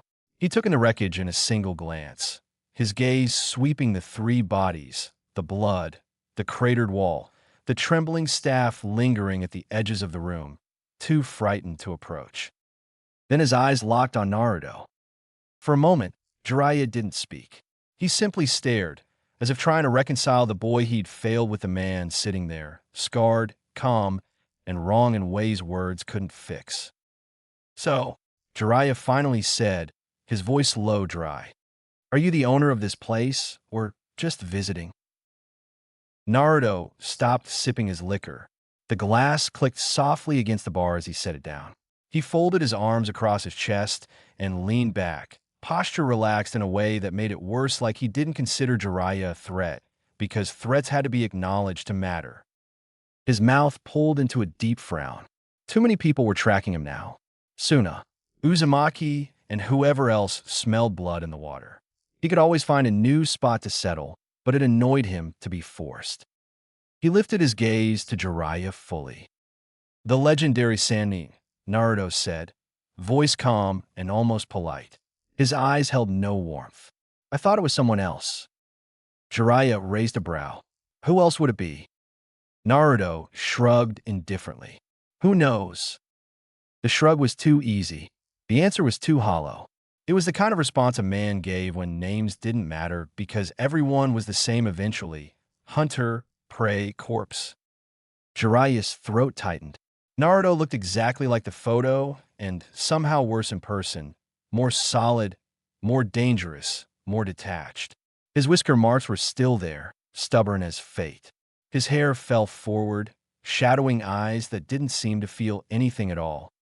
Jiraiya hadn't expected to meet Naruto like this, in a neutral bunker full of criminals and shinobi, surrounded by bodies, with the boy sitting like the aftermath belonged to him. Naruto watched Jiraiya study him and spoke first, the way predators often did when they were confident. Well, if you're done staring, he said, it's a pleasure to meet someone you again, but you can leave now. I feel nostalgic seeing you. Who knows, maybe one day I'll get to see your legendary power. His gaze drifted, the corner of his mouth lifting faintly. It must be stated, while the power of the Sannin is great, the way your teammate act while drunk leaves little to be desired. A pause, then a smile that carried the ghost of a memory. Not that there was a chance to show it in the first place. Jiraiya's brow creased. Her, the image of blonde hair, sake, and a violent temper flashed in his mind. Tsunade, he muttered before he could stop himself. His eyes narrowed. Did you engage her in battle? Naruto chuckled, low and amused, like the question itself was comical. In a way, something sour sparked in Jiraiya's gut. He shoved it down immediately. This wasn't the time to think about Tsunade. This wasn't the time to imagine what in a way meant. It's not surprising you met her, Jiraiya said, forcing his tone back into neutral. She's not exactly subtle. Naruto shrugged. What can I do for you, Jiraiya-san? His voice hardened on the last word like steel cooling. I wish to peacefully continue on my day. Alone. The emphasis wasn't accidental. It was a boundary drawn in blood and patience. Jiraiya hadn't come here to fight. He'd come to see Naruto, to talk, to confirm the boy existed beyond rumors and blurred sightings. The surprising part was Naruto's respect. No mocking, no juvenile hostility. But there was a coldness there that made Jiraiya's skin itch. You're quite infamous right now, Jiraiya said carefully. There are people in high places who want you back in Konoha for that stunt you pulled. Naruto's eyes flicked with mild curiosity. And you're probing because you think they're lying? No, hirageri plaid, honest. I want to understand. He hesitated, then added, and to find out if you settled anywhere? Joined anyone? Naruto scoffed softly. You're supposed to be a spy master. Shouldn't you tell me that? He tipped his head. But no, I haven't joined any great nation. That's all I can say. His gaze sharpened slightly. Is there anything else? Jiraiya's jaw worked. The question he didn't want to ask sat on his tongue like poison. He asked it anyway. Are you an enemy? Naruto blinked at him, then laughed, not uproarious like earlier, but incredulous, almost disappointed. I didn't think that question would come from you. My father was your beloved student. His eyes held Jiraiya's. I didn't think you'd take that stance. I'm not asking for myself, Jiraiya said. I'm asking for the village. His voice turned rough. You've intentionally stayed away from Konoha, even though you committed crime. I need to know where we stand with you. Naruto leaned back, gaze drifting upward as if the ceiling beyond the lanterns was a sky worth looking at. Hard-pressed loyalty, he murmured, as if savoring the phrase. Remarkable. I truly cannot understand this notion. Maybe one day I will. His eyes lowered again, and the calm returned like a door closing. I am not your enemy, Naruto said. Then he paused, and the pause felt deliberate, like he was letting the possibility hang there for Jiraiya to swallow. But who knows, I could be lying. Jiraiya didn't move. Naruto continued, voice flat, almost clinical. This much is true. I have no love for Konoha nor the clan. His gaze sharpened into something hard. I killed that son of a bitch clan head because he deserved it. There's no other explanation than that. The stare he gave Jiraiya wasn't pleading. It was daring. Refute him. Condemn him. Try to justify the clan. Try to justify the village. Naruto's eyes looked like they'd already heard every excuse and found them worthless. Jiraiya's chest tightened. His mind flashed to Minato, to Kushina, to a boy who should have been laughing on rooftops instead of sitting in blood-stained lounges. I see, Jiraiya said quietly. He smiled then, but it was a sad thing, hollow and tired. He didn't know what to do with this. Force wasn't an option. Not here, not now at least. Jiraiya prayed the day never came where he had to use force against Naruto at all. Even so, Jiraiya said, for what it's worth, I don't intend to turn you in. I would like open communication with you. Naruto's eyes narrowed faintly, not in anger, more like disbelief. You people are too kind, he said, and the words came out sharp. The Uzumaki would have rather killed me than let me go. And it's reasonable. I represent their greatest shame. He tilted his head, and yet you're not willing to do anything to me. No village would make this decision. If I force you back to Konoha, we will surely fight, Jiraiya said, testing the thought aloud. Would you prefer that? Naruto's gaze turned colder. Do you ask shinobi of their feelings before missions? He asked. Shinobi follow the Kage. They're sent on suicide missions. They're never asked if they're happy about it. His voice remained level, but the contempt was sharp. A mission is a mission. If you allow emotions to supersede the needs of an entire village, you'll be in trouble. He leaned forward slightly, as if lecturing a child, and that was its own insult. Either way, do as you will. Leave me be. His eyes held Jiraiya's. But it was a pleasure, Jiraiya. Maybe one day it can be a pleasant chat under different circumstances. Jiraiya heard the warning in the politeness. He felt it in the way Naruto's body remained relaxed, even as the room's temperature seemed to drop. So, Jiraiya said slowly, you're saying you can become an enemy of Konoha. Naruto shook his head. Well, he said, as if explaining something obvious, I am not a friend of Konoha. Jiraiya winced. Somewhere in the grave, Minato would have clenched his teeth. I nonetheless have no war with you, Naruto added, and for a fraction of a second his tone softened, not into warmth, but into finality. We can allow the past to be the past. Jiraiya took a breath. He needed something to anchor this, something to remind Naruto that the world still moved even if he didn't care. Before I go, Jiraiya said, voice quieter, your brother is more than likely going to be named clan head. Naruto chuckled. The sound confused Jiraiya more than any threat could have. Something funny? Jiraiya asked. Naruto shook his head slowly, a faint smile cutting across the scar on his mouth. Not all, he said. It's just that those words are very convenient for me. Jiraiya's brow furrowed. Convenient. Naruto didn't explain. He just lifted his glass again, eyes reflecting the lantern light like polished stone. Jiraiya-san, he said, voice polite in a way that felt like distance rather than respect. Once again, a pleasure. It would be an even greater pleasure if I could fight you and step out with my head held high. He paused, gaze sharpening. But please leave. My patience is waning.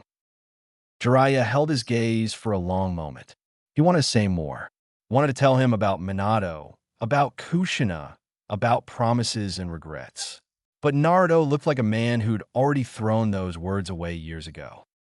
Jiraiya finally turned, cloak shifting over his shoulders, boots crunching on debris.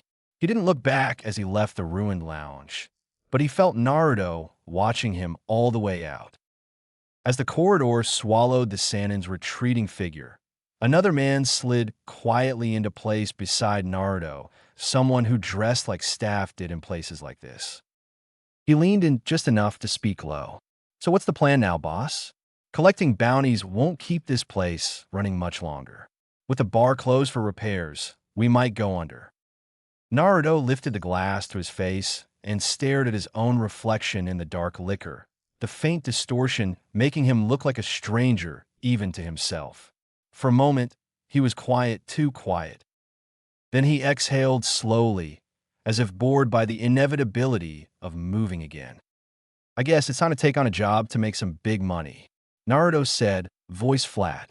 Soon a faint smile dawned on his face, but it wasn't excitement.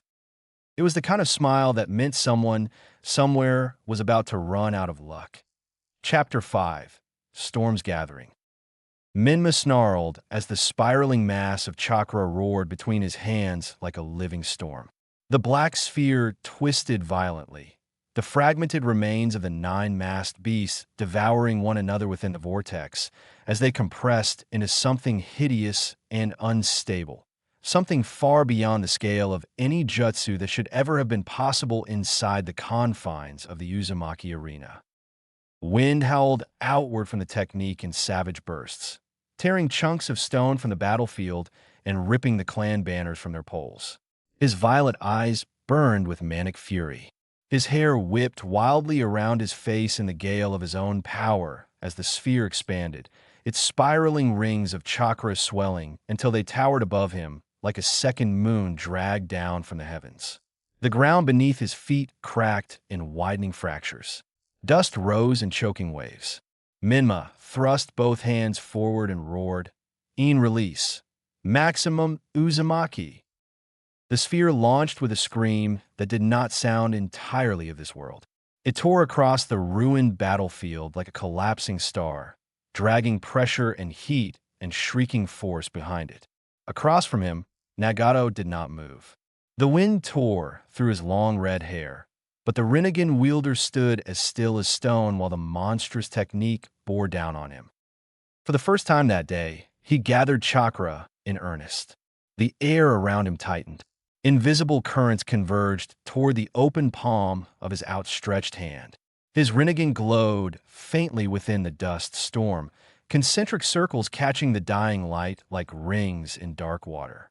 The attack descended toward him with the weight of divine judgment, and Nagato, expression empty and voice quiet, said only, "Shinra Tensei." For a single heartbeat, the world stopped. Then reality broke. The repulsive force erupted outward from Nagato, like a second horizon being born, an unseen wall of absolute authority slamming into the spiraling sphere in mid-flight. Space itself warped around the collision. The enormous chakra mass compressed violently, as if crushed between invisible hands. It spiraled, twisting inward upon itself with a shriek of protest before detonating backward in catastrophic recoil. The resulting blast swallowed the arena in white noise and force. Stone platforms ripped free from their foundations and were hurled into the compound walls like seed shells. Entire slabs of the reinforced battleground exploded into airborne fragments that scythed through nearby structures. The shockwave tore outward in expanding rings, blowing out windows across the Uzumaki district and cracking training towers along their central supports before they collapsed inward. The ground beyond the compound rippled like disturbed water. Dust surged through neighboring streets, sending civilians stumbling to their knees as they tried to understand what kind of disaster could shake an entire village from one man's hand. Even the Hokage Tower trembled. Trees beyond the compound walls bent nearly horizontal beneath the blast before snapping upright again with violent shudders. At the epicenter of it all, Minma was thrown like a broken doll. The remaining chakra in his body evaporated under the overwhelming repulsive force. The remnants of his own attack were turned back on him, swallowed and magnified and returned tenfold. His body smashed through shattered stone and vanished into the rising cloud of rubble. Then, as suddenly as it had begun, the violence ended. Silence followed. The arena that had once been the pride of the Uzumaki clan was now little more than a crater of fractured earth and broken stone. Fragments of ceiling arrays still glowed faintly beneath cracked layers of dirt and debris, their intricate patterns reduced to meaningless scars. Minma Uzumaki lay buried somewhere in the wreckage, unmoving.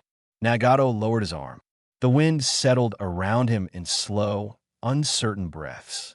Without a single word, he turned his back on the destruction and began walking toward the compound exit. The shouting started moments later. Uzumaki guards in crimson armor rushed into the ruined arena through curtains of dust, scrambling over collapsed stone with frantic urgency. Orders were barked in hoarse voices. "Find the clan head. Over here. He's buried under that section." Several shinobi dropped to their knees and began ripping away slabs of broken stone with chakra-enhanced strength, hurling debris aside as they dug through the wreckage. For several unbearable seconds, there was nothing. Then one of them shouted. A hand had emerged from beneath the rubble, not moving, just lying there, pale and blood-slick, fingers half-curled as if whatever body it belonged to had been trying to claw its way upward and failed.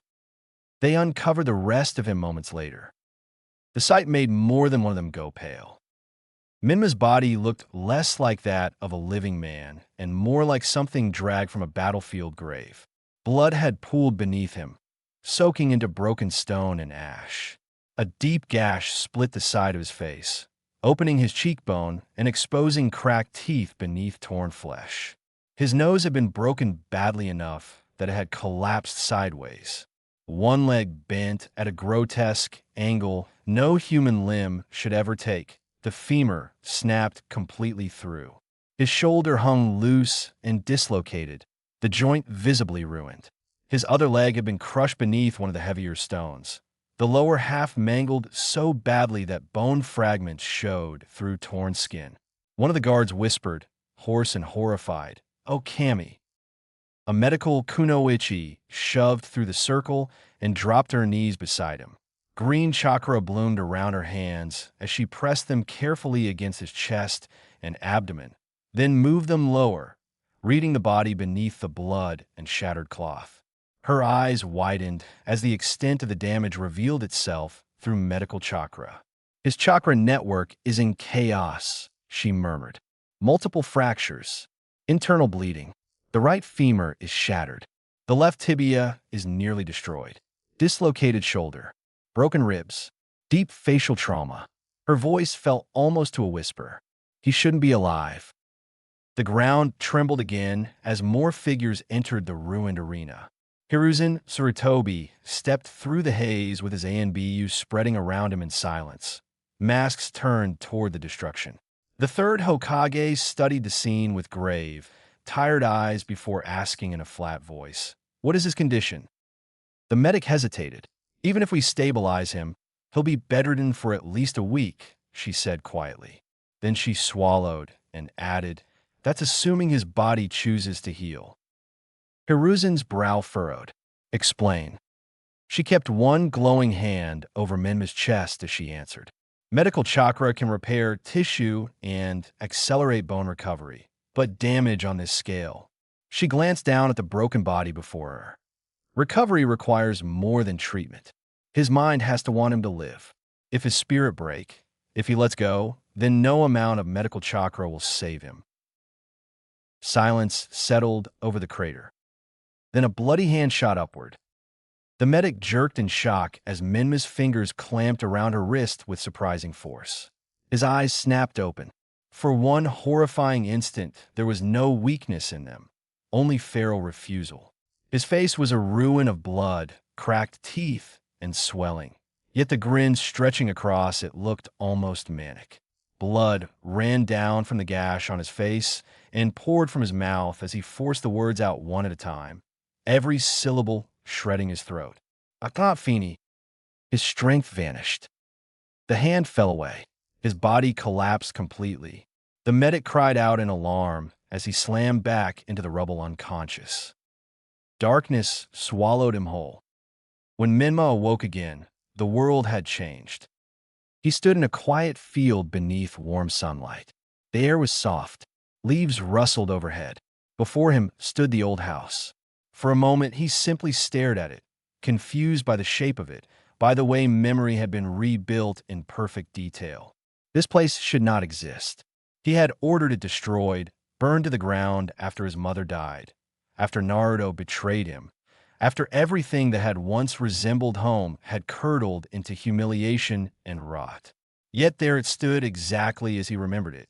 The porch, the garden, the old wooden gate that creaked whenever someone opened it. It looked peaceful. That made it obscene. A soft voice drifted through the yard. "What a shame," it said gently. "I always loved this house." Mima turned slowly. Kushina Uzumaki stood beneath the tree. She looked exactly as he remembered her. Long red hair, soft smile, warm eyes, the kind of presence that had once made a room feel safe without trying. The sight of her did not bring comfort. It brought something harsher, rawer, a bitter twist in his chest that felt almost like insult. "What are you doing here?" he asked.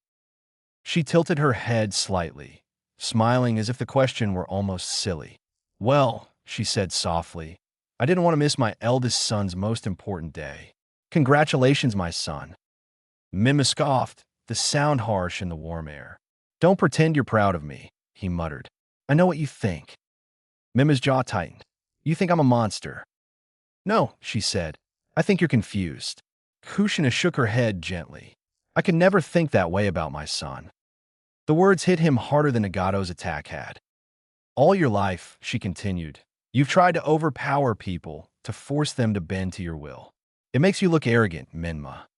Her smile faded into something sadder, more maternal. "That's why I always told you to tone it down, to make friends, to trust people." Minma's anger surged like fire hitting oil. "Trust," he spat, the word coming out like a curse. "Don't make me laugh." His fists clenched until his nails bit into his palms. "Your cowardice killed you. My brother betrayed me. The clan was nearly destroyed. What choice did I have?" The very air around him seemed to tremble. "Trust is for fools. Power and fear are the only things that control this world. Even you feared my power." Kushina only frowned softly. "No," she said. Her voice lowered, warm and unbearably sincere. "I loved you, Minma." The quiet warmth of the old home suddenly became unbearable. He stared at her, at the way she stood there unchanged, at the impossible patience in her expression, and something deep inside him snapped. "Liar!"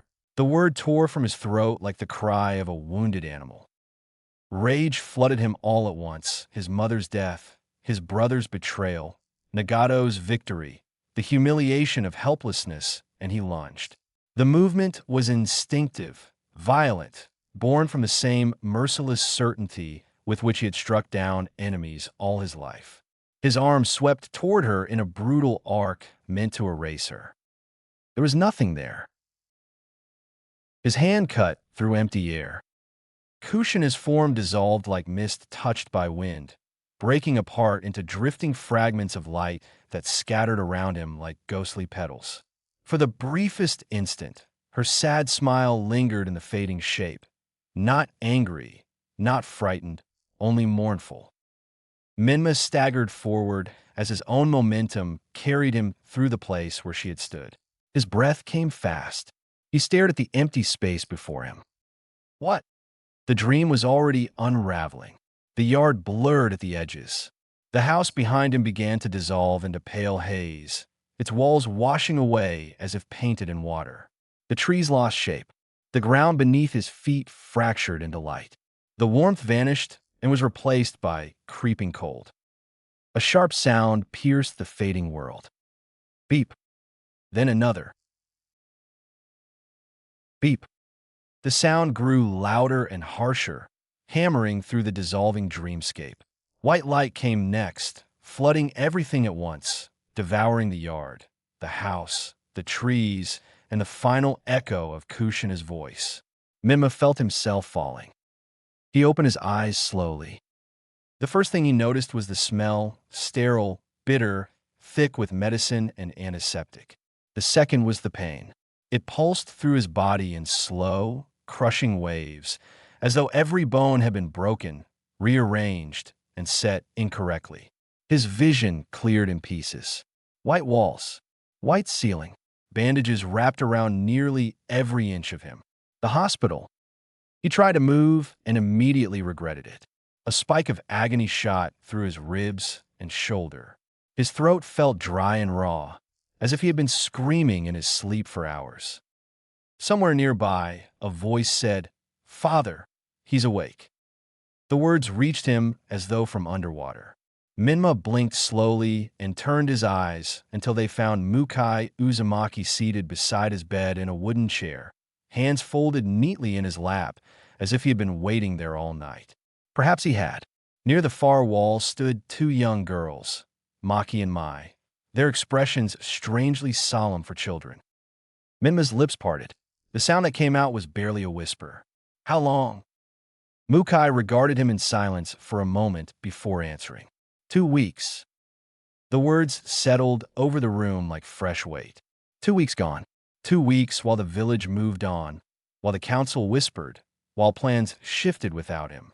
Minma stared at the ceiling, his anger beginning as a slow burn beneath the pain. Mukai turned his head toward the twins without looking directly at them. "Go train your kinjutsu with Lady Fuka." They bowed immediately and slipped out without a word. The door closed softly behind them. The room became still again. Minma swallowed, winced, and said hoarsely, "You thought I would die." "No, Mukai replied." The honesty in the answer did not waver. "I suspected you would survive," he added calmly. "You are our clan head after all." Minma gave a weak, humorless scoff that made his bandaged chest ache. "Didn't take you for an ass-kisser." "It is not flattery," Mukai said. "It is fact." His voice lowered slightly. "I knew from the beginning I did not stand a chance in the succession. I have no heirs capable of leading the clan in the future, and I am past my prime. Our duel proved that." Minma stared upward in silence. Fatigue tugged at the edges of his thoughts, but Mukai had not come merely to watch him breathe. "But there were consequences from our bout, from Nagato leaving the village," the old man said after a long pause. Minma's eyes shifted toward him. "While you were unconscious, the other clan heads removed you from council authority." The words cut deeper than the bandages wrapped around him. Minma's hand tightened against the mattress. "They deemed the Uzumaki too dangerous to participate in political proceedings." Danzo Shimura and Hayashi Hyuga led the argument. Blood slowly seeped through the bandages around Minma's knuckles as he clenched harder. "The Aburame remained neutral," Mukai continued. "The Hokage chose not to interfere." Two names echoed in Minma's mind like poison: Nagato and Naruto. The traitor and the exile. In different ways, both had ripped away what the clan had spent years rebuilding. Years of political leverage, of restored dignity, of careful positioning, and it had all begun to fracture the moment those two stepped beyond his control. Rage surged through him again. Mukai placed a steady hand on his shoulder. It was not a forceful gesture, but it was enough. "You cannot lead with anger," Mukai said quietly. He set a sealed scroll on the bed beside Minma. "You have more to protect than your pride. Reflect on your defeat. Learn from it. Grow stronger." His voice hardened. "And do not repeat the mistakes of the previous clan head. Keeping those two alive was one of them." Minma's eyes sharpened. Mukai rose and adjusted his robes. At the doorway, he paused and glanced back once. "When your mind is clear," he said, nodding toward the scroll, "read the report from my spies." Then he left.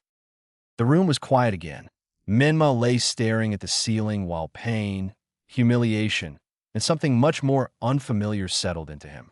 For the first time in years, Minma Uzumaki had been forced to confront the possibility that overwhelming power alone might not be enough. X. River Country. As far as intelligence had painted the situation, Hiruzen believed there should have been nothing unexpected waiting for him in the river country. No sudden military display. No hidden battalion poised behind a hill. No theatrical threat from a desperate Kazekage trying to force leverage where he had none. Raza was too intelligent for that, too cornered by circumstance to risk open foolishness. If he had requested this meeting, then he meant to keep it within manageable boundaries. Even men pushed into desperation usually prefer to disguise it as diplomacy before they let it become war. The river country was a careful choice for that reason. Neutral enough to be useful, close enough to be practical, economically tied to the sand in ways that were easy to overlook from the outside. The desert devoured almost everything that tried to live in it. Fields failed there. Livestock withered. Water was rationed like treasure. For all the strength hidden villages liked to project, Sunagakure had always depended on others for the softer essentials of survival. Food, medicine, seed, timber, river goods, cloth, and all the quiet materials that made a village livable rather than merely defensible. River country supplied some of that, not because of loyalty, but because small nations survive by feeding the needs of larger, crueler neighbors and praying that dependence bought mercy. Most of the time, it didn't. Hiruzen knew that as well as anyone.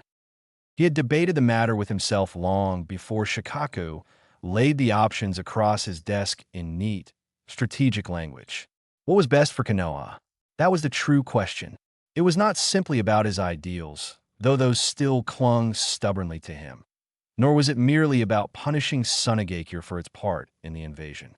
While Danzo had done what Danzo always did, whispered, provoked, fanned sparks into something hotter, Raza had still chosen the flame. He had chosen Orochimaru. He had chosen deceit. He had chosen to gamble that Konoha's old Hokage was still soft enough to absorb insult and answer with patience. Perhaps Hiruzen once would have. But too much had gone wrong. Minato had died. The Nine-Tails attack had happened beneath his watch. The Uchiha massacre had unfolded in the dark while Danzo maneuvered under his nose. Naruto had vanished into the world, a wound with a name. Each failure carried its own shape, but together they formed a pattern Hiruzen could no longer ignore. He had bent too often in the name of preserving peace, and men had mistaken that restraint for weakness. Raza had made the same mistake Kumo once had, believing Konoha could be bullied by force, baited by war, cornered in a compromise. Hiruzen had no intention of rewarding that belief. The meeting room used by River Country's higher officials had been secured long before he arrived. It sat underground beneath a low administrative compound, accessible by a narrow stone stairwell and protected by enough local guards to give the illusion of authority. The room itself was rectangular and windowless, built of heavy stone blocks that trapped warmth and silence equally well. A long rectangular table dominated the center of the chamber, its polished surface reflecting the low lantern light hung from iron hooks overhead. The walls were bare except for a few faded maps and one painted emblem of River Country's court, all of it slightly too modest, slightly too careful. The room had been designed for compromise, not comfort. Hiruzen sat at one end of the table, hands folded before him, his ANBU standing silently behind his chair like shadows waiting for permission to become knives. When Raza entered, he did not come alone. The Kazekage moved with the same measured calm Hiruzen remembered from their earlier exchanges, neither proud nor deferential, but carefully composed. Baki walked beside him, alert and unreadable, with two Suna Inbu following at a respectful distance. Their presence was unsurprising. A Kage did not step into a sealed room with another Kage and trust entirely in courtesy. Yet what interested Hiruzen was not the caution. It was the expression Raza wore when he sat. Confidence. Not the confidence of a man who held overwhelming power. The confidence of a man who believed he had found another route. Hiruzen smiled thinly as the Kazakage took the opposite seat. This would not be a long meeting. There was no point wasting hours circling around the same handful of truths. Hiruzen already knew what Raza wanted. The only real question was how much humiliation the man would swallow before he asked for it plainly. For a short while, no one spoke. The silence in the room was not empty. It was tactical. Men like them had spent too many years in too many negotiations not to understand that the opening words mattered. Whoever broke the silence first often revealed more than he intended. Raza chose to begin. The river country went out of its way to accommodate us on such short notice, he said, his tone calm enough to pass for polite. Hiruzen regarded him for a moment before answering. If there were to be war, they would suffer first, he replied quietly. This country would likely become the battlefield. Sadly, small nations have always been battlefields when great nations decide to settle their arguments. Raza gave a slight nod, as if conceding to wisdom he did not truly feel. The grass suffers when giants wrestle. There was a note in his voice that might have passed for sympathy to a less experienced listener. Hiruzen did not mistake it for sincerity. Raza cared for river country only to the extent that its suffering might inconvenience Sunagakir's interests. Still, the performance served a purpose. It placed both Kaguya in a role of thoughtful statesman before business began, and men who wish to bargain often like to build a little stage first. Thank you for making the effort to come here under such circumstances, Raza continued. Konoha wants this matter ended, Hiruzen said. His tone was firmer now. That much, at least, was true. Pressure had begun to build from the Fire Capital, where feudal advisors viewed shinobi conflict not as tragedy, but as accounting. If the sand continued its insolence, there were already voices suggesting that Konoha make an example of them. Some would fund the war gladly if it ensured the Leaf remained the unquestioned center of the continent's military order. Hiruzen despised those men. They looked at hidden villages as tools, not societies. Yet he could not dismiss them entirely. The political system that bound village to daimyo was flawed at its roots, and Hiruzen had long known that one day Konoha would have to reckon with that weakness. Not today, but soon. So does Suna, Raza replied. I admit, I did not think things would reach this point. Hiruzen studied him without expression. The admission cost the man something. If not pride, then at least posture. Yet he did not apologize. He simply observed the reality. Life is not as predictable as we like to believe, Hiruzen said. Indeed. Again, silence. Raza could feel the old man making him work for every inch of ground. Hiruzen was waiting. If the Kazakage had called this meeting, then the Kazakage would define his own need aloud. That was how this would proceed. Rasa exhaled softly. My objective in requesting this meeting is simple. I want us to agree to end the hostilities. It does not solve all of Suna's burdens, but it removes one of them. Hiruzen raised one brow. And you expect that to be sufficient? Raza met his gaze. I have already admitted Suna was at fault in trusting Orochimaru. I am prepared to order my shinobi to end all hostile action and restore normal relations. Is that all? Hiruzen asked, unimpressed. Raza's jaw tightened very slightly. Should there be more? Konoha has made no move against your village that would justify betrayal, Hiruzen said, his voice still calm, though the calm had sharpened. We have been patient. We understood your economic situation. We tolerated much. Yet you chose to turn on us. We had no choice, Raza replied, his own tone hardening. The Wind Lord continued to send missions to Konoha. You would not stop accepting them. Hiruzen did not blink. And what would you have had us do? Refuse work while your daimyo simply handed it to another village? The root problem is not Konoha's acceptance. It is Sunagakir's pricing and reliability. Rejecting requests without changing either solves nothing. If we lowered the fees, Raza asked after a beat, would you stop taking them? Hiruzen gave him the faintest smile. Do you honestly expect me to answer that? Raza let out a quiet breath through his nose. No, I suppose not. The old man was revealing nothing he did not choose to reveal. No threats, no bluster, no grand declarations. Just the damaged trust laid bare between them. Raza could already tell this would not be a meeting where he walked out with gentle concessions. Hiruzen was older, yes, but there was a firmness beneath him that made even Raza rethink the assumptions he had once made. This was not the version of Sarutobi that indulgent enemies described. Perhaps failure had hardened him. Perhaps grief had. I have admitted this has been Suna's fault, Raza said at last. Are you prepared to atone for it? Hiruzen asked. Raza's expression did not change, but there was an exhausted truth in what came next. I could, if Suna were in any position to do so. Hiruzen sighed. Danzo would have delighted in this moment, would have pushed until Raza's dignity snapped, would have made certain no peace could hold, all in the name of forcing a war Konoha could win decisively. Hiruzen would not do that, but neither would he hand the Kazekage relief for free. The end of hostilities is something I can agree to without preconditions, he said.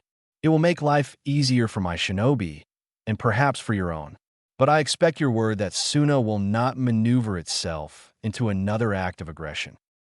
Raza almost smiled at the phrasing. At this point, you're telling me my word means very little. Hiruzen's eyes remained steady. At this point, that is the truth. What would be the point of this meeting if you cannot trust my word? I am willing to use it, Hiruzen replied. Trust and use are not the same thing. That answer seemed to settle something for Raza. He adjusted slightly in his chair and chose his next words with more care. There is another matter, then, one that would make life easier for Suna, perhaps not immediately, but materially. Hiruzen did not interrupt. I was hoping, Raza continued, that we might enter into a trade agreement regarding the supply of certain goods. Foodstuffs, timber, medical compounds, at reduced prices. Would that not be better handled by merchants? Hiruzen asked. They charge heavily, Raza said. Transporting through the desert costs them, and they pass that cost to us. Suna's food security is delicate. And what does Konoha receive in return? Raza was quiet for a moment. Nothing direct, he admitted. Not at first. Then, before Hiruzen could dismiss the answer, he added, but I can offer information to show good faith. Iwagakure approached us. They offered support if we went to war with Konoha. That got the room's attention, though Hiruzen did not visibly react beyond a slight shift in posture. It was not surprising. The stone had never missed an opportunity to watch enemies cut each other down. They would deny it if confronted, of course, and nothing about the offer prevented them from working behind the scenes even now.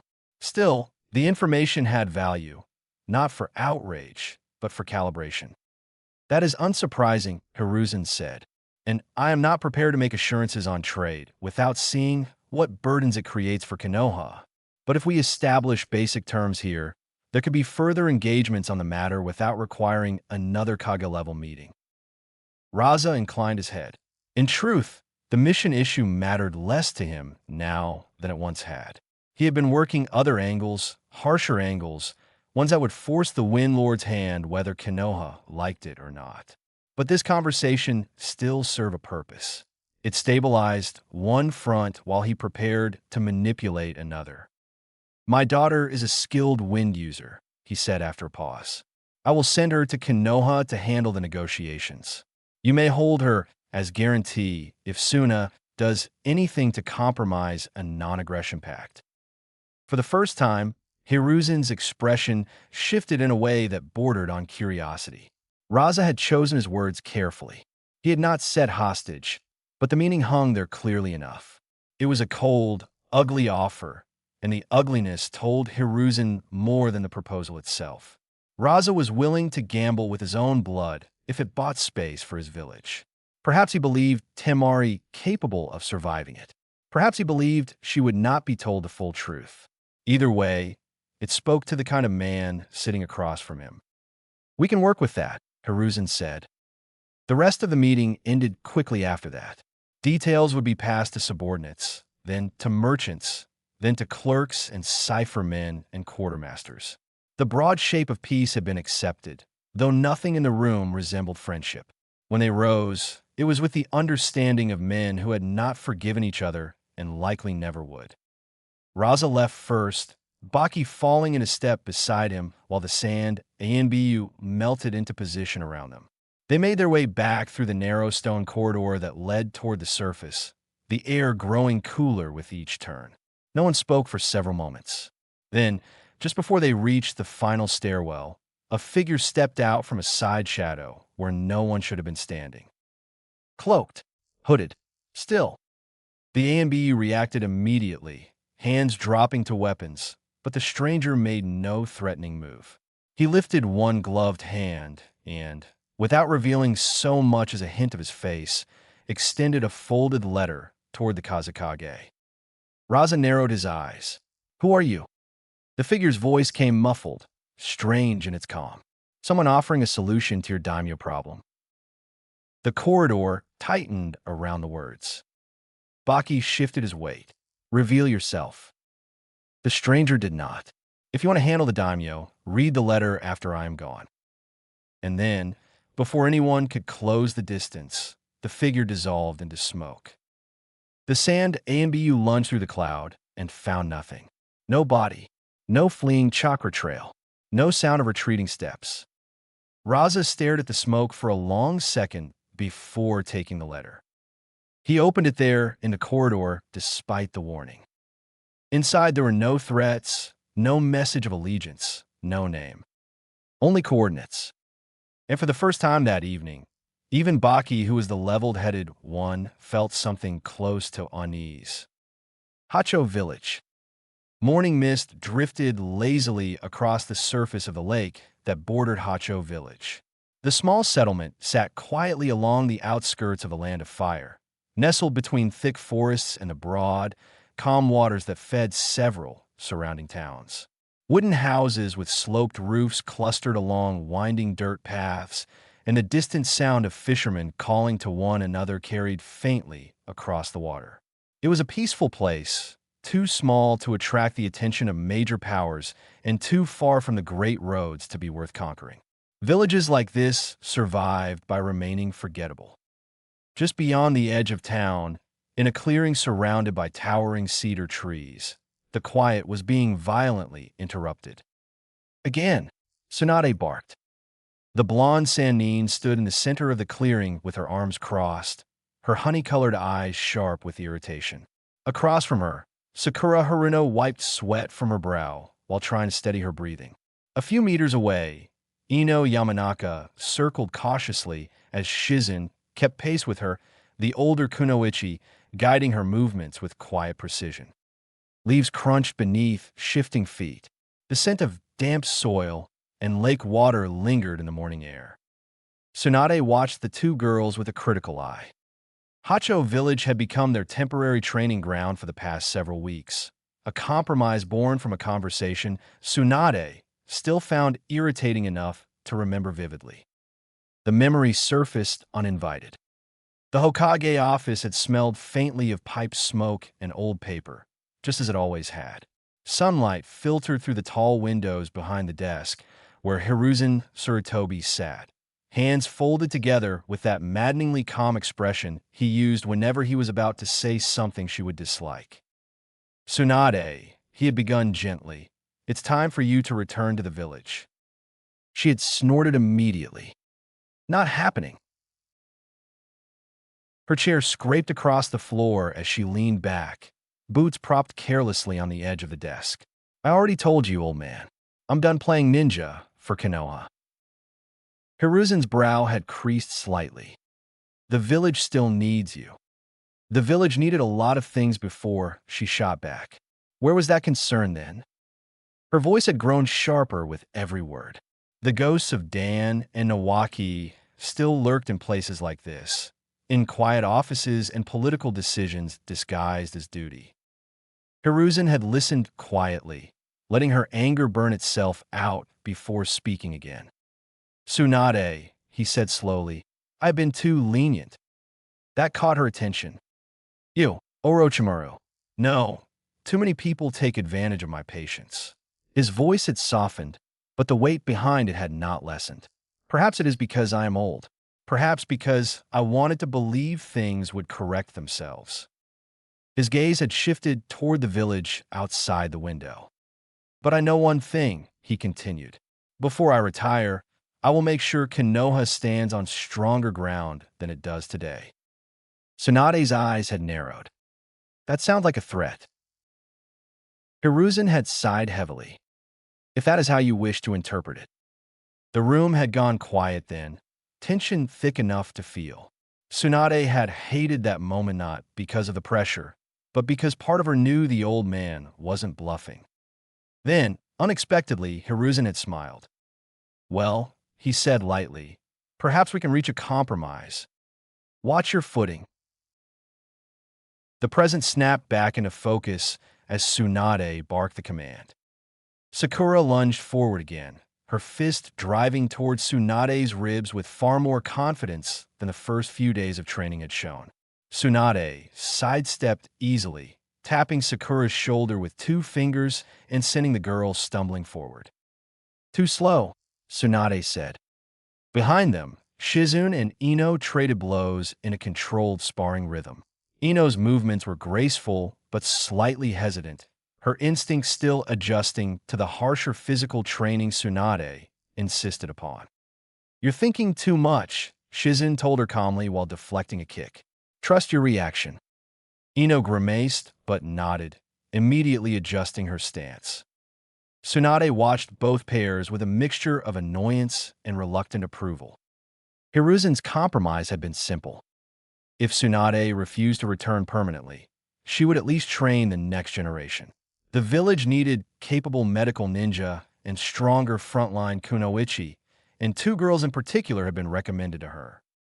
Which was how she had ended up in a remote lakeside, clearing whipping 2 brats into shape. Again, she ordered. Sakura charged. This time Tsunade allowed the girl to get closer before deflecting her strike and stepping into the counter. Sakura barely managed to block, the force of the contact rattling up her arms.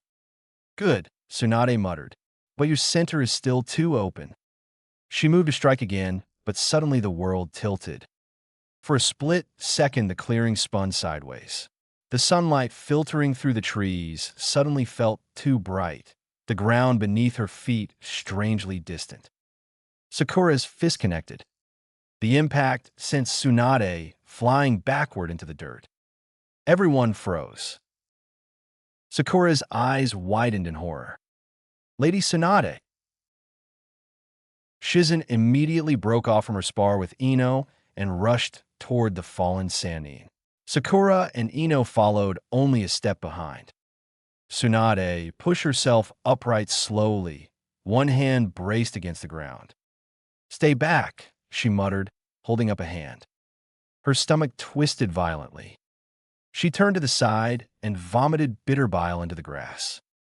For several days she had felt slightly off, dizzy spells, fatigue, a constant nausea she had brushed off as travel sickness or bad food. Normally, she would have drowned it in sake and waited for it to pass. But this was different. Shizune knelt beside her, worry etched across her face. You've been sick all week, she insisted. Please let me check. Tsunade wiped her mouth and waved dismissively. It's nothing. Probably a stomach bug. Nothing some high-quality, top-shelf sake can't fix. Shizune didn't move, just eyed her with that look. After a moment, Tsunade groaned and relented. Fine. But make it quick.